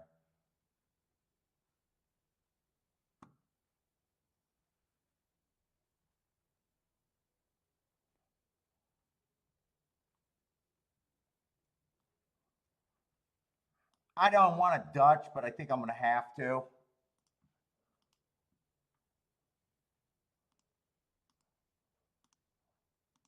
I really wanted to play this ticket better. I just ran out. I let the time get to me.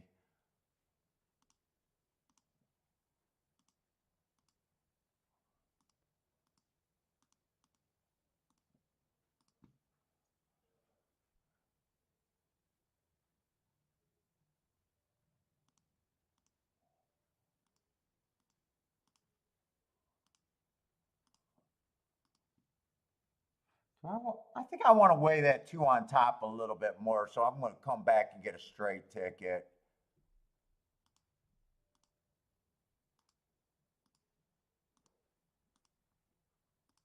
I'm going to come back here and get a straight ticket. Yeah, I had to cut down some stuff. I didn't want to bet 2 horses to win. Probably should have just bet more on the 4 to win and keyed the 7 a little bit, first and second with the same group.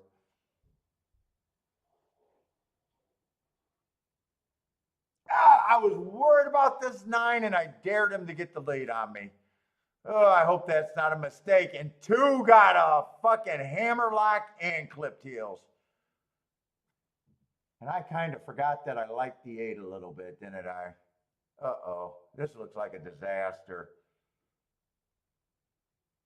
I think I need the 7 to fucking win, and 7's in trouble when he didn't get the lead. 8 looks gone.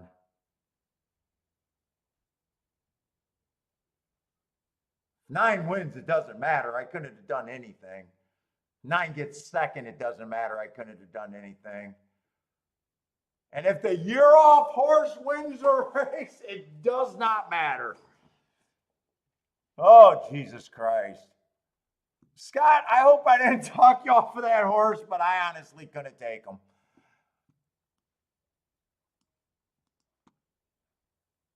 Oh, God, I couldn't take him. I would have said no way at that price. Oh, they did a nice job. Yeah, 3. There's nothing I could have done there. There is nothing I could have done there.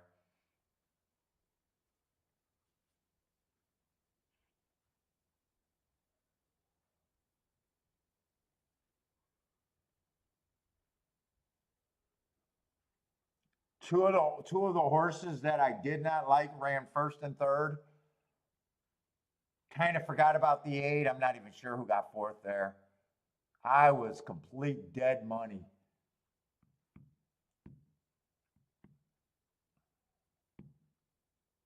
No one went wire. Well, really, no one went wire to wire on the Tapeta other than the horse that got disqualified. 3 definitely closed.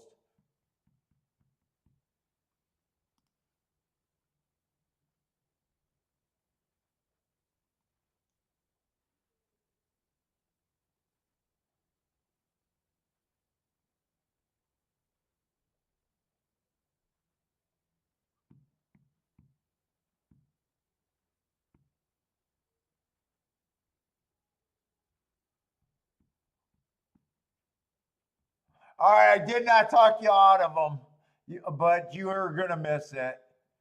It came in 389. 389.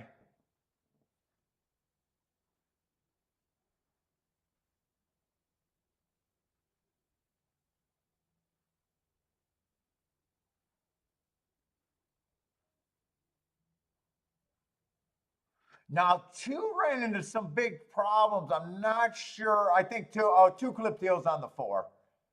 So that's not gonna change anything here.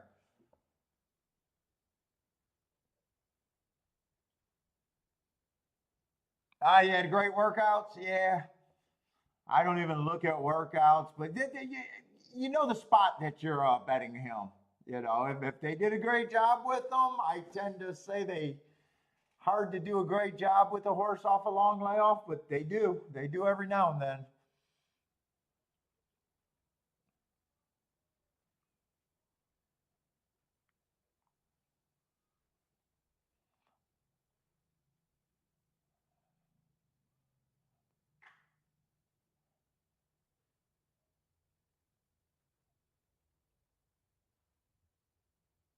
Four honestly didn't get a fair run after getting clipped heels. The jockey kind of stood up on him like, what the fuck? Look at him. Look at him. He's not riding there. He's not riding. Not saying that he would have won, but they did come from a mile off, so he might have had a horse, but he kind of stopped riding. Wondering what the fuck happened back there. You probably never seen the 2.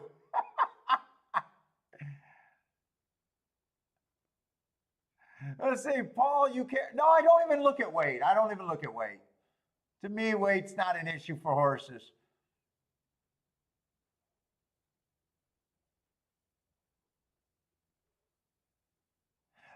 They might be. You see that on the descriptions, the race conditions. Sometimes you read weight breaks or apprentice jockey.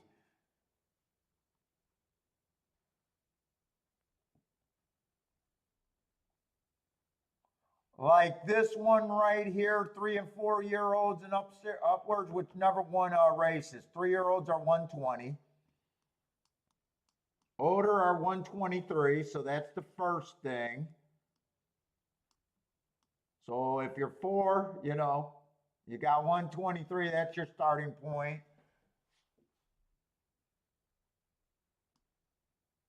And then here they got an extra condition based on claiming price. So if you're willing to lose the horse, well, you can. But if you enter your horse for every 5,000 to 40,000, so you're able to reduce your 2 pounds per 5,000 you drop off of. So, this is 50,000. So the most you can get there is 4 pounds by saying 40,000. So then you got to look at weights. I don't know if that affects anyone here. So if everyone's at 50, there's going to be no weight breaks. But if someone's at 45, so 5 right there would get, his age, and then another 2 pounds off of there. 6, he would get a whole full 4 pounds. So he's a 3-year-old, so that's why he's 116. I don't know where the 114 come from. I don't know where the 114, because you still got to be a lawyer to read this shit. So I don't know how that's 114 and not 116. But honestly, that's something I don't even look at. Where does his 2 pounds come in? He's supposed to be 120. I don't know where his 2 pounds come from. He's at 50,000. Where does his 2 pounds come from? It says 3-year-olds 120.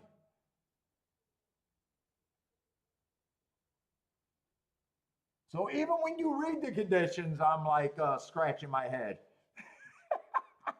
And then if you got an apprentice jockey, apprentice is based by how many wins. So a guy with 0 wins get more breaks than the same guy once he gets a certain number. I think it starts at 10 or 12. Then it might be 7 when he gets a couple wins. Then maybe 5, Oh, I did miss one. Okay, I did miss one. Non-winners of 3 races allowed 2 pounds. I did miss that one. So non-winners of 2 gets you an extra 2. I kind of missed that.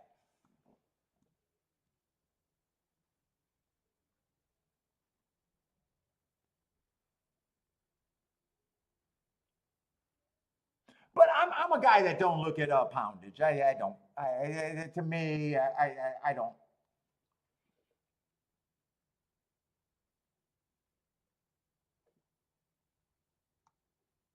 So is anyone getting a huge weight break there?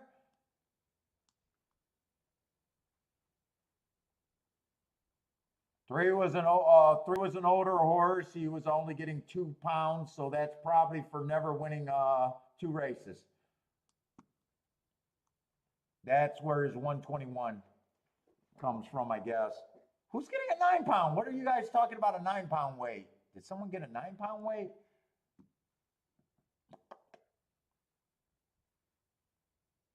Oh, see this 4 horse right here? Right here, wherever you get this weight right here, and then you get the little number right here, Scott. That means an apprentice. So you got all those other rules, but just by having this kind of beginner jockey, he gives you an extra credit of an extra 5 pounds. So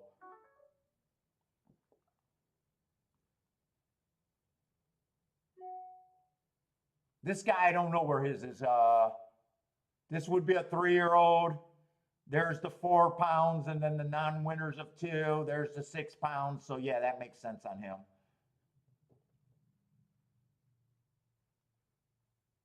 Elaine was on that 3 with the yippee.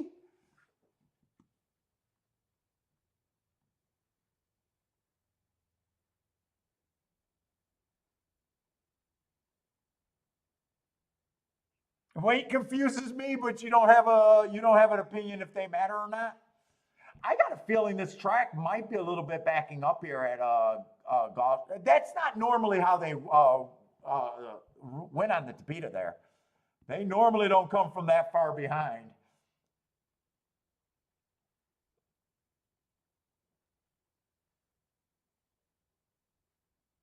Or maybe he found a field. The pace was fast. I think they went 21 and change.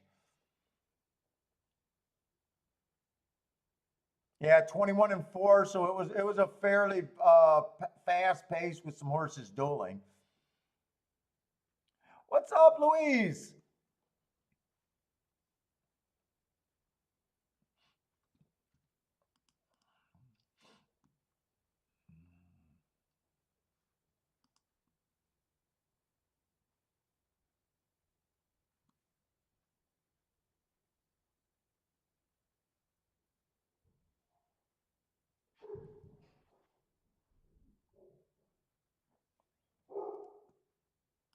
All right, I got to go to Kentucky Downs. Yeah, but that's an area of handicapping that I didn't do. I've never done any work with weights. Don't really care. And a lot of stuff that I didn't do my own work, I wouldn't argue with someone one way or another. I don't care. If you got an edge with weights,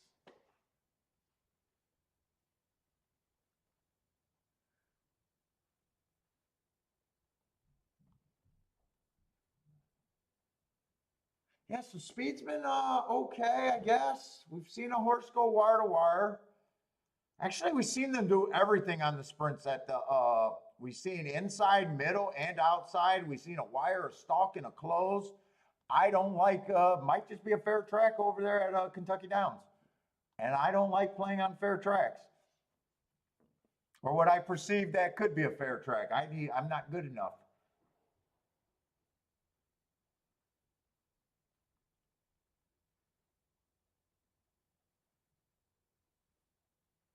Who's the favorite? Four's taking the action right now, but they tell you about the four just being the favorite 7-2. Okay. I don't really care one way or another on the four. It feels like blah.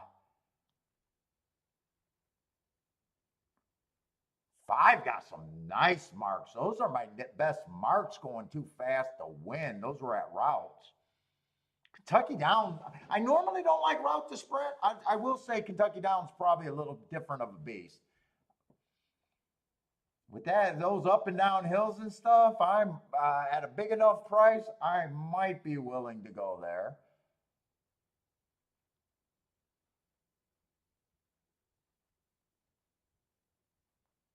Seven got great marks, but he's 5-1.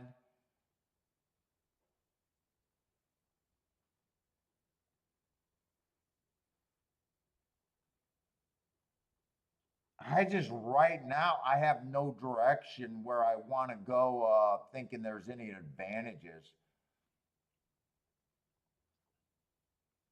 10 has great marks at a nice price for me. 11 has nice marks.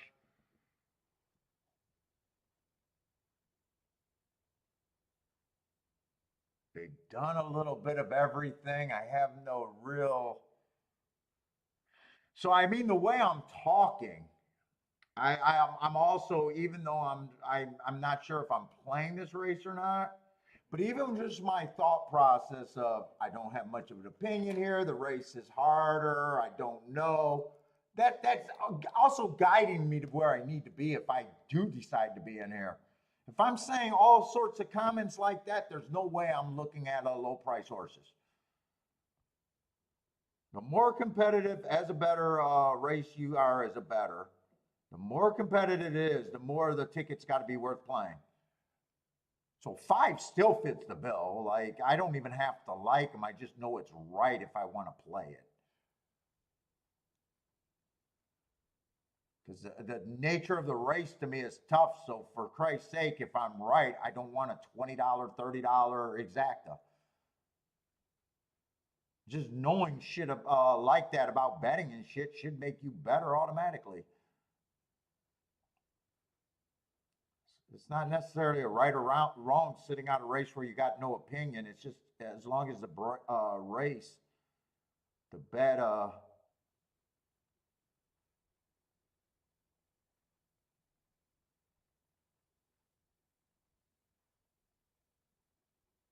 10, definitely. I like those hearts. I'm leaning towards I either make a play bet that will pay a ton if I'm right or sit out this race.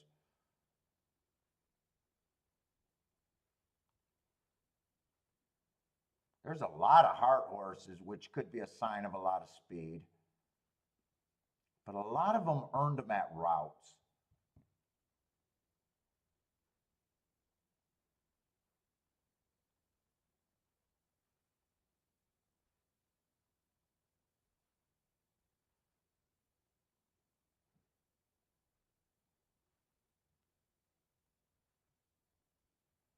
Seven's trying turf for the first time. I don't know. Got great marks, but I don't know about that. Five is still intriguing me enough not to get rid of this race completely.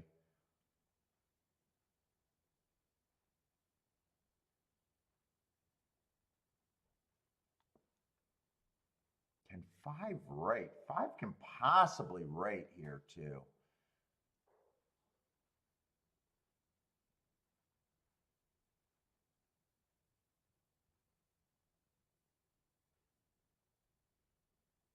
I also like the 10.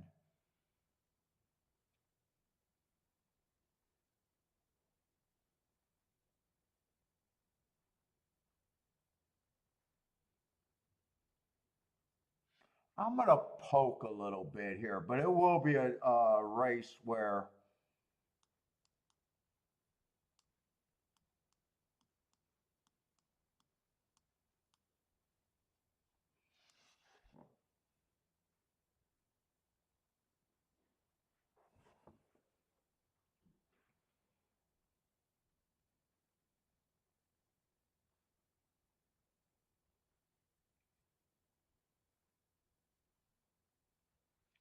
I'm going to poke a little bit at that 5, 10, 11. I want to decide if I really want to do win bets or not.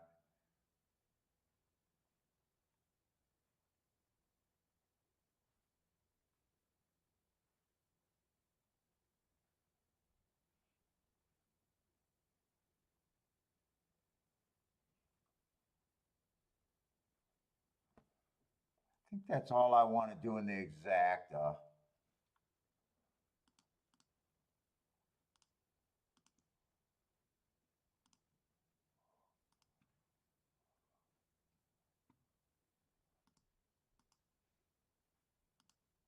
And if I can get it in, I'll bet the 5 and I guess the 10 to win.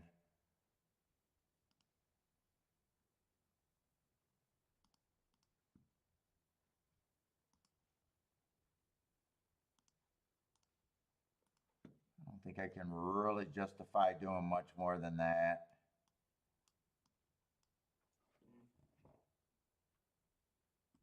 Four's the favorite. Got no problem if he wins. He's just so blah.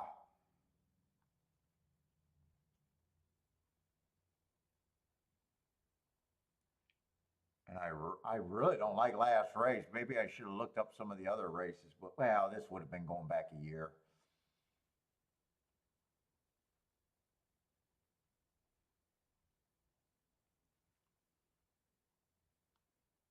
Two probably feels too cheap. I think I want the 5 to come off the pace, not to be on the lead. I think that's how I want the race to develop with the 5.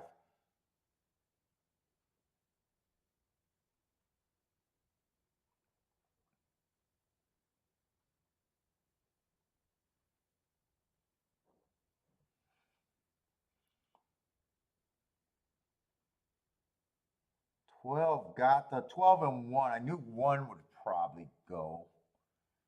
Did I think 12 would go? 12's a goer.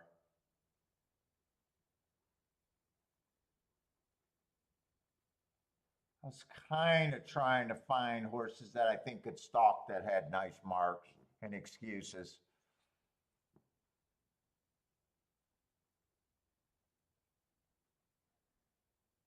I think all my horses, I think, are way too far back other than the.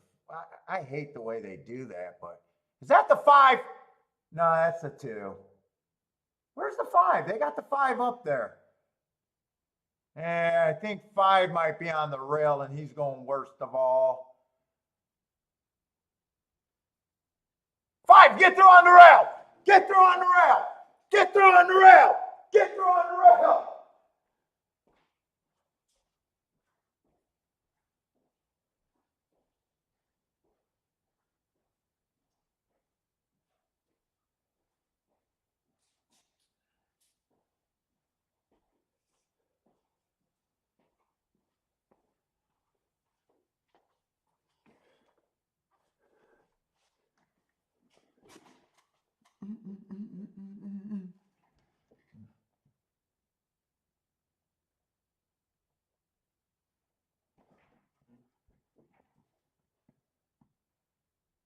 All right, I'll get a win ticket, but I think I missed the exact. If you guys are saying 5-6, was that the 10 and third? That might have been the 10 and third. I can't even tell by the marks. I didn't bet it huge enough to be celebrating all that much, but it's an okay hit. It's an okay hit. And it's not my usual. Boy's too full of himself today. Your boy's too full of himself today.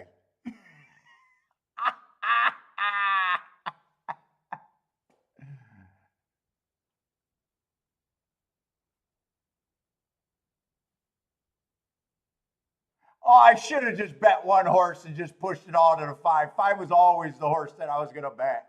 I don't know how many times I said I got to do something with the 5.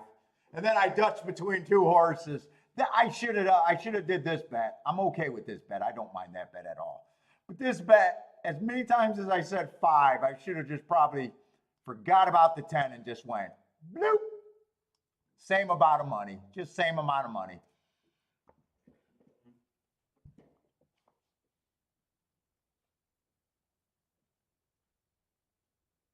If the 10 got third, I'm really okay with this bet. I had a shot for a small exacta box to hit it. If that's not the 10 or the 11 for third, maybe I should have just did win bets there. I don't know. Been able to hit it for a bit more. But I'll take it. 40, oh, fuck. I'm the only host that's going to apologize for a fucking 22-1 winner. If I was Dennis Trusty, I'd be asking for tips, for Christ's sake.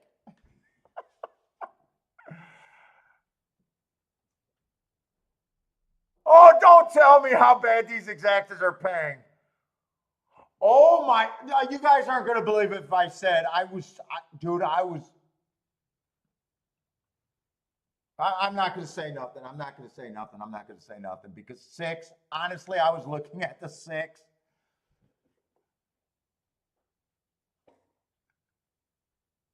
I didn't realize who the 6 was. He's another middle off the track, off the pace horse. And then I seen that he never ran on the dirt. And that's when I got off of him.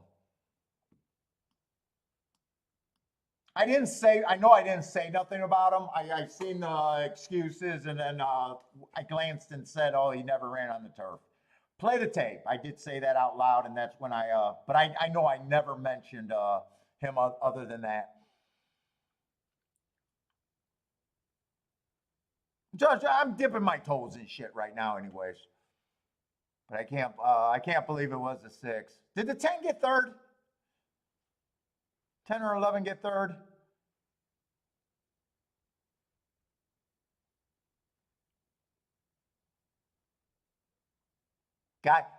Fucking guy's apologizing for not killing a 22-1 shot.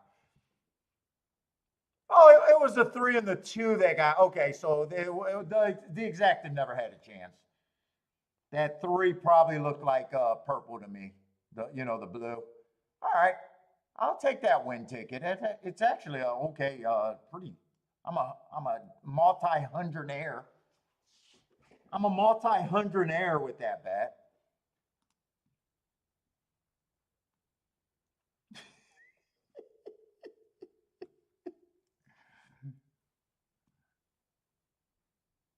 Oh my God, Jevin box 3-6.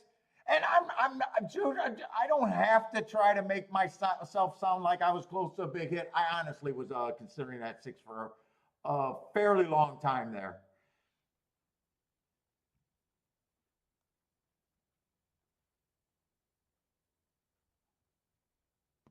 Five was the horse I was always going to play.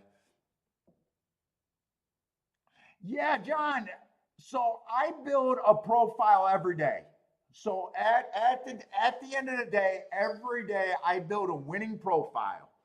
I don't exactly spell it out how I do it, but it's not rocket science. So the definition, and here's the clue, he went too fast to win that day.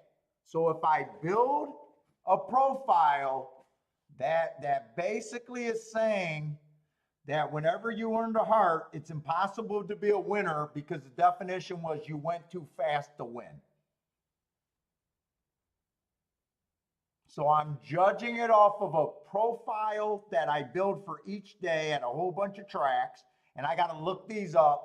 So, at first call, he was 1 tick slower than the fastest winner. That's based off the same profile. And then at the second call, he was going too fast to win. And at the 6 furlong mark, he was going too fast to win on that race. So I don't exactly say what I do, but it doesn't take much to figure out the definition there. But it's what I consider my best marks. Anytime people used to say, trust the hearts. Hearts are always my best marks. Now there's different ways to earn a heart, but when you just think about that definition, generally speed horses are what gives you hearts, going too fast to win. On a closing or stalking day, you do get scenario where closers are capable of winning hearts. But that's not natural. That falls on a few, like a closing day, and those horses are dangerous. So I don't say exactly, but I say pretty damn close.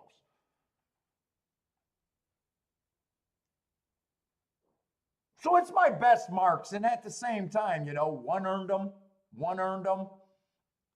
You know what I'm saying? But 5 earned them multiple times. They definitely catch your eye. 7 earned them, but remember, I got off of 7 the same reason I got off of the 6. Never ran on the turf. 10, basically, I was playing all the heart horses, if you haven't caught on, because they're my best marks. And then luckily, I'll be honest, if 5 wasn't, if 11 and 10 were the bigger overlays, I would have bet 10 and 11. It was just who's the biggest overlays on my win bets kind of deal.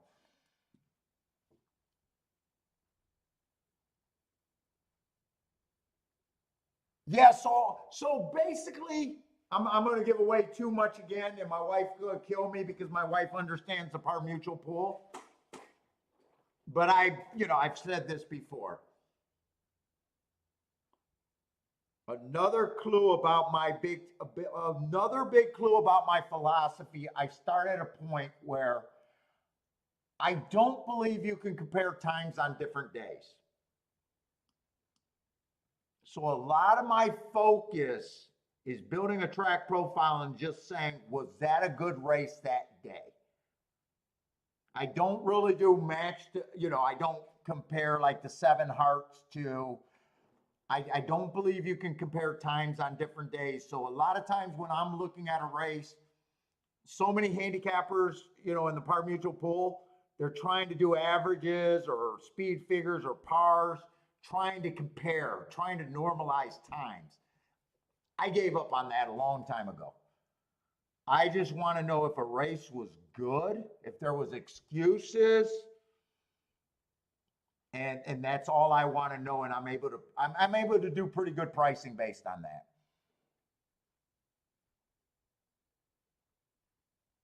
So that's another, that's like another kind of clue on a direction that I think is valuable. If most of the people you're playing against are trying to compare times on different days, and you're normally looking at times a different way, you can get to spots. Remember, we're interpreting the same information, but we got to do it a little bit different.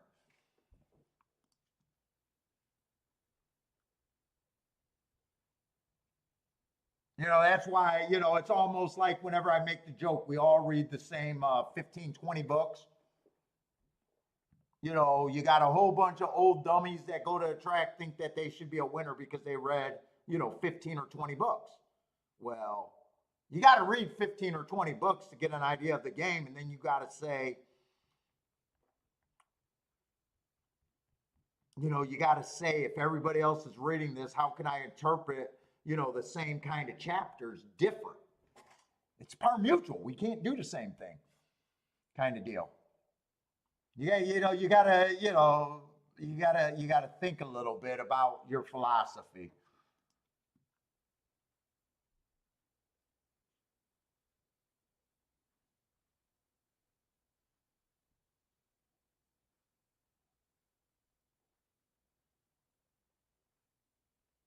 Oh, did I bullshit too long and missed a shot to look at Gulfstream?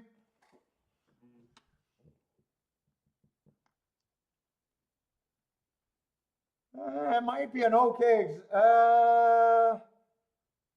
If 6 gets second, that might be an okay exacta, and if 1 gets second, there's probably nothing in that race that's interesting. And then after, I always tell this is for the people that are watching for the first time or the people that are just trying to figure out handicapping philosophies. I know a lot of you guys heard this a million times.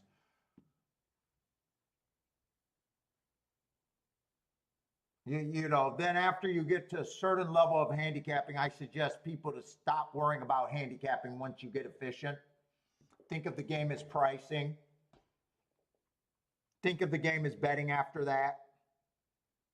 And being able to walk away from tickets that you think you can win, yet after you cash them, you have no upside.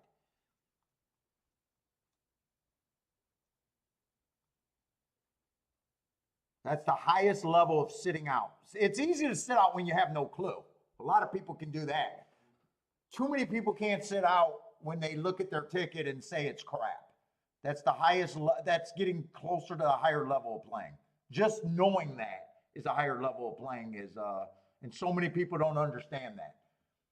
Wait a minute, I got a winning combination, why don't I want it? You'll hear me say that all the time, and people can watch this show forever and not understand that concept.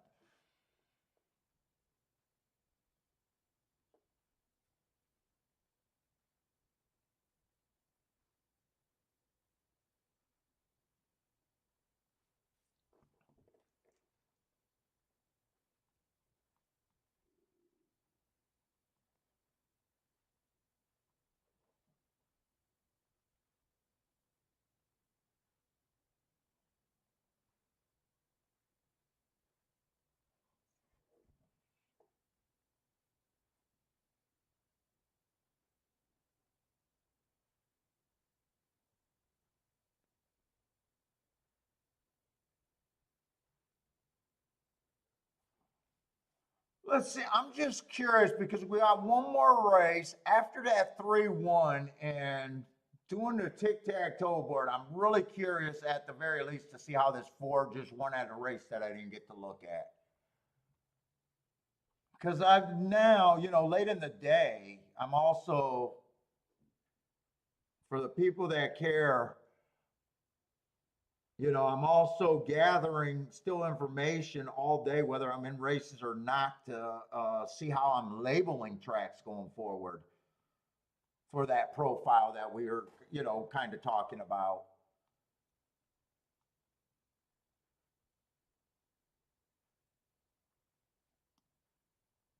Ford does look like I'm guessing, I did not see the race, but I'm guessing Ford probably stalked, and with the way the track's been running today.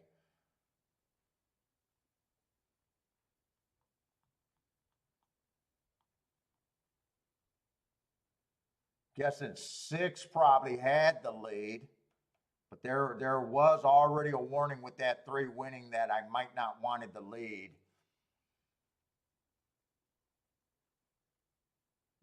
I don't know what I would have done. I'm just kind of, I know the results, but I try to be honest with where I think. And I kind of got the warning bells with that 3 closing so far back last race that this track might have been backing up.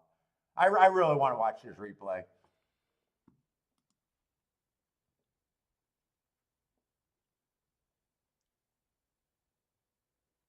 Yeah, now Scott, for you to know that, that's why I don't know if you were watching and people were trying to get me to do a holiday show on Monday, and I said Monday and Tuesday I do all my data points. Now, for you to actually know that, you got 2 choices. You can bring every fucking chart with you at the track while you're trying to scramble and make your decisions looking them up, or you got to take some days off and do a whole lot of bookkeeping. Other than that, you'll find that when you start doing track profiles, like most people would know that a track on the dirt, if they go sub 21, unless it's, maybe Arizona or maybe the West Coast where the tracks get super hard. But let's just say you're at New York. Everyone can see 21 and change is fast at all the New York tracks at a 6 furlong sprint. But I'll tell you, there's certain days during the year where 21 and 3 is just average. Every horse is doing it. So really to know when a horse went too fast to win, you got to do a lot of data points every day. That's where, a lot of people that just say, hey, 21 and 3 is always fast in New York. Generally that's true. That's a good average. That's a good thinking that way, but it's not always true. Sometimes you get 5 dirt sprints and every race went sub 21. So was sub 21 really that fast? Not if everyone did it in one, it wasn't. It was just average. So to be able to really be able to think about that, you got to figure out, well, you got 2 choices. You can do your homework early, or you're going to be scrambling, looking up a lot of charts. And I got to do the homework early.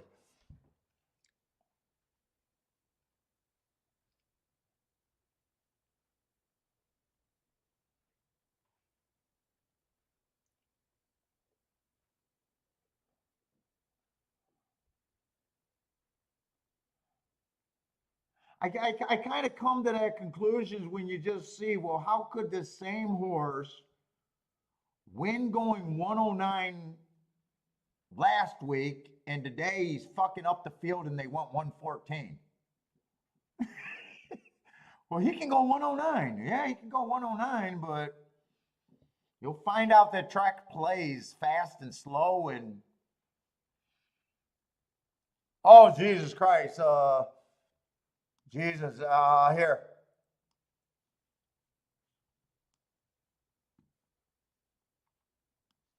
And this is not how many I keep track of. I keep track of more than when I got help.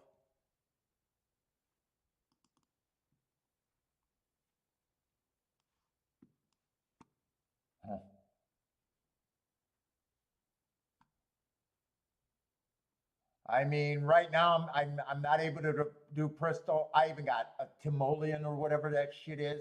Prestyle. I'm not able to keep Prestyle right now. I'm doing Mammoth. I even got Santa Anita, Golden Gate. I have it. MVR. The Ohio Circuit. I'm behind on. Texas. I'm behind on. Louisiana. I'm behind on. And these are all circuits that I used to do all the time. Belterra, Indiana. I'm behind on Indiana, haven't even done it. Delta Downs. These are the ones that I'm actually got completed that I am doing. Tampa Bay, Oak Lawn Fairgrounds, Laurel and Pimlico, New York, Woodbine, Monmouth, Kentucky. That's all the Kentucky tracks. It used to be Arlington and Hawthorne. Now it's just Hawthorne. Philly. I'm still keeping track of Philly for some reason in Gulfstream Park. I would have, if I had my help still, I would have every one of them. And I'm not, and I have no intention on playing every track. I would keep track of every one of them just for the feeder tracks.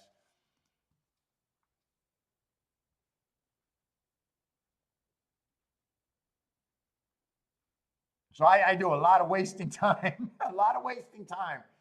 And I would have, did I miss, I must have missed that replay, huh? That must have been the replay that I seen at Gulfstream. So I must have always missed that replay, huh?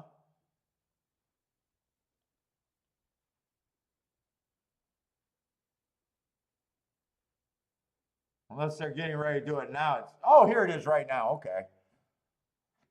I'm guessing the 6 went to the lead. I'm guessing the 4, oh, wait, 4 got to the lead. 4 came out the gate good. 6 is going to lead. Okay, 4 got out the gate good, but he was not going to lead. Okay, so they definitely came off the pace there. Deep, deep stalk. Even at 3, so it's been the middle of the track. Even that 3 made a wide move closing. And remember, this horse got disqualified, and there would be another 6 right here. I mean, that is kind of looking like a bias. I don't know.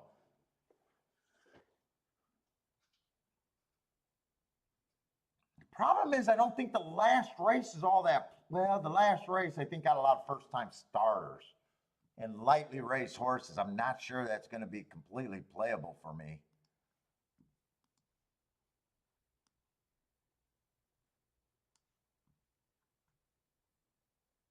Yeah, and the horses that ran before, yeah, I doubt it if that's going to be a really playable race for me. Quite a few of the horses that ran before only ran one race where you can't really, after one race, you can't really bank on a horse's running style.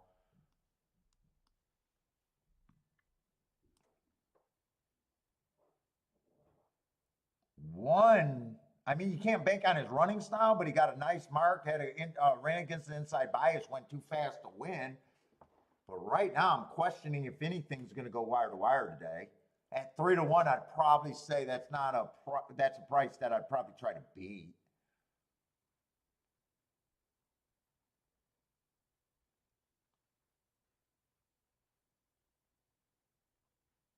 Six, I'd just say his only race, got every right to improve, but his only race, I mean, it looks like he got in trouble there, but his only race running line is ugly where after one race, there's no way I can back that.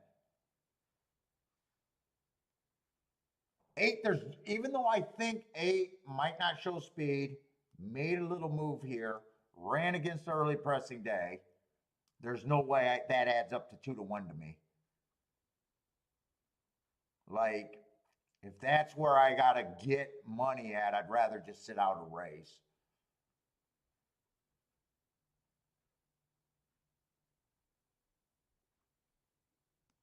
I'm not sure if this horse is going to lead or is a stalker or a little bit of both. If this if the 9 stalks, 9 might be interesting at a big enough number.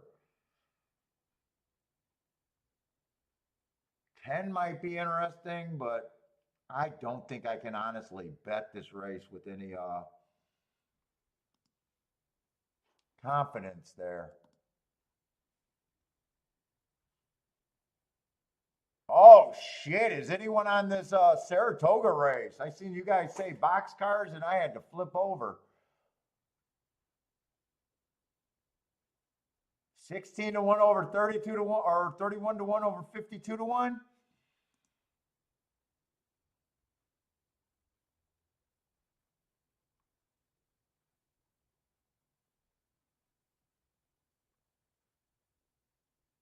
Let's see. 3 would have won the race, right? 3 won the race. 311.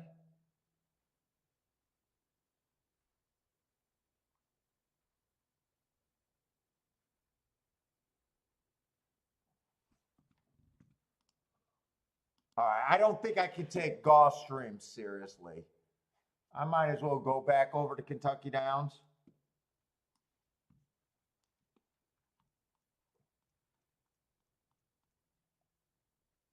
They're going in the 7th race, huh? Another turf sprint.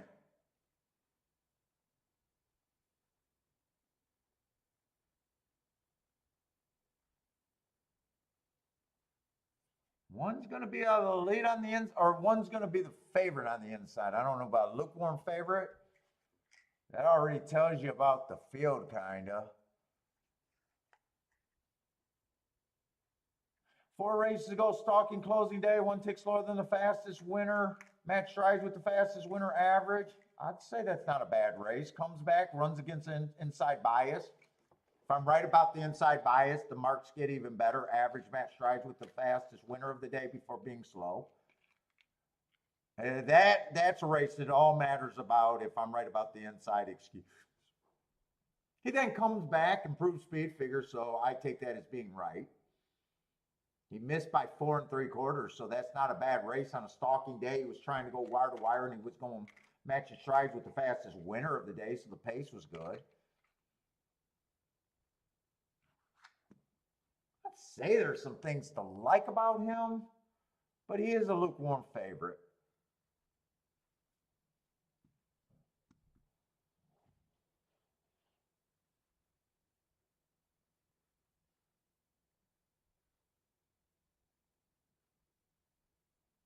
Two just feels like a closer. I got to see what the pace is. Let's see. 3 got a few interesting races. First race I got a speed favorite day. He would also chase the slowest pace of the day. I like the asterisk. He comes back, matching, going too fast to win. I like that race. And then last race, just average, slow, and they gave him a little bit of freshening for this. Wouldn't shock me, but I'm not feeling like I still want to see who else is here. 4 didn't run a bad first time out. Average 1 tick slower than the fastest winner average.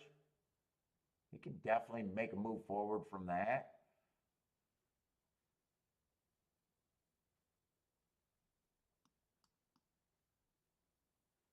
Let's see. 5's a horse on a stalking closing day, went too fast to win. He then runs against the inside bias, and he gets another stalking closing day and didn't really rally.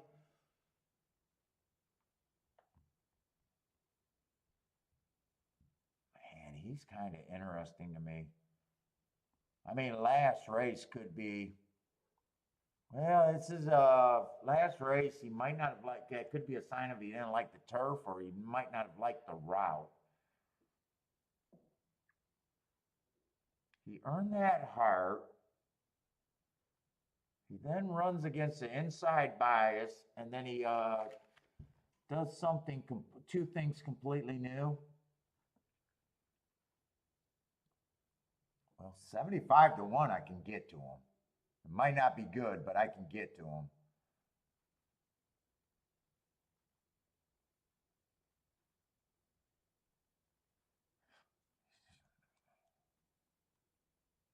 Last race was a sprint, and I was willing to play heart horses at a route, okay, or at a sprint. I wanted to make sure about that. Dude, 7 kind of looks like the 5 to me last race.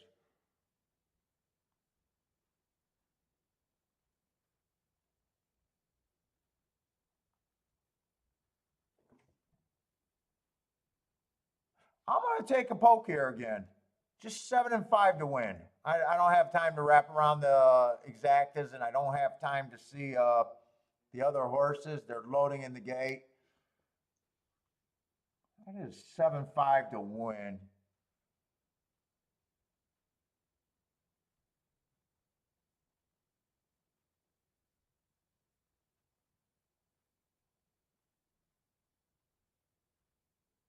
They're both trying.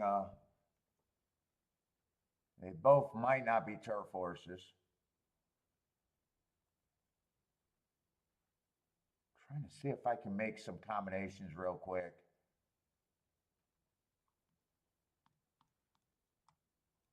All I did was 7 and 5 to win. I don't think I'm going to be able to find a combination unless someone acts like an asshole. Someone is looking like an asshole.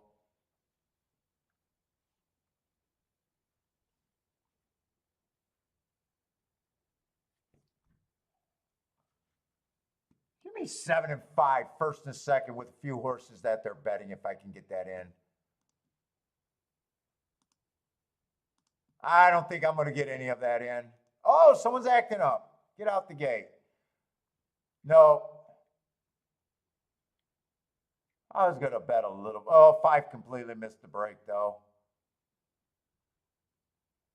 Probably would have used the 1. I probably would have used the 3, and I probably would have used the 12. But 5 completely missed the break. I got to root for the 7.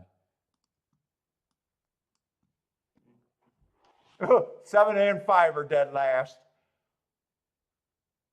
5 missed the break and 7 didn't. So I don't know if that's good for the 7.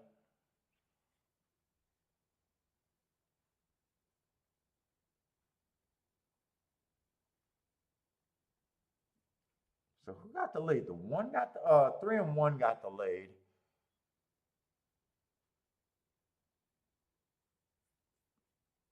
It doesn't look like there's any miracles here.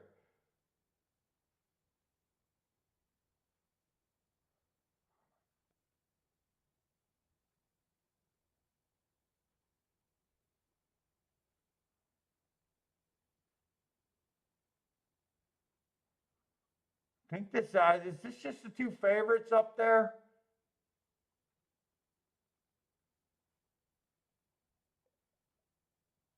This is coming down. I think that's just the 1 and the 3.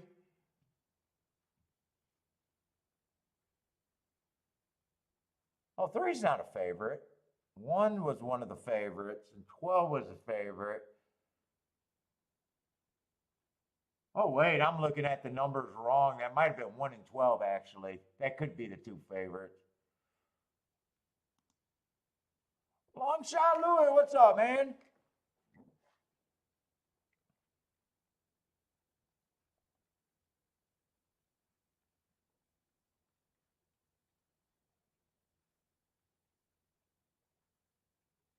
I still can't tell who that is. Maybe I guess it. Maybe it's the 12.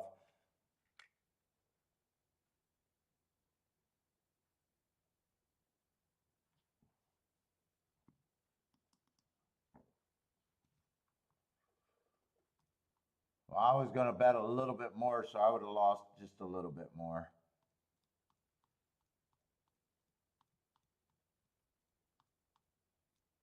We got 11 races. We still got a lot of races there. That's right. They had a huge delay early. I don't think I could take this last race at Gulfstream and do anything with it.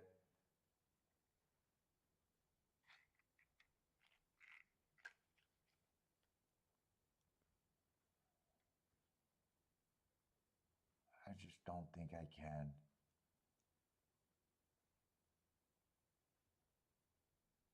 One would normally be the torch that I would love here, but I'm worried about them going wire to wire.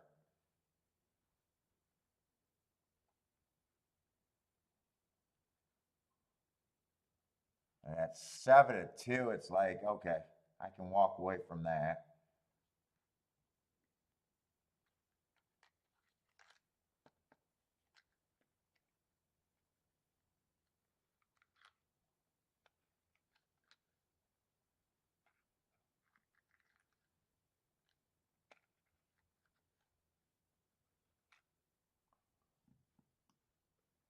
I just don't think I can play this race.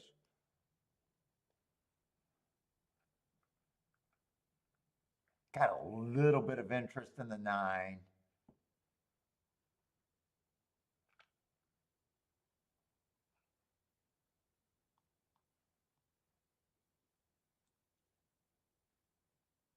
Got a little bit of interest in the 10. 8's a no spot for me. These are the horses that I think I can get to that aren't first-time starters. Who's that? There's one other horse there. Or is there?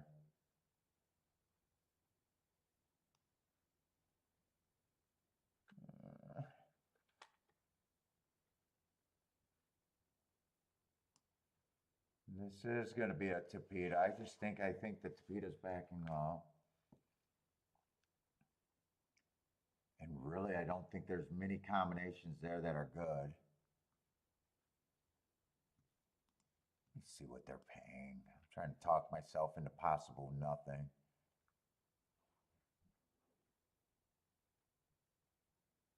$10-1's only $16.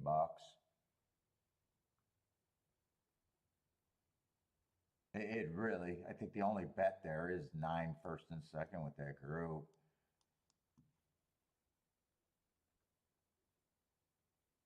The 110 isn't fooling anybody either.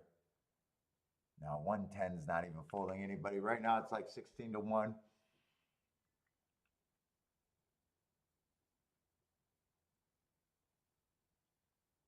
I thought maybe 110 would be playable, but fuck it, a 4-1 with a 7-1 should not be 16-1. That is being hammered. And the 6-1 over to 4-1, there's no way that should be 17-1.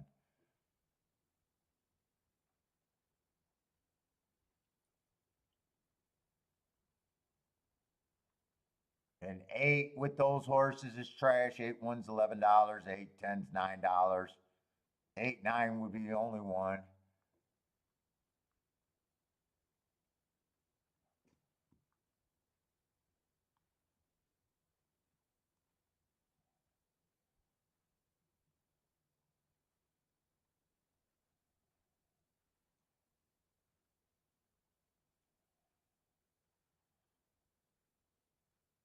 Yeah, I just got no bet. I don't really need it. Don't need it either. What's up, Rico?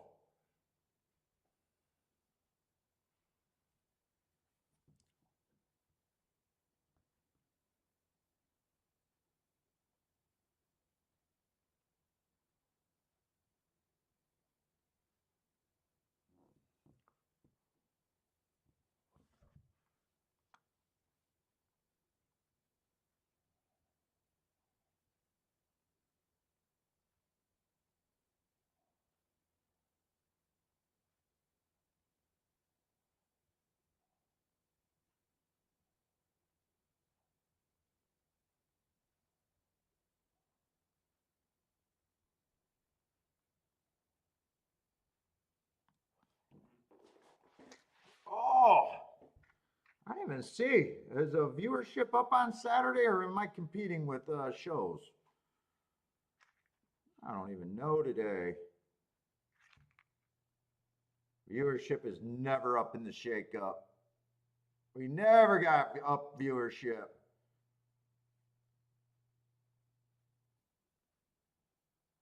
Am I competing with other shows today, though?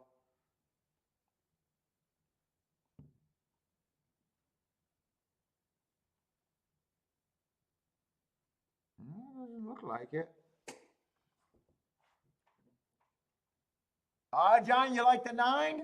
Well, if you like the 9 at 5-1 or better, you got to play. It's not even a question about how good your bet is. It's a great bet. That's your opinion. 25-1, you got to fire.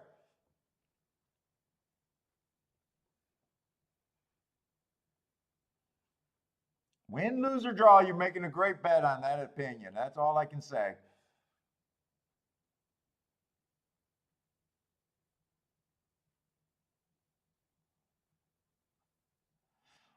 Wouldn't it be nice if a tout or a freaking television, one of the feeds at one of the tracks actually said that? Then I know exactly how good the opinion is.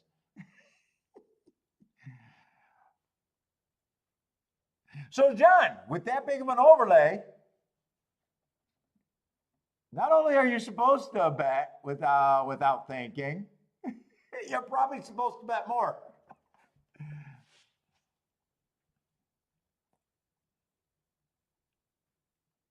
because that's a valuable piece of overlay right there.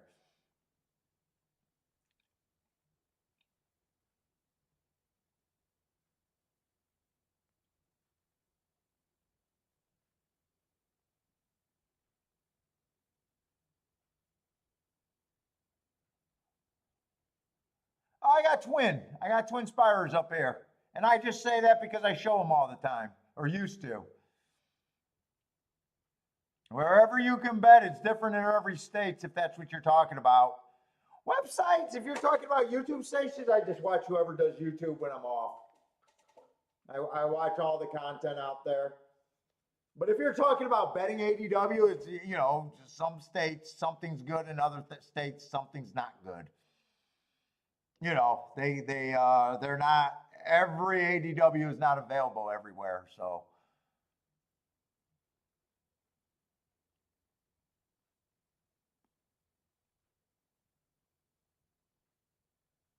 But I don't pay for any service or websites. You don't have to pay to get better. If you're talking about that sort of stuff, there's nothing out there. There's nothing out there that I think is worth paying for. I mean, maybe if you had like data points that you believed in and you were willing to have someone else do the work, but as far as like something that makes you make a selection outside of like a bias report, maybe some trip notes. If you're a trip note handicapper and you find it useful to pay someone just that you trust that can do good trip notes, you know, not paying for picks. I would never suggest anyone to pay for picks.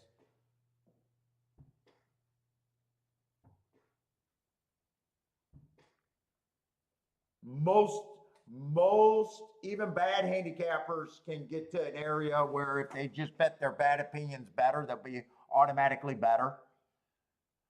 No one's that great at picking. I'm not that great at picking.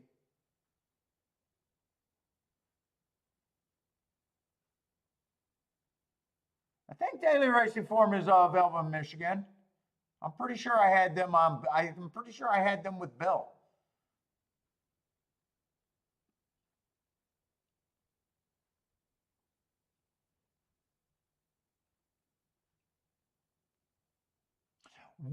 Nine and 10 were the two horses that mostly interest me.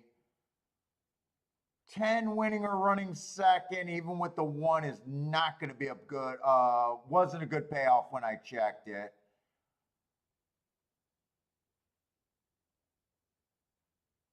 Ten one 110, I think, was paying 17 to 1. And I just did not think that should pay that.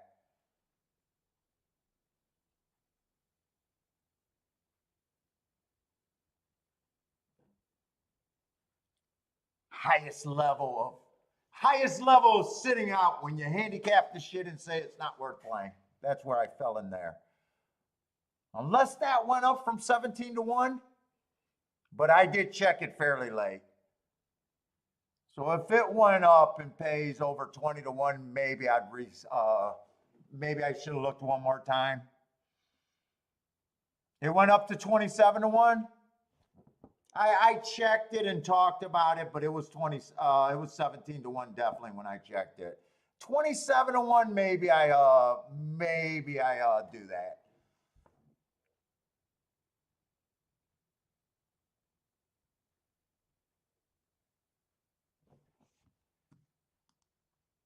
Is it really? Yeah, it went up to, you're right, Jevin, it did go up. It did go up.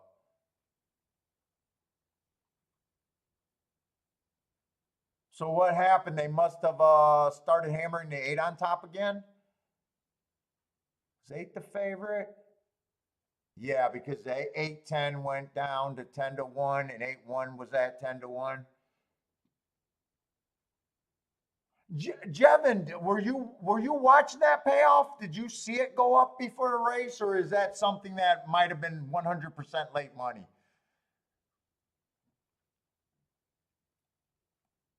That could have been 100% late money where maybe it was never even seen. I'm just wondering if anyone was actually looking at it. I remember when The 10 was 6-1 and the one was 4-1 and it was paying 17-1. And I stopped looking at it saying, well, if it's 4-1 and 6-1, there's no way it's going to get, I didn't think it'd get any fucking better. I was like, wow, that's underpaying.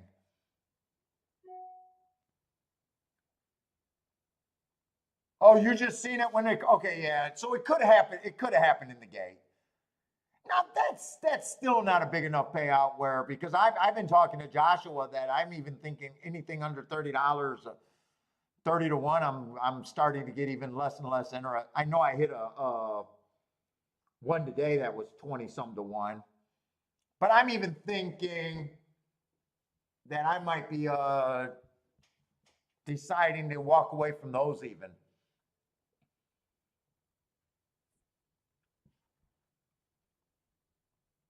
It just seems like everything that matters to me is like 40 on up, 50 on up.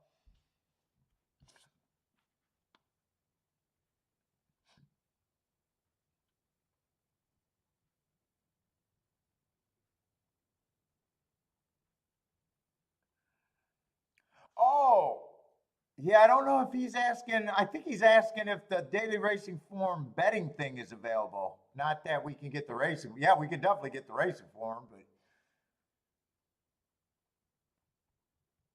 I think he's asking about the ADW, I think. That's what I thought. Yeah, like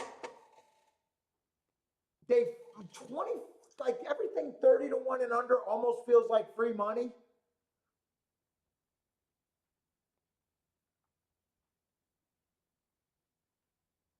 And they don't end up really acting like free money. I mean, yeah, I get good hits off of them sometime. Today was a decent use of it because I got it down like this. You know, the race that I hit early because I just that was the combination. So that one at 20 or $22 was nice. You know, I got it on an inefficient ticket there. Oh shit, I didn't realize. Wait a minute, I hit that for more than I thought. I keyed off the two. It's still inefficient, but I keyed off the wow. I thought I had that for a number, and I did not realize that I got that twice as much because my horse. Oh, all right. But I was so proud of the this ticket. I was so proud of this ticket. I did better than that race than I thought. I was happy with my result, and I fucking did better.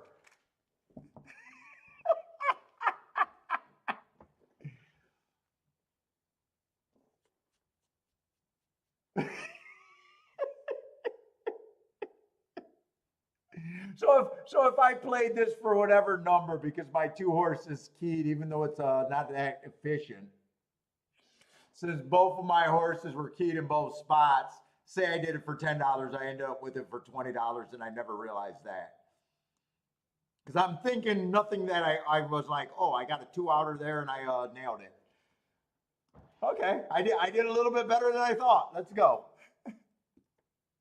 What's up, Mo? All right, Gulfstream's over, so I just got paid a little bonus there just by going back and looking at my graph.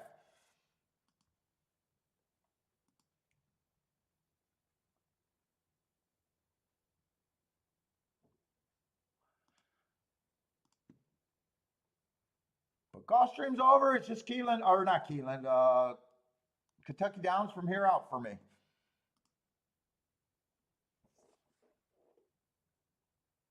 Yeah, so sometimes that might have happened in the gate, and I might not have been able to even got that. I kind of checked out when I seen it was at 17-1 though. 27-1, I probably do something there.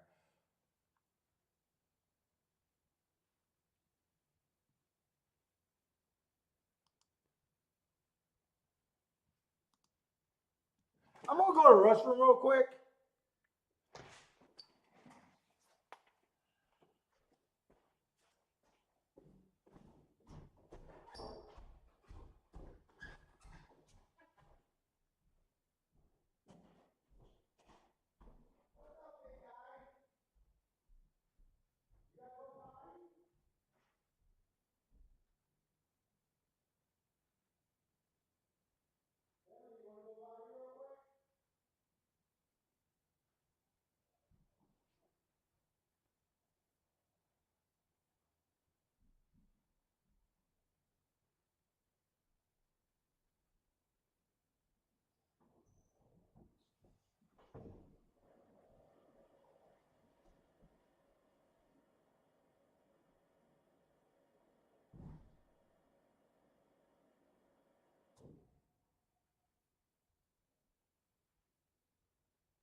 Let's see. Saratoga's going in on the turf, and if anyone got plays.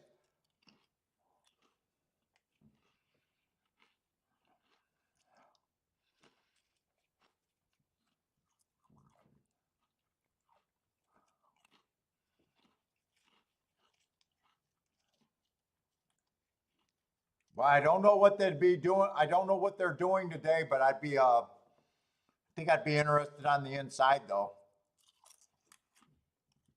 I haven't seen a Saratoga race today, but this is a turf, and the inside's been pretty solid this whole year.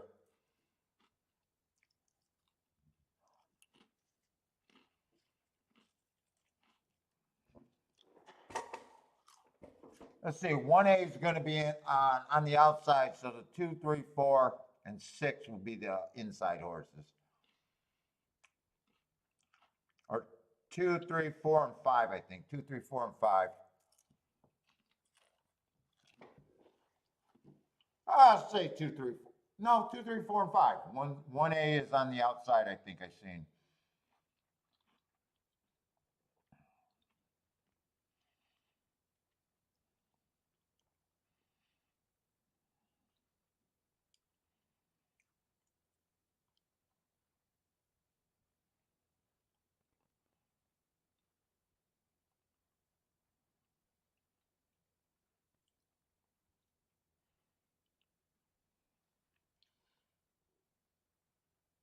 Let's see. Devil Dog got a Saratoga play. King off the 4, 6, 8 here. 2, 4, 6.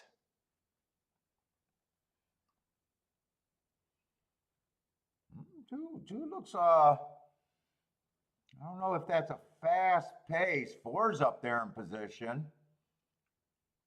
2 got the lead and feels pretty strong. Maybe he's not now. He's in a gut fight now. He's responding pretty good.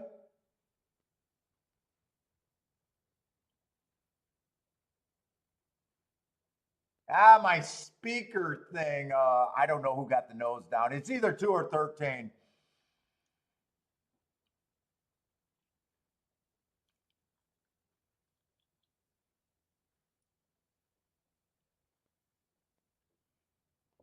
Go Land Biscuit. Which one is the Land Biscuit? Fredo is the 2. Oh, Land Biscuit is 12.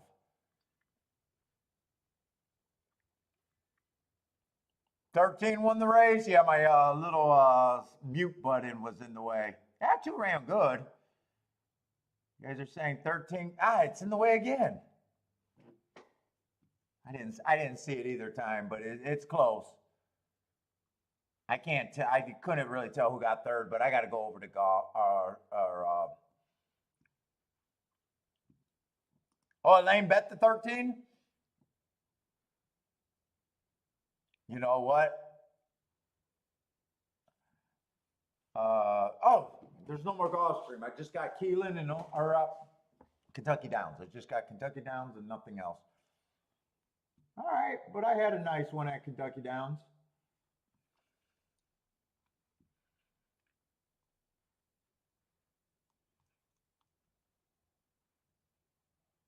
We got a little stakes.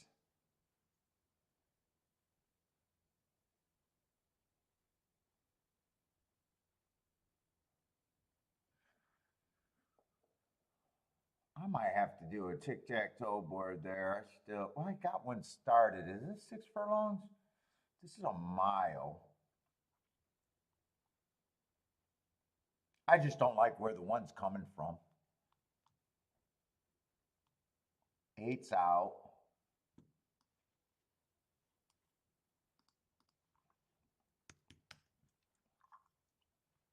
6 is a favorite, and 6 and 9 are favorite. 6, I don't got that big a problem if speed holds up. 3 races ago, early pressing day, little stakes race, fastest winner of the day. Comes back. Match strides with the fastest winner, 1 tick slower than the fastest winner, and went too fast to win at the 6 furlong mark before getting tired. That's a nice race. And then if I'm right about the stock in closing day, dueling and going too fast to win cannot be good. I have no problem with any of his race. It's more of a problem, price.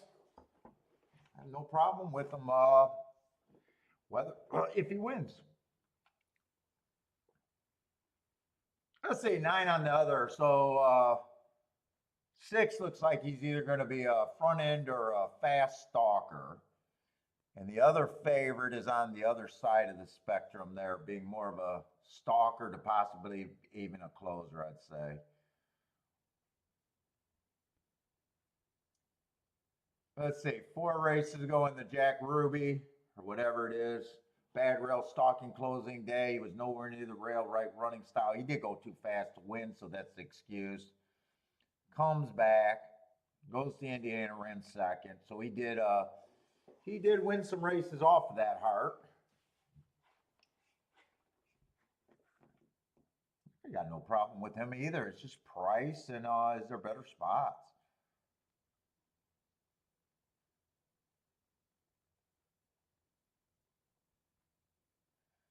Major Dude's been running on turf. Why? I always thought he was a dirt race. He's been on the turf. Unless I'm getting my names mixed up. 2 races ago went too fast to win. He's just annoying because I got a bunch of 1-race samples.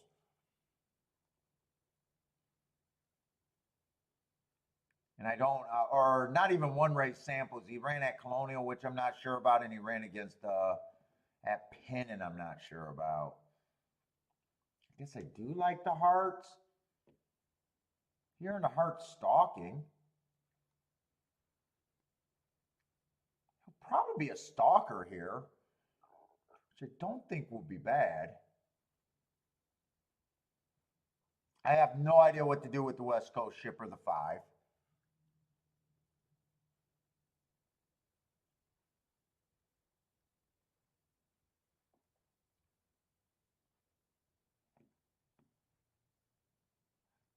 Seven, I think 7 should be every bit as long as he is.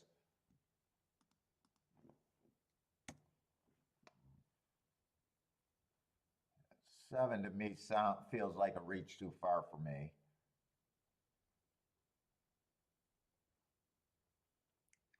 Four, I don't like or dislike. He's just so blah to me.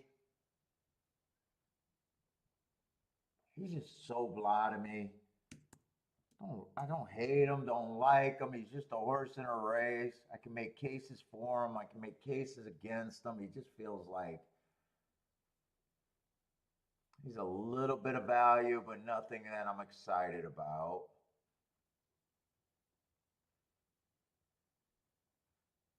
Three's probably going to the lead here, being a sprinter stretching out. He's kind of hard for me to read because he's not the fastest sprinter, but he still might be able to get the lead in here. I think the 3 is just a little overbet.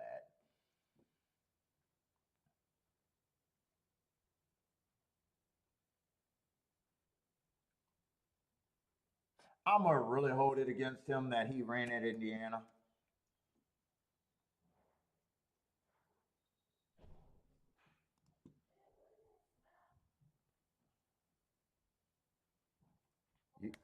You didn't stay very long.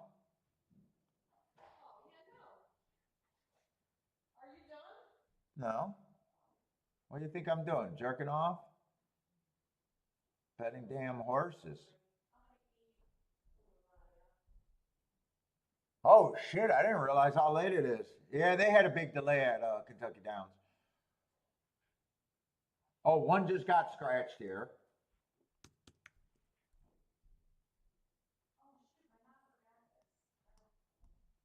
I hope the connections in it hear me, and they said they had to scratch the horse after that.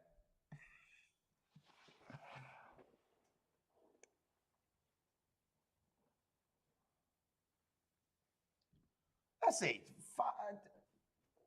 2 feels like about a. 2 does feel like a 15%er to me. I think a lot of these horses that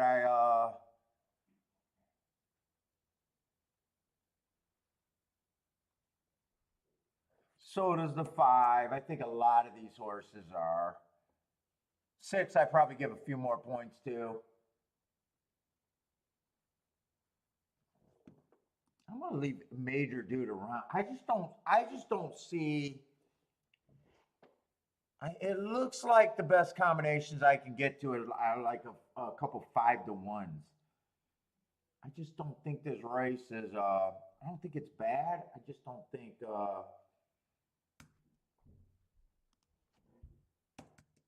I'm not gonna break these 3 up. So that does get me off of betting win tickets on either the 6 or the 9. 10 does look like the best. What I got is an overlay. 2's just priced right. 4's an overlay, but I wasn't that excited about him either way. So right now, 5 and 10 would be the overlays. Yeah, I'd be using the 2 chalks. Probably be even using. I think this is a situation where I bet 1 to win if I do. And key the other in the. Wait a minute. 5 is a New York horse. He just ended up with points. I don't want to bet this race now. 5, I necessarily don't like him. He was a horse that I don't have a question. He's a horse that just made it because I could not form an opinion. I don't necessarily like him. So that leaves 10 is the main over. 10's at least an overlay that I can say that I feel like he's an overlay. So I guess I would have had to key off of the 10. No bet. I didn't do a bet though, so that's fine.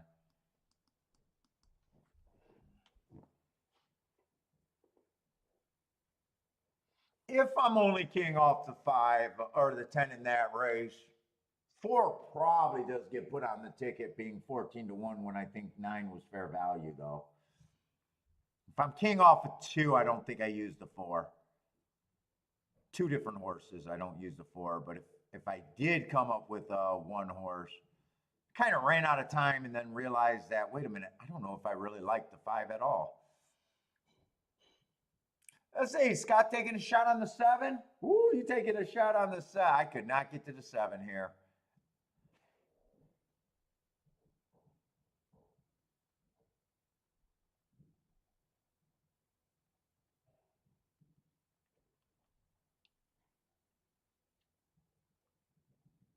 Four's running, but 6 looks like he got him. 9's coming late. I think this is just going to be chalk chalk, unless the 4 splits them.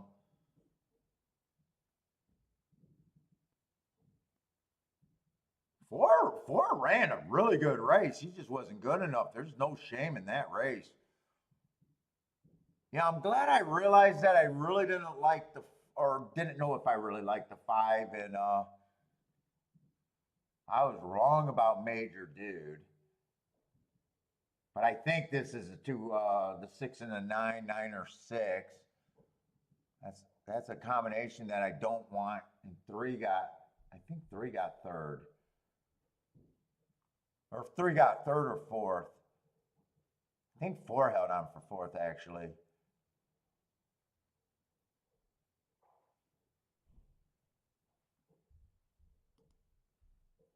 Long shot Louis with the no bet also. Yeah, I think that was a good. I almost did something silly.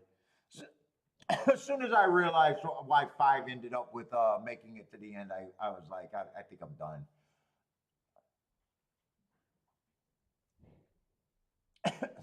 6, 9, 9, 6. I got no problem with that result. I just don't want it. And in fact, I'm not even sure that 10 could have really been paired up with the 6 and 9. Maybe on top, but I don't know about turned around.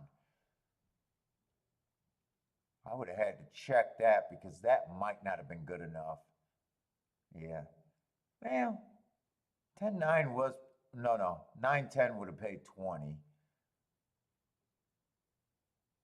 610 definitely could not have been played. 610 definitely couldn't have been played. That's 11.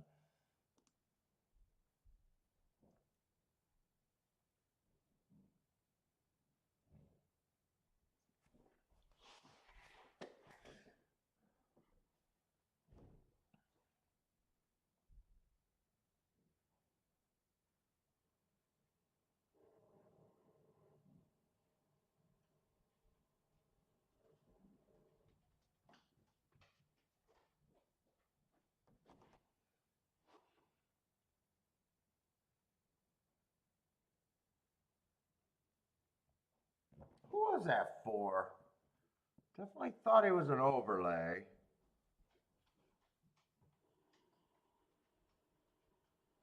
At the same time, I could see why I could have given more points.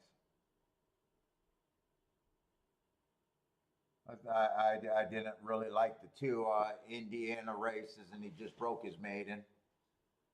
He didn't run bad over there at Turfway Park, though. I think I'm fine with having him at 10-1.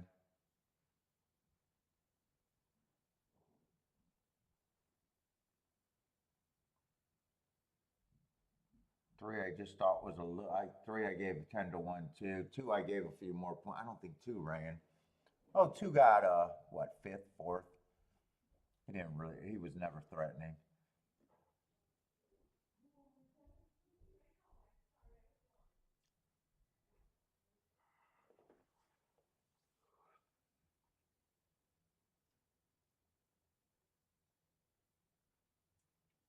Is it 6-9 or 9-6? 6-9. 6-6 was the best marked horse in the race. 9 would have been up there. Or no, 10 would have been up there. 6 and 10, I'd say, were the best marked horses in the race.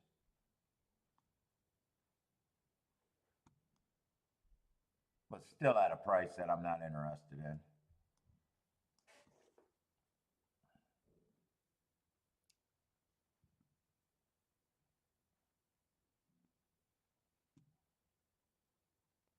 Oh, I'm hungry, and she's mother-in-law brought some lasagna, and Kiki's heating it up. I'm jealous. Me too. How was her kitchen?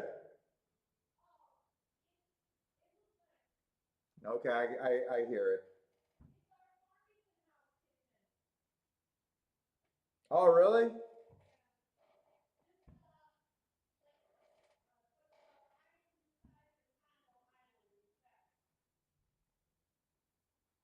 Okay.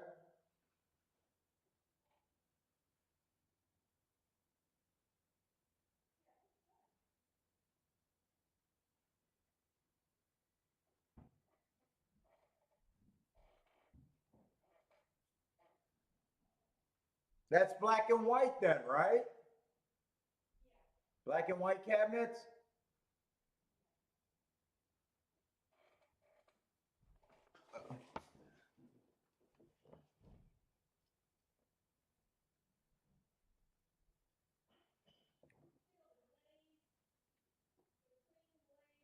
Oh, okay. The cream glaze. Okay, so not white, cream glaze. I like that. I like that kitchen.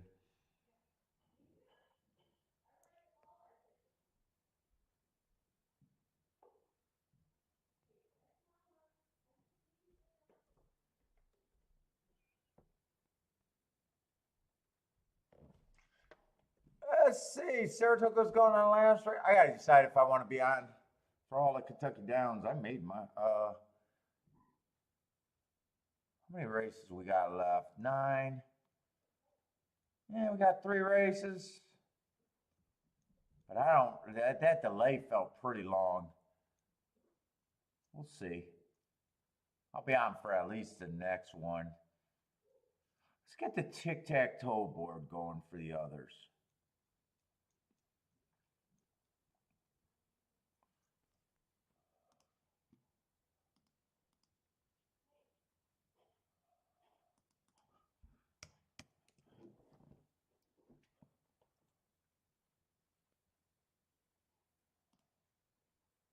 Let's see. So Kentucky Downs in 2 days. What I hit? Fucking 22 to 1 and a 40 to 1?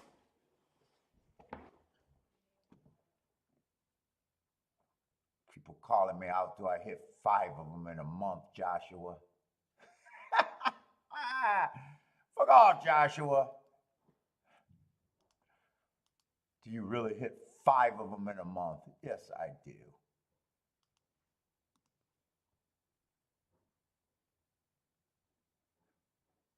Feel like shit talking when I'm tired right now. And it's going to be slow. By the way, if you guys are new to the show, welcome to the show. Feel free to ask questions. I only got one track right now, so we got a little bit slower. We'll be back on tomorrow with Gulfstream and this track, Kentucky Downs. We'll be back on tomorrow.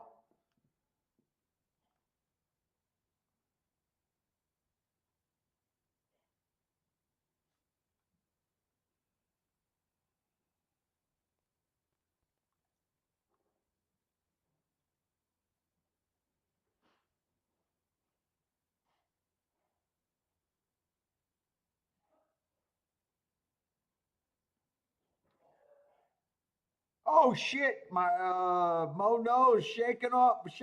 Just won another, or just won his first race. That's right.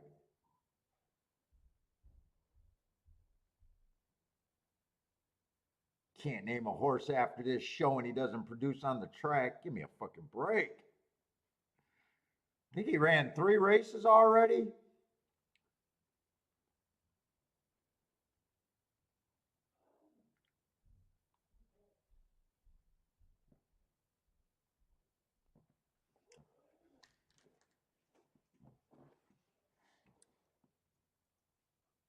Oh, what was I doing?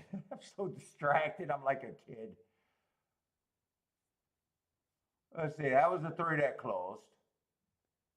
Yeah, that was the 3 that closed. Let's see. I think I did the first 5 races. That was the 1 on the turf. They're all on the turf.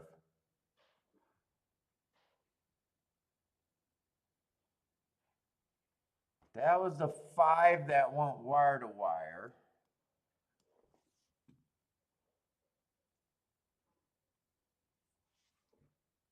This is the 11, and I got him closing. Okay, that's good.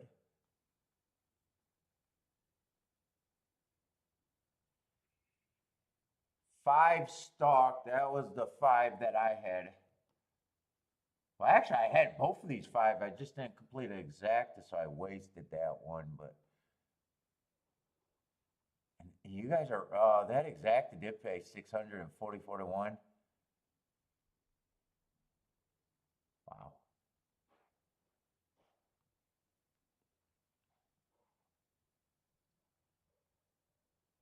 Let's see, 12 stalked. A little bit of everything so far today. I can make an I like Stalker's definitely been good today. Can't say, it's still kind of outside, isn't it? Other than that one horse. What price was that one? Was that one a favorite? Let me see if there was favorite. Other than that, it's kind of running like it did yesterday. Or, the first day they ran. Been mostly outside.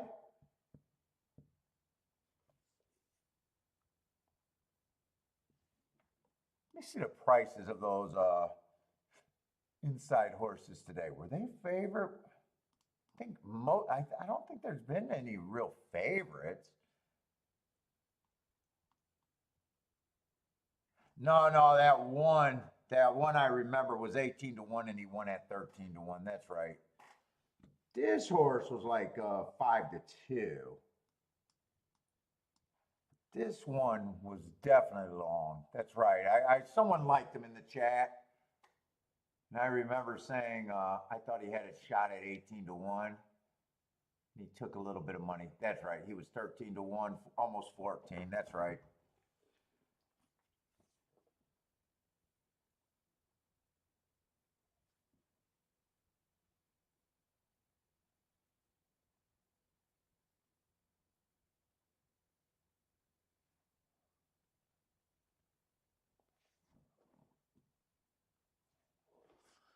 Let's see. Feel free to put up other picks because I'm kind of slow right now.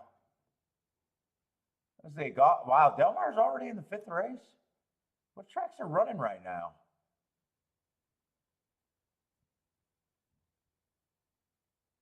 Saratoga, we got one race, and still got a few races left at Kentucky.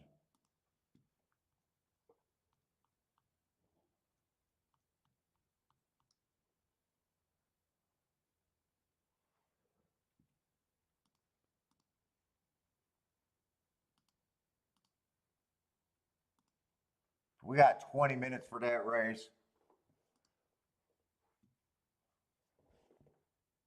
Let's see. One's going to be the favorite on the inside, huh? Let's see. What's up, Charles? Charles King off the 8 here at Toga. Let's see. This is a grade 3 race.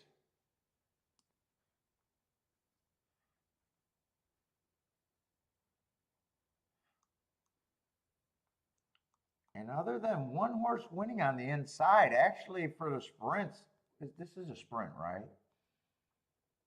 Pretty sure it's a sprint.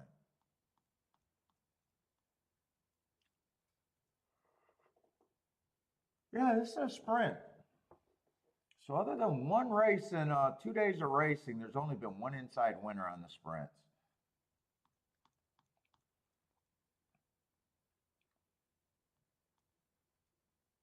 Might be interesting. So the favorite is on the inside. Could that be a sign of bad? I don't know.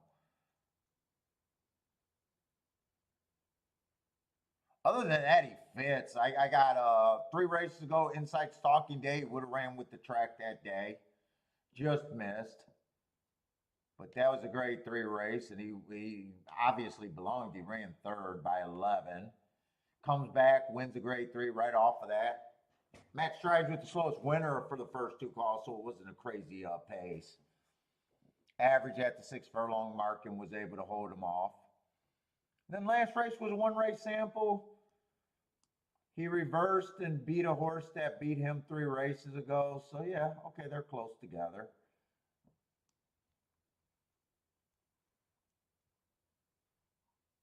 5, I already know I'm not going to know what to do with the 5.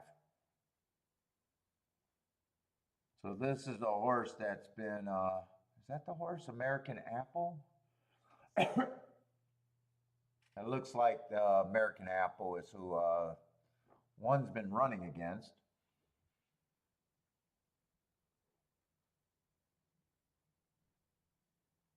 Why do those stakes look different? Is that him? May 3rd at 5.5.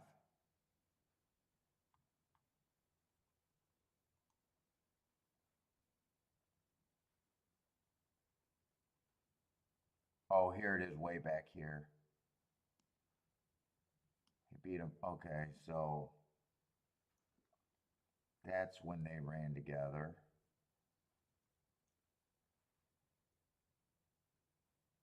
March 4th and October 8th. And right here. Then he went on to run some more where where the one horse, that's not a bad race. Stalking Closing Day went too fast to win last race. Running against the bias, 16-1. Nice price on him. You know he belongs.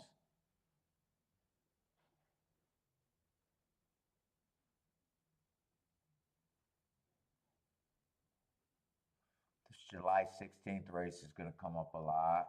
A lot of these horses look like they've been beating each other. That's something that I'm seeing.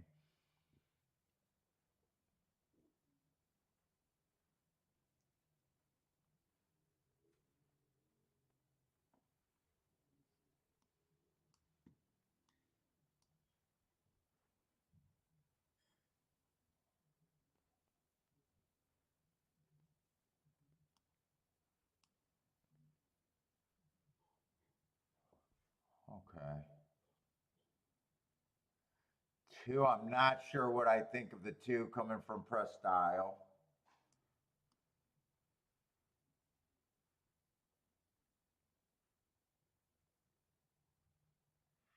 Feels a little off the pace.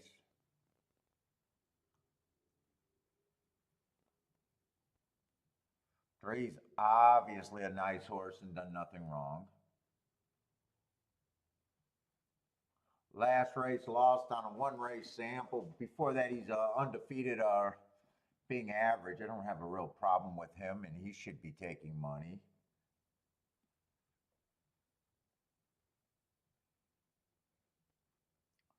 Let's see, 4 races ago. Stalking closing day would have ran with the bias.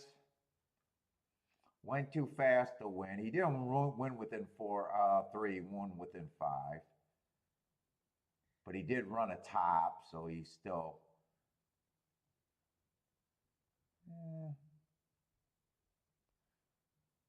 But 3 races ago, he got another stalking closing day. Bias in his direction, kind of flat. 2 races ago, stalking closing day. I guess he ran 4 by 1. Finally won. Yeah, 4 is just blah to me, I guess. I don't like him, don't hate him. The middle of the track to the outside is good. That definitely helped. I think I can make a case that could help him. 5, I'm just not going to know what the 5 is. Oh, wait a minute. I keep thinking that this is a route. This is a sprint.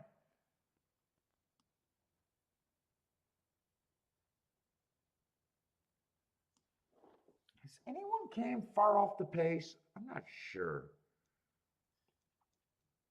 I think we had 1 closer in 2 days.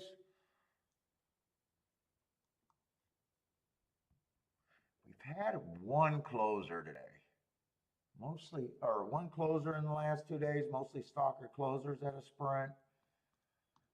4 might be too far back.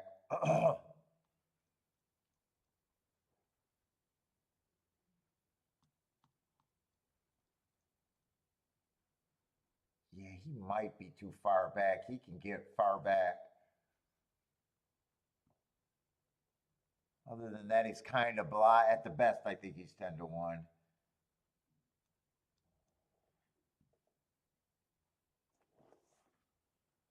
All right, we got the Euro.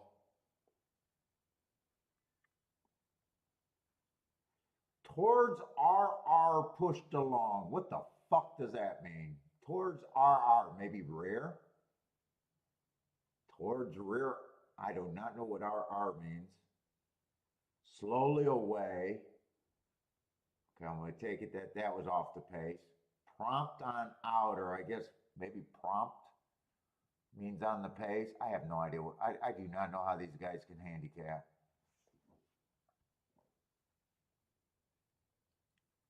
Although I don't think the sprinters on the turf are as good as the American counterparts. I don't know what to do with the 5. Put it that way.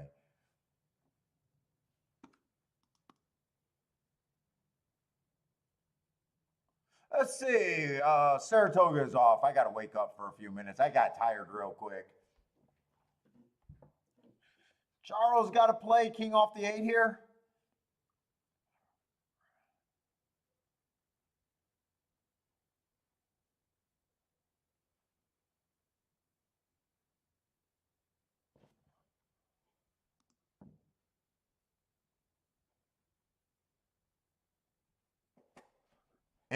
Even the chat room got quiet as hell. Is anyone watching? Maybe I'm off the air and I can go eat my lasagna.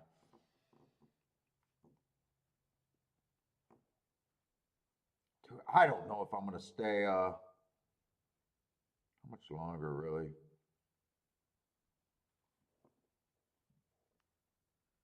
It's not my fault that delay was a lot.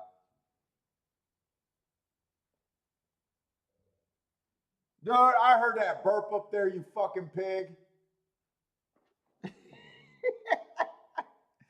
He's up there burping like a slob. I'm shaming you, Kiki.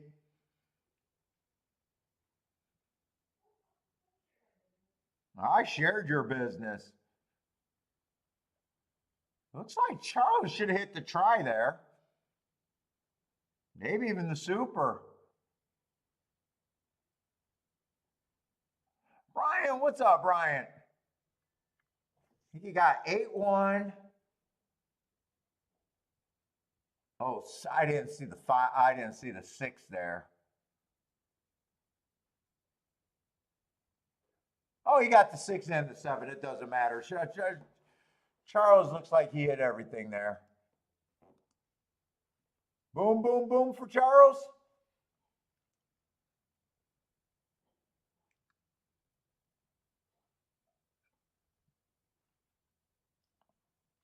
All right, let me get back to Kentucky Downs. See where I'm at.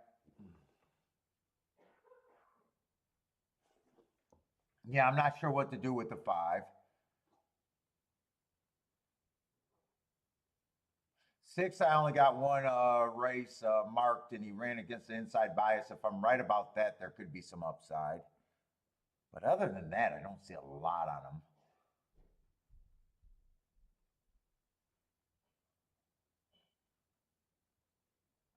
8 to me is still interesting. If I get 15-1 on 8, I'd probably do a little bit here.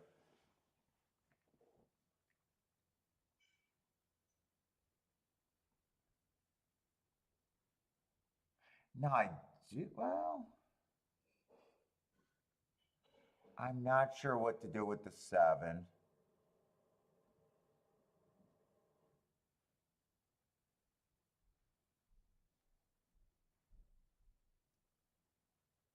Is 9 trying turf for the same first time?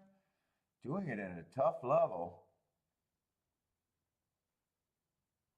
Got a nice race. His last race, I kind of don't like. If I'm right about the inside bias there, it's kind of an ugly finish out of 4. He was in a grade 1 and a grade 2 before that. I don't know if I like that race. And I probably don't like him trying turf for the same time. Price is a little intriguing. I do think he could get a trip stalking, though.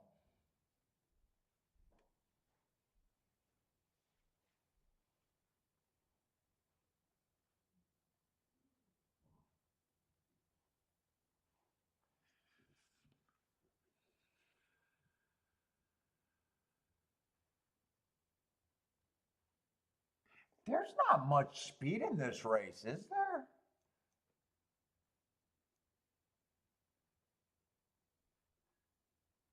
Where's my biggest threat on the 8? 8 tiring himself.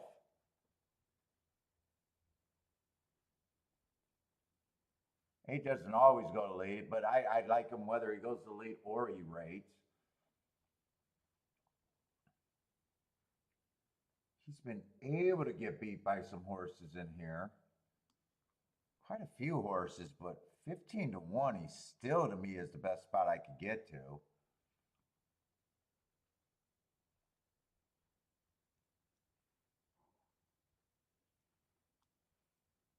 Who is this horse?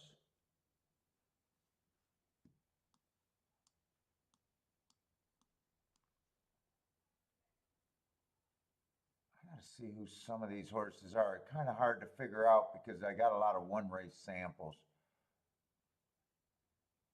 There's the Masquerade horse, so I know when he ran against the 1, but who's the other 2 horse? Is that Determined Jester, maybe? Whose name starts with a queen and whose name starts with a D?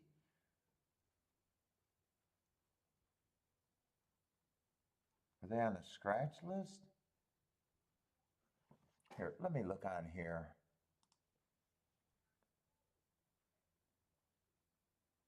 Oh, the 3 starts. Who's the horse that starts with a D, though? All I see is, oh, the 1 horse. Well, who's the other horse? Who's he keep losing to?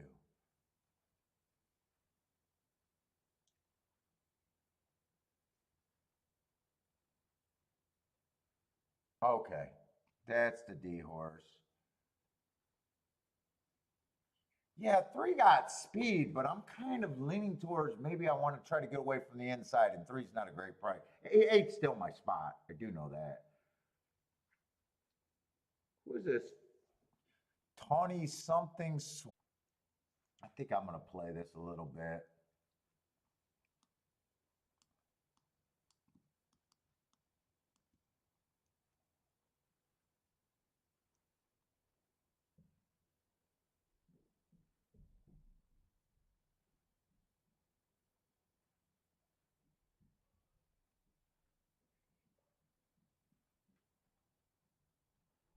I think I want to use that 11. In fact, I might want the exacta to be 8 and 11.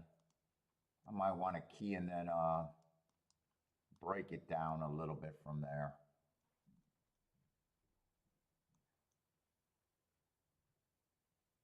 I think the 11 could get a good trip if he rates here, I think.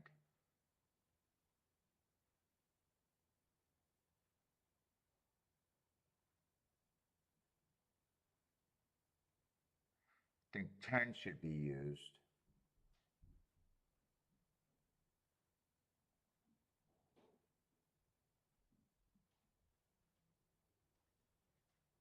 I don't want to go too wide. I don't want to go too wide, though.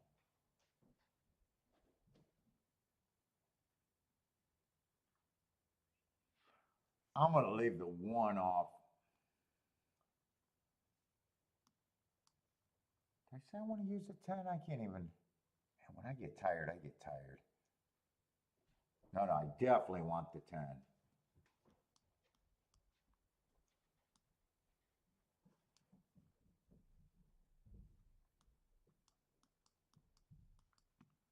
I want some press bets here.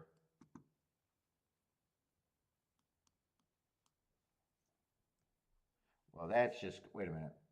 If that's going to be 3 horses, it'll be 8, 11, 3.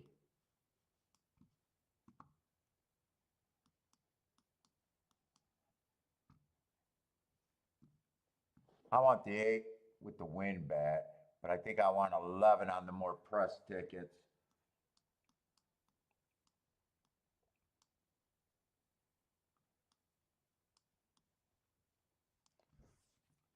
I don't think I got to worry about that. So I want the 8 to win.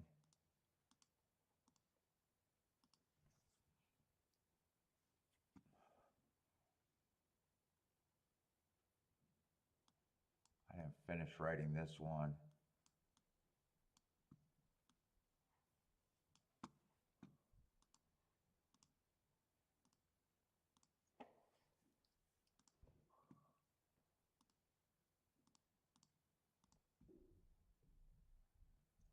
Eight, 11, 1, 3, 10. 1, 3, 10 is that one. B. No, I think I want that 8, 11, 10. I think I want that 8, 11, 10. I'm changing that one. I think I like the 10 a little bit better than the 3, and 10's also a better price. I come back and key the 11 with the 8, 3, yeah.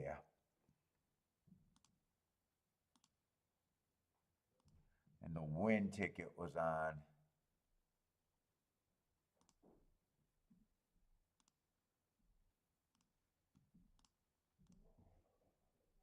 I think I'll do okay here for not that bad of a ticket.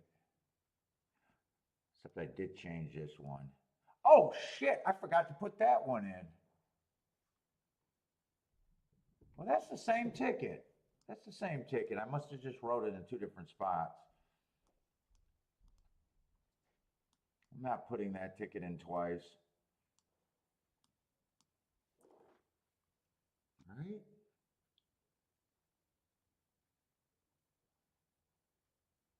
Yeah, I added the 1. Yeah, I'm not. I need that one again. That's the press ticket. That's the press ticket. Little presses.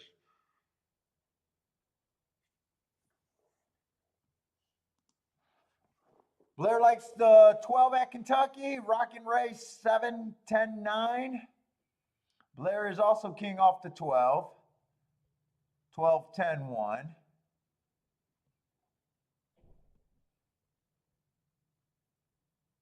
Austin likes the 1, 5, 8, 10. Lloyd, little boom somewhere.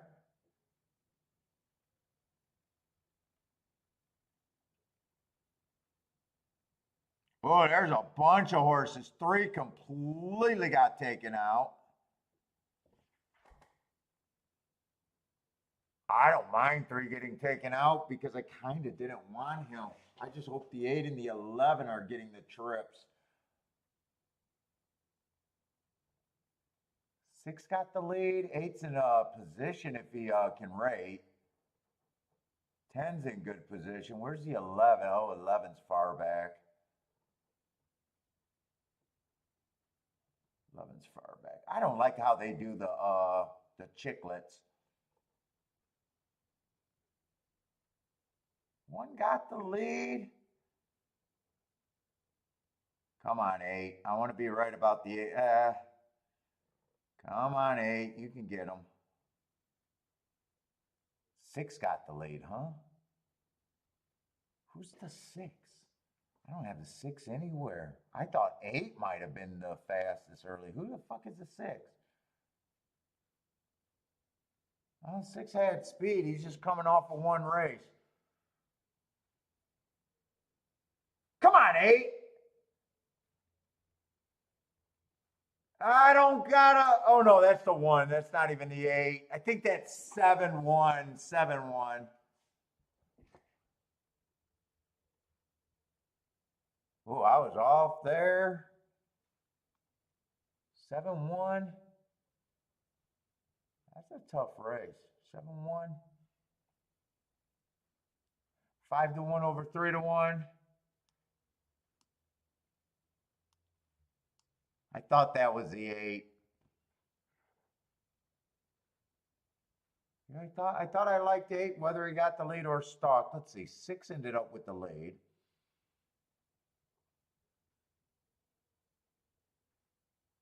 But he died badly.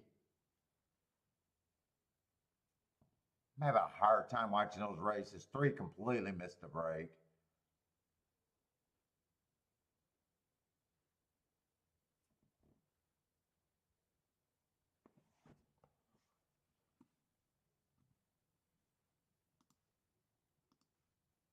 Who else is there? It's 7, 1.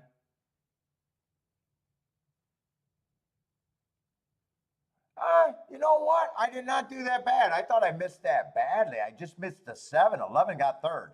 No, my bet was okay. 11 got third.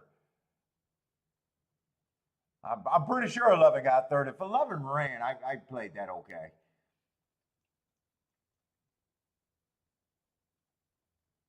Got the 11 on the press. Got 11 in the 8 starting it off and 11 on the presses. Yeah, 11 got third. Although I would have not had, even if it came in 111, I would have only got 11 on the base bet ticket.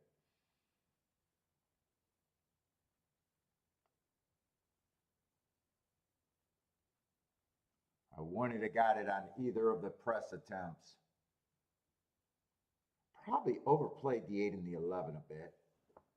Could I have used, well, 7 doesn't matter because it would have been 7, 11. That's right.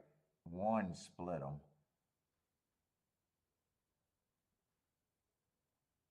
7, I just got 1 race marked and then a lot of 1 race samples.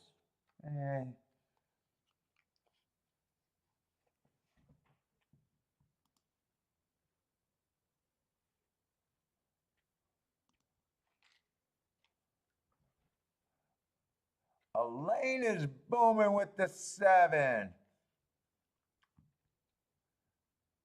Rockin' Ray was trying to get to the outside there.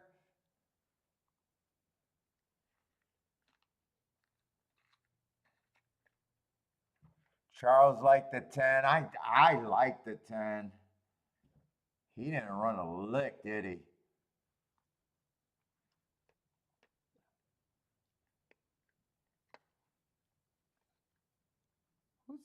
what did the 7 win race-wise? 7 went through conditions.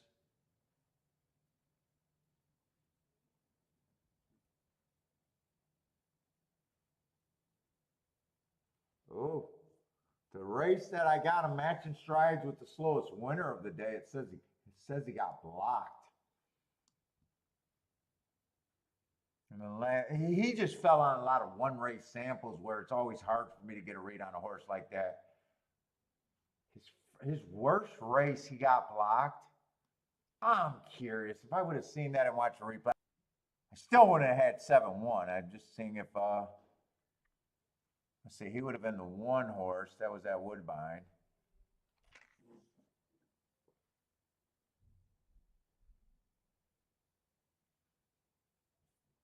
So he must have been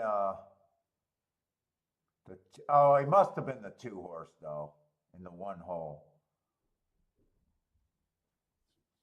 Guy in the yellow and green hat.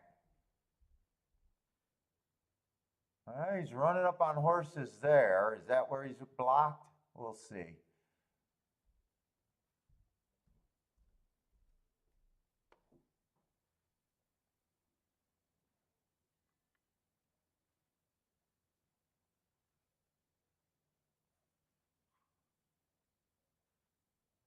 He does have a look of someone that's looking for, as a horse, looking for somewhere to go. Let's see if it gets any worse than that, though.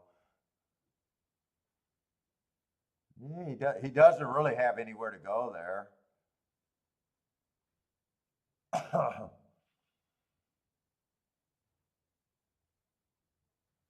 Yeah, he got a wall of horses, and he took that. That's probably pretty. If you guys want to watch a replay, that is probably a pretty impressive replay.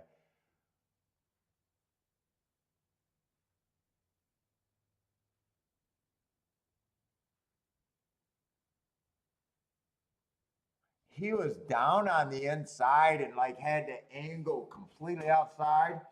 Yeah, I would have had to watch that replay and seen that, but I still went ahead of 7-1.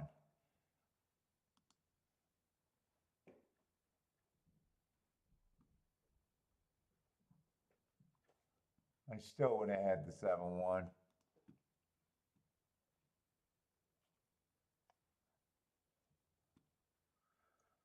Although I would have liked them both, I would have just been looking for something. Unless that pays. Well, I didn't even check the payouts. I'm assuming what pays.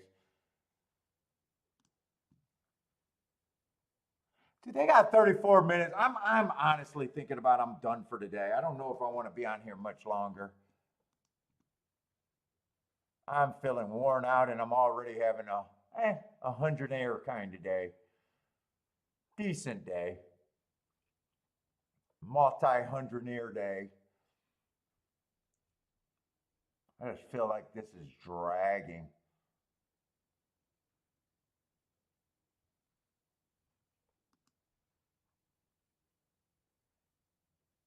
Oh, 11 had a brutal start. Did I miss? I probably didn't miss the replay there.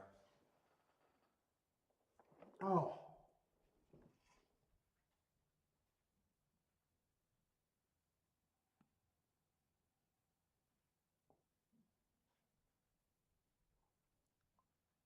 I seen the 3. 3 jumped out as a brutal start to me.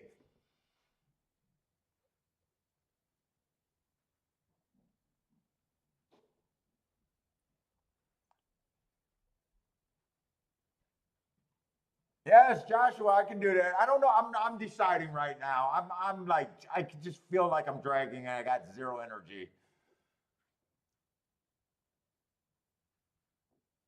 And I'm sitting here like, do I need to just keep sitting here? And then I look up and see they got 35 minutes between posts. And I'm like, fuck, this is already brutal. And I don't have my marks done for tomorrow, so I'm leaning towards sitting out. I'll do the next 2 races real quick. Oh, is that the 11 right there that broke day? Wait a minute, I'm going to watch the replay, so I'll do it. Is that the 11 behind the 3 there?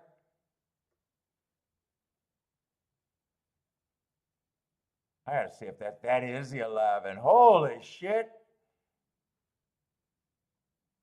I did not see that at the start. Yeah, if 3 got a brutal trip, he even got worse.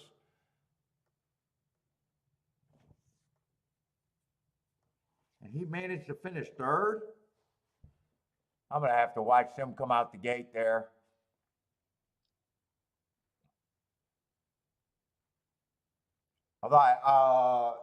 But even if he gets 2nd or wins, 7 would have still kept me off the exacta. I think I had a win bet. I only did the win bet on the 8. So I did not have a win bet with him. When the fuck did he get 3rd? I'm going to have to see his silks. Where's the fucking 11? Dude, these watching. To be a trip handicapper in these fucking races are just brutal. I would hate if my everything was due on notes. I'm having a hard time watching these races. He reared at the gate. Okay, so that was not that bad of an opinion on that 11, for Christ's sake. He definitely reared. He did a high-ho silver at the gate.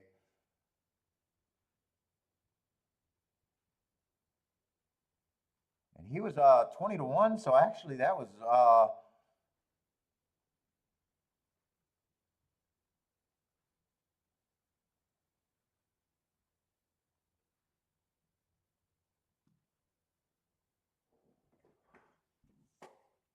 let's just look at this race, see if I'm interested, but I'm leaning on just dipping it.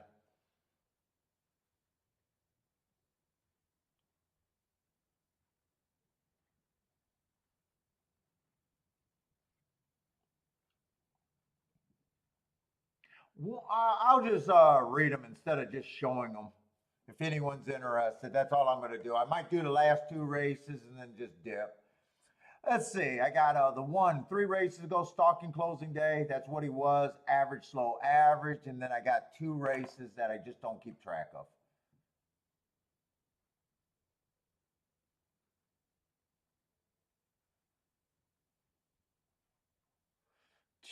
4 races ago, I got a stalking closing day, just average while winning. Comes back, closing day, would have ran against the bias there, going too fast to win. I do like that race. Coming back in the dinner party, stalking closing day, ran against the bias, dueling on the front end, being average. I like that race. And then last race, going to Colonial in the Arlington Million. Just do not have data for Colonial.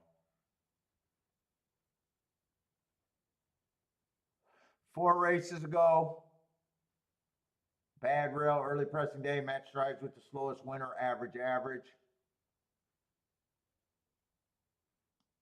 Churchill Downs race, for some reason I don't got it. I'm not going to look it up. 2 races ago, bad rail, went too fast to win, and then comes right back to win off of that.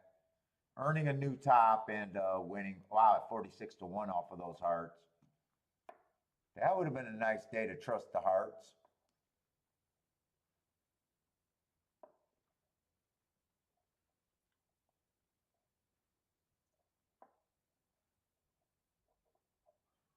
Four races ago, going too fast to win on a bad rail day, but had the 10 hole, shouldn't have been on the rail. 3 races ago, I got a bad rail day, and he started in the 2 hole. And he was slow, match rides with the fastest winner slow. Or slow, match rides with the fastest winner average. That's probably a pretty nice race against the bad rail. If I'm right about the bad rail, that's probably a very nice race. Comes back, was too far back on a stalking day, gave him an asterisk.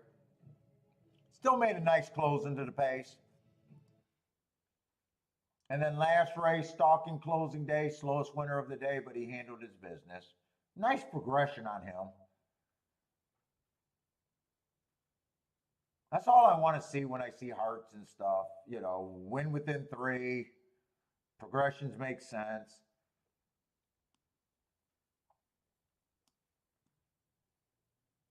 Stalking closing day 4 races ago. Average, 1 tick slower than the fastest winner. 3 races ago, comes right back, wins. Average, 1 tick slower than the fastest winner. Comes back, average. No real excuse there.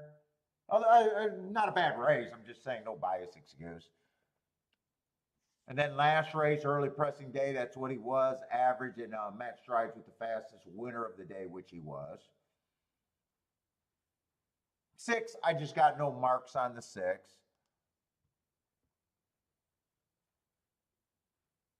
7, 4 races ago, stalking day, so he was more of a closer.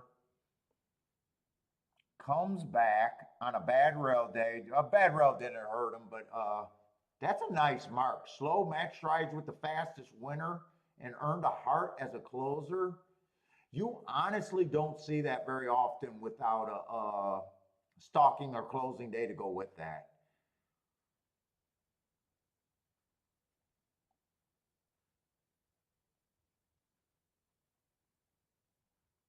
That almost looks like a race where you made a move too soon into the pace. That's a nice race. But then next race, stalking closing day.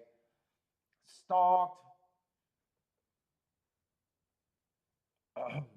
Just missed. I got him just being slow. I got him at slow on the pace. That might have been one of the slower races of the day. He's 3 lengths out. I'm kind of might not want to give him credit, and you might. That's like really borderline. Let's see, 8 horse. 4 races ago, I got a bad rail stalking closing day. Just went too fast to win. Nice. 3 races ago, he didn't win, but he earned a top off of the heart. So you don't win, you get second, you earn a top. What more would I want as an indicator? And he still did that on stalking closing day and went too fast to win there. So I think that's a beautiful race. He comes back, runs another nice second. Being average. And then last race was farther back on an early pressing day. It was also a sprint, and I don't think he's a sprinter. Still was in position at the top of the stretch, just not good enough.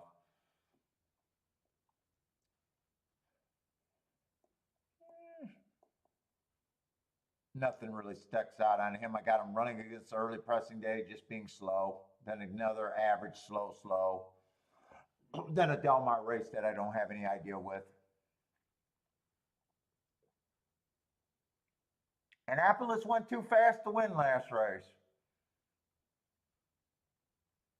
2 races ago, I got him on a bad rail stalking day, so I got an excuse there.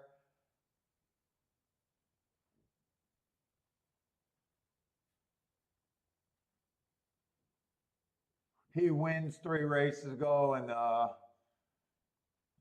know Annapolis got beat, and a lot of people are getting off of him, but I do got 2 nice excuses in those last 2 races. Now he's 6-5, so I'm not saying anything. They haven't got completely off of him, but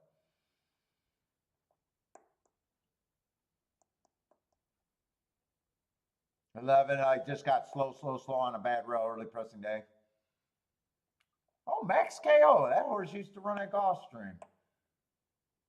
I just got a stalking closing day, average match strides with the slowest winner average, and got in position, wasn't good enough. But a lot of horses are coming out of that race. Who is that? Hertz. What the fuck is that? Because I don't think I'm going to bet this off the air. If I sign off, I'm done. I'm not going to sign off and keep betting, so I'm just leaning towards it. I'm done. But who was that horse that I said? Yeah, this 7 is a little interesting to me. I might be reaching a little far. But who is this Hertz damn horse?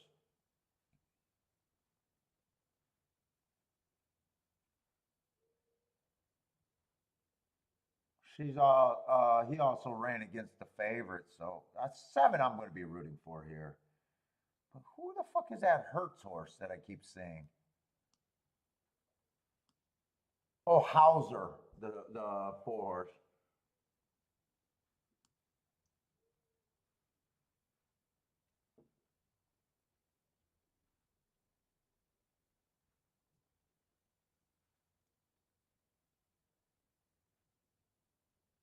Seven, I'd be more willing to reach for there on the 7 at 22-1. What's up, gas station, man? I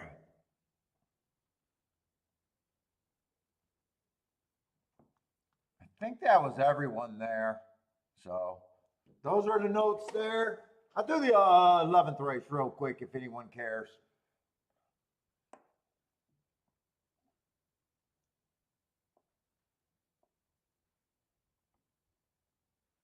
You know what? I'm going to stay on for this race and then go off after next race. I'll stay on for this last race. I might want to touch this race, the 10th. But I'm definitely going to end the show after this race because next race is just going to be a maiden race. I got some lightly raced horses, and I probably don't care about that race anyways. That way I stay on for maybe one more interesting race. I already did the hard work. Just got to do a betting line and decide if I'm betting or not.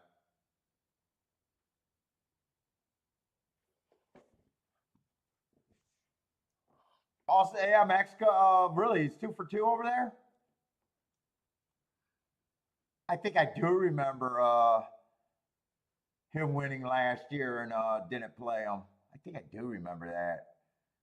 It's like 8-1. I don't remember if I played him or didn't, but now that you mention it, I do remember him coming up on the show. I think I didn't bet him.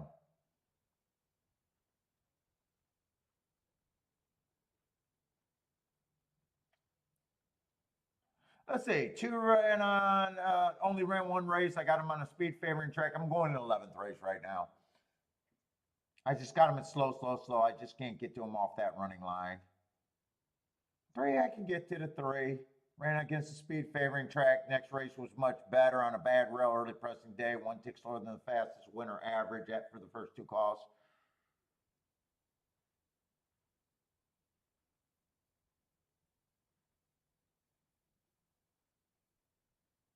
6, I just can't get to after that running line. 5's the first time starter. 4, I got a bad rail stalking day. I would say this is a race you can improve from. And then the next race he would have ran against early pressing day and didn't get off that great. I can see 4 taking action. I can see 3 taking action.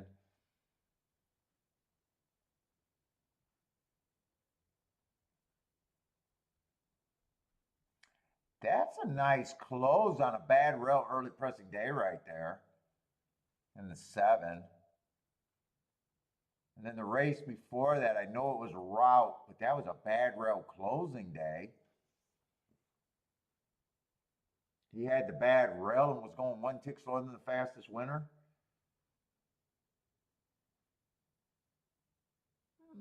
8.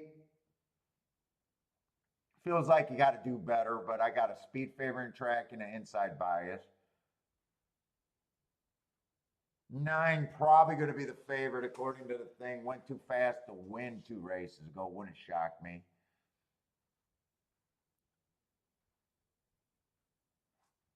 Dude, I might even play a double, but I won't be on here to watch it. I'd be interested in a 9.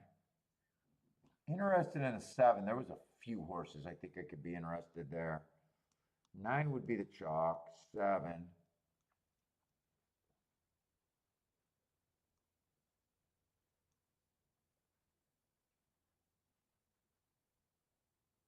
What was the other horse? I thought there was a couple decent shots that I was interested in.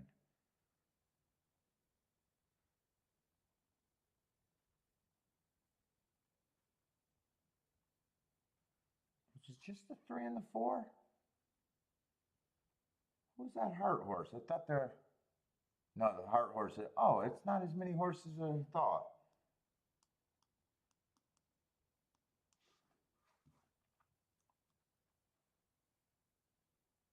3, 4,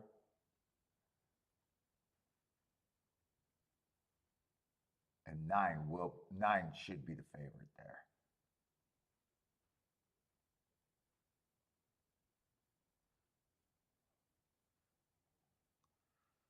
Let's see. I want to do a betting line in this race. Man, it's just too much time. Got 16 minutes. Okay, we got 12 horses. They're going to start at 10%. I want to see if I can bet this.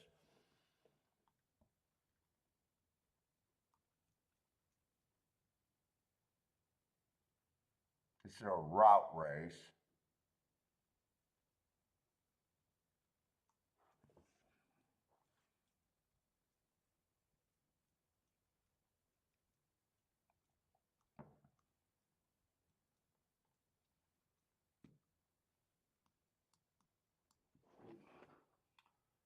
Dude, could this be outside? Other than that one horse, I feel like I'm viewing this in a telescope. Be outside.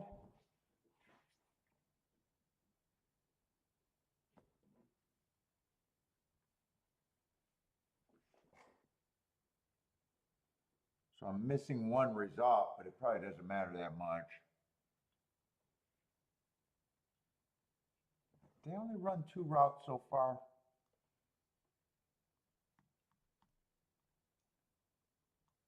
First and second race, has everything been a sprint since then?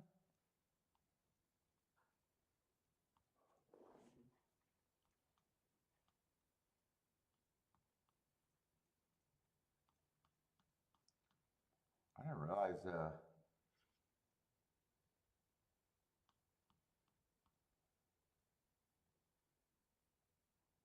eighth race was a route. Who won the 8th race? That's the one I'm missing.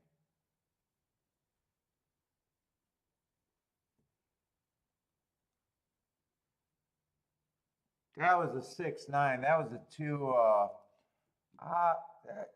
horses that I thought was favorite. That's the race that I sat out at the last minute because I do remember that. I think 6 went wire to wire or pretty close to wire to wire. Is that true? 6 went pretty close to wire to wire.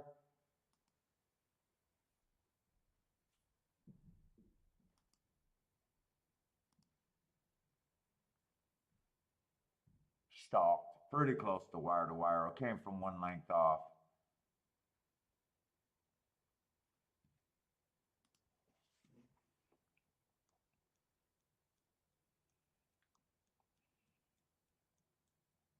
Let's see. Annapolis wins this race. There's going to be very little interesting shit to do. 7, I'm still interested in.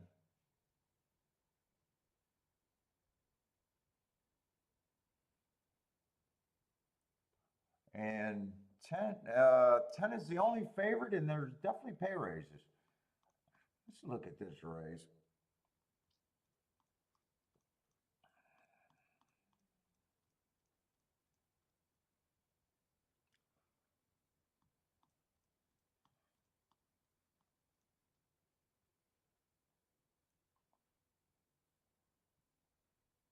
One, I'm just not sure what he is.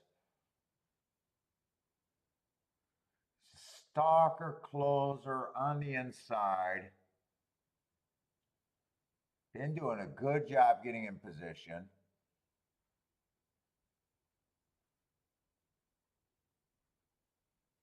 Not really sure where I think he should be. Been in great competition the whole time, so it's not like I don't think he should belong. I'll have to come back to him. Who can I not get to?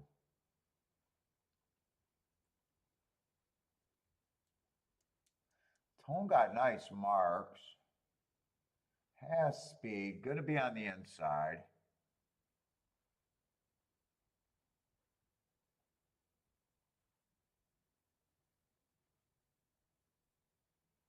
think he's going to get pressed.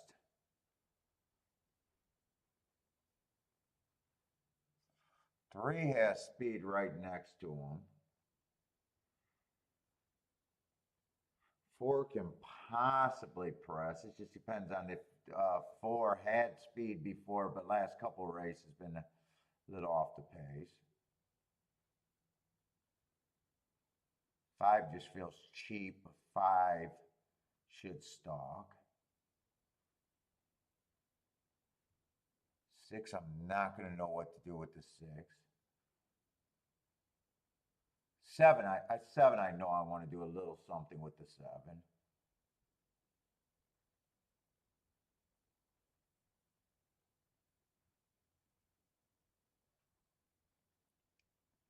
There's a front runner I like. It's probably a Churchtown, really, the eight.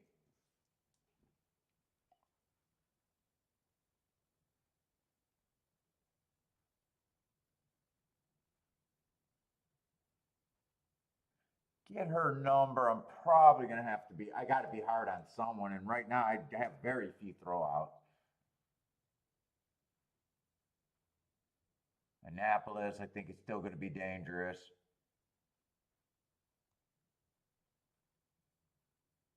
Max KO, I don't think she faces these.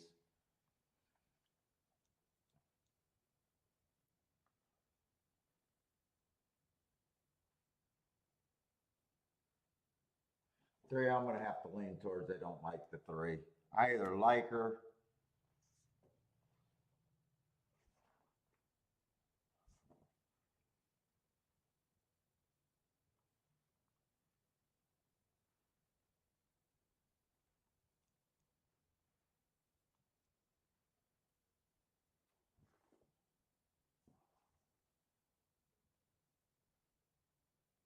Four's tough because he beat the horse that I like. He beat a few horses in here. Not sure about the running style.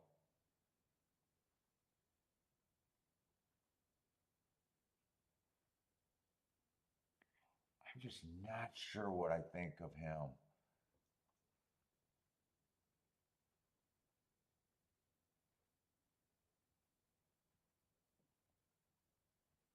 I got 3x3x5. 3x3x5. What was he at? So he did get first run over the horse I like.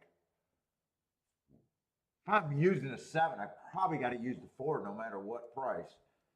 I probably will use the four now that I'm thinking about it.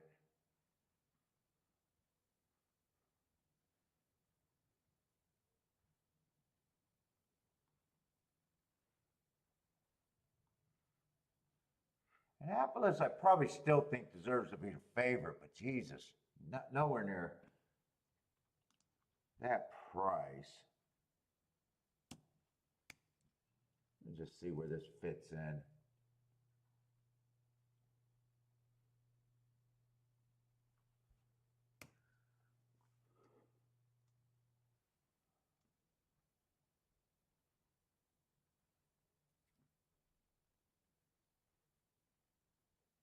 Dude, I probably think one is an overlay. I probably do think one is an overlay.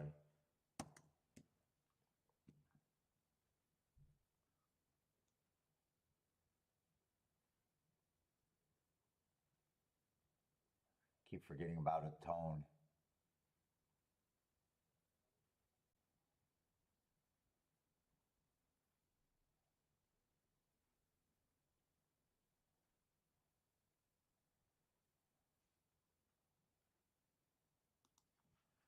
Fuck it.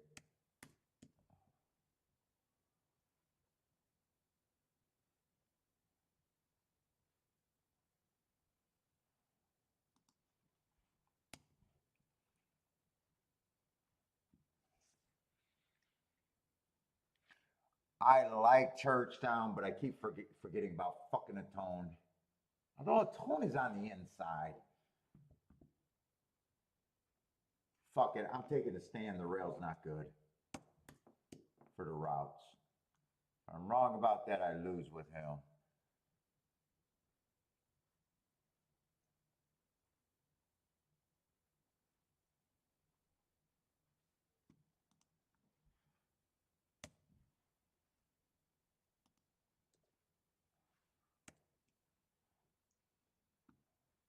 think he's quite 23%.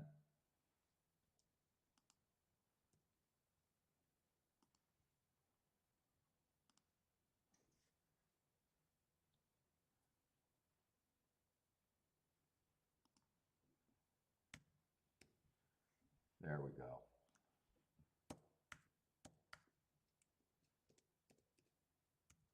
Fuck, are they gonna get a gate before I even come close to anything? Probably.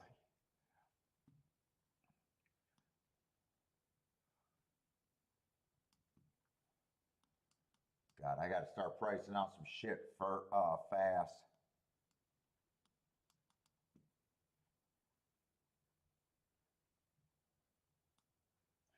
I'm fading the inside. I just gotta fade something.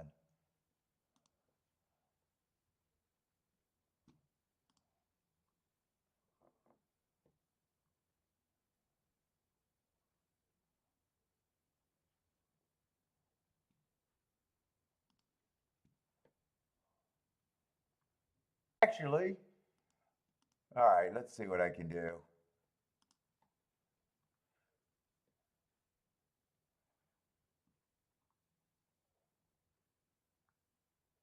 10-3, 10-4 cannot be played. So Annapolis can only be played with 3 and 7. That makes that easy. Oh boy, now I'm automatically down to a 9-horse combination.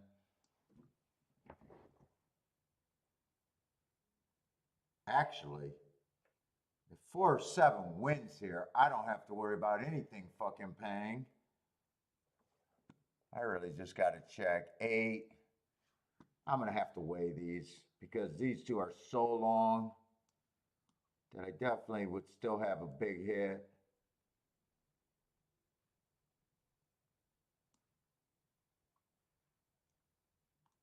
Which means, do I want to throw in the 2? Hold up, let me see.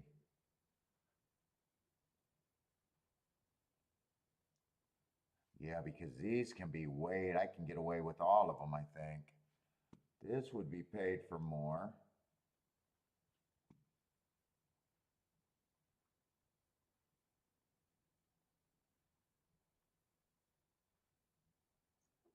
Three.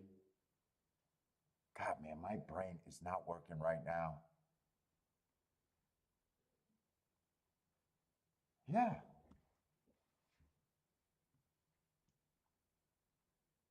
Do I want the 2 or the 1?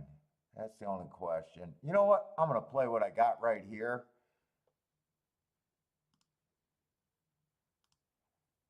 Because I'm moving. My brain is working so slow that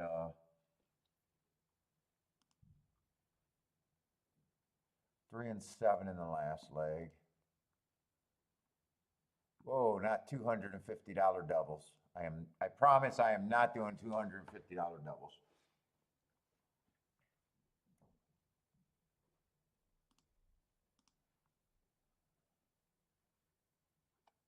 With the 7-3-4. So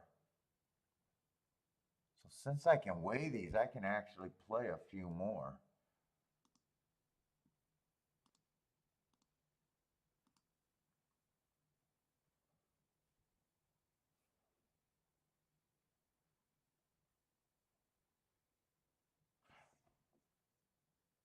Do I want a tone? It's either a tone or the one or the other.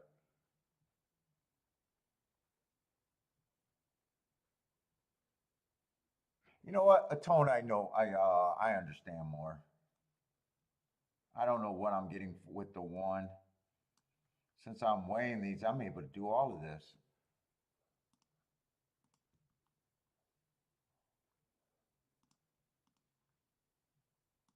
I hope I'm reading these payouts right. I might even want to do some doubles or exactas.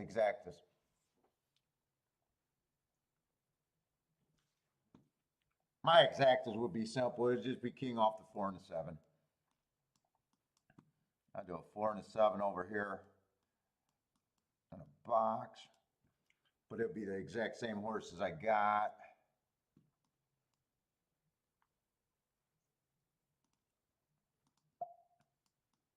Then I probably got to push Annapolis more with them. I think I got to worry.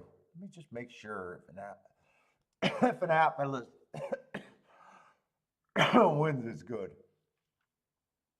Yeah, 10 to the 4 is 71 to, yeah, I want both of those. I actually want to push or a press. 4 and 7 with the 10 some more.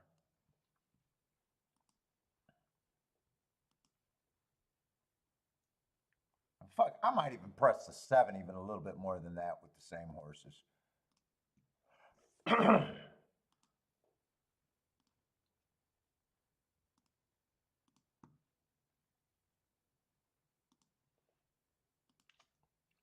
Let's see, 4 and 7 with the 10. 4, 7 by itself. That one will just be big. 4 and 7 with the 2, 8, 10 for medium. But I think I want to press the 7 a little bit more.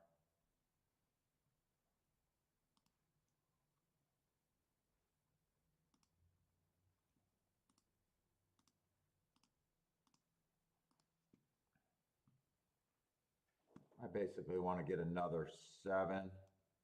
I don't need 7-4 anymore, but 7-2, 7-8, 7-10. You know what? I want one more 7-10.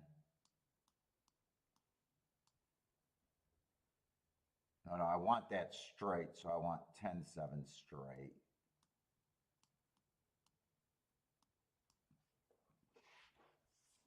Do some little presses. 7.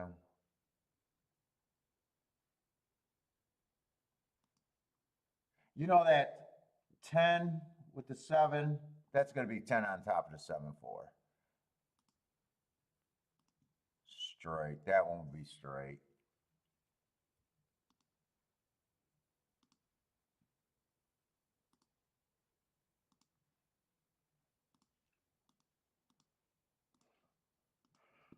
All right.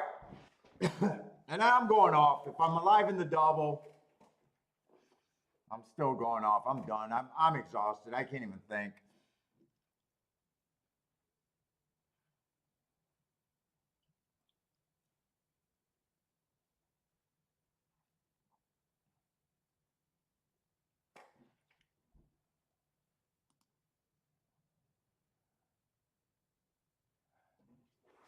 Max KO, 2 for 2. I just can't get to him. Come on, I want this 7 or this 4 to do something. Or to be alive in the doubles.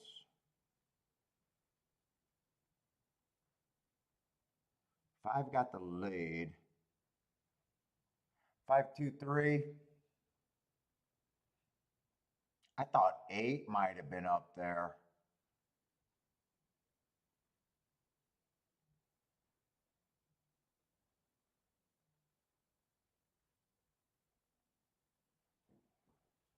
Oh, I got to hang now.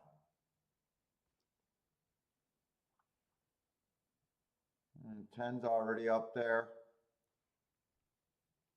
I don't know. My horses are just kind of middle pack. I can't tell if we're moving. I am having a hard time following these damn races, though. I'll say that.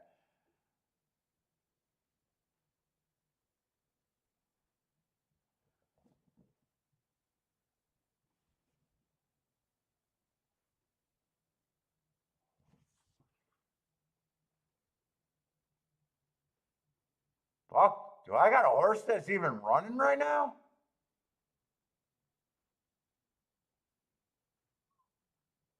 Four's running, but he's so far back. Annapolis, fine. Come on, 2. I need a 2 and only the 2 to get alive in a double. No. I am not even going to get alive. So doubles, exacta, everything is done for me. The Euro one, ancient Rome, 6 to 1.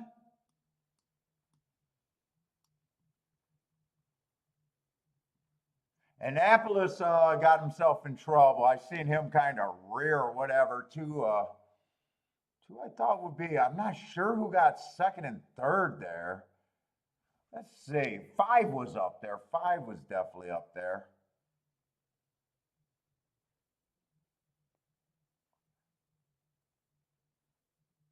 Six.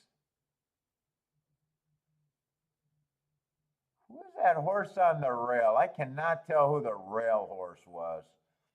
Whoever's on the rail got second.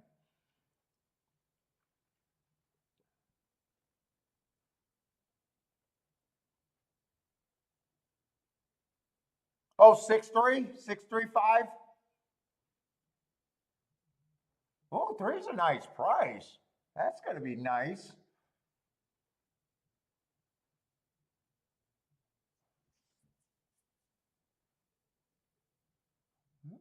Running well in stakes races, got some hearts. Ran with Annapolis and ran with this group before, definitely belonged.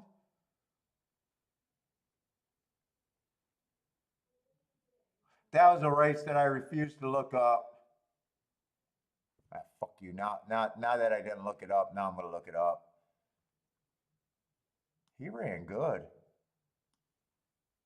The Euro, I got no problem winning because I'm always in a spot where I'm either ignoring them or using them.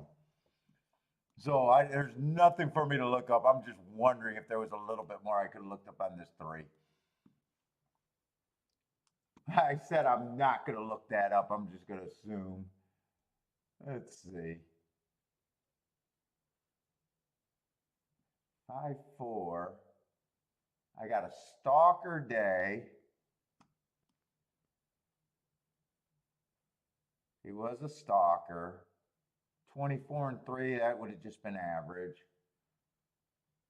49-4 would have been, yeah, it wouldn't have, it wouldn't have super enticed me. Let's see. You know what? Stalker day. Average met strides.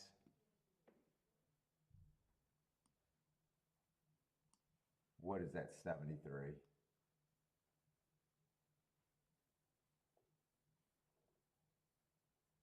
That's a tough one. I would have probably called that average because the fastest winner of the day went 72-4, and the slowest winner of the day went 72-4. He went 73. I would have probably just called that average. I mean, it's a K here, but neither that would have jumped out. All right, I am done. I am done. I am done. I'll be on tomorrow. Gulfstream and Kentucky. I just can't stay on any longer. But everybody, good luck on the last race. Good luck if you guys are playing other tracks. Hope you had a good day. Hope to see everyone tomorrow. But I can't take it anymore today.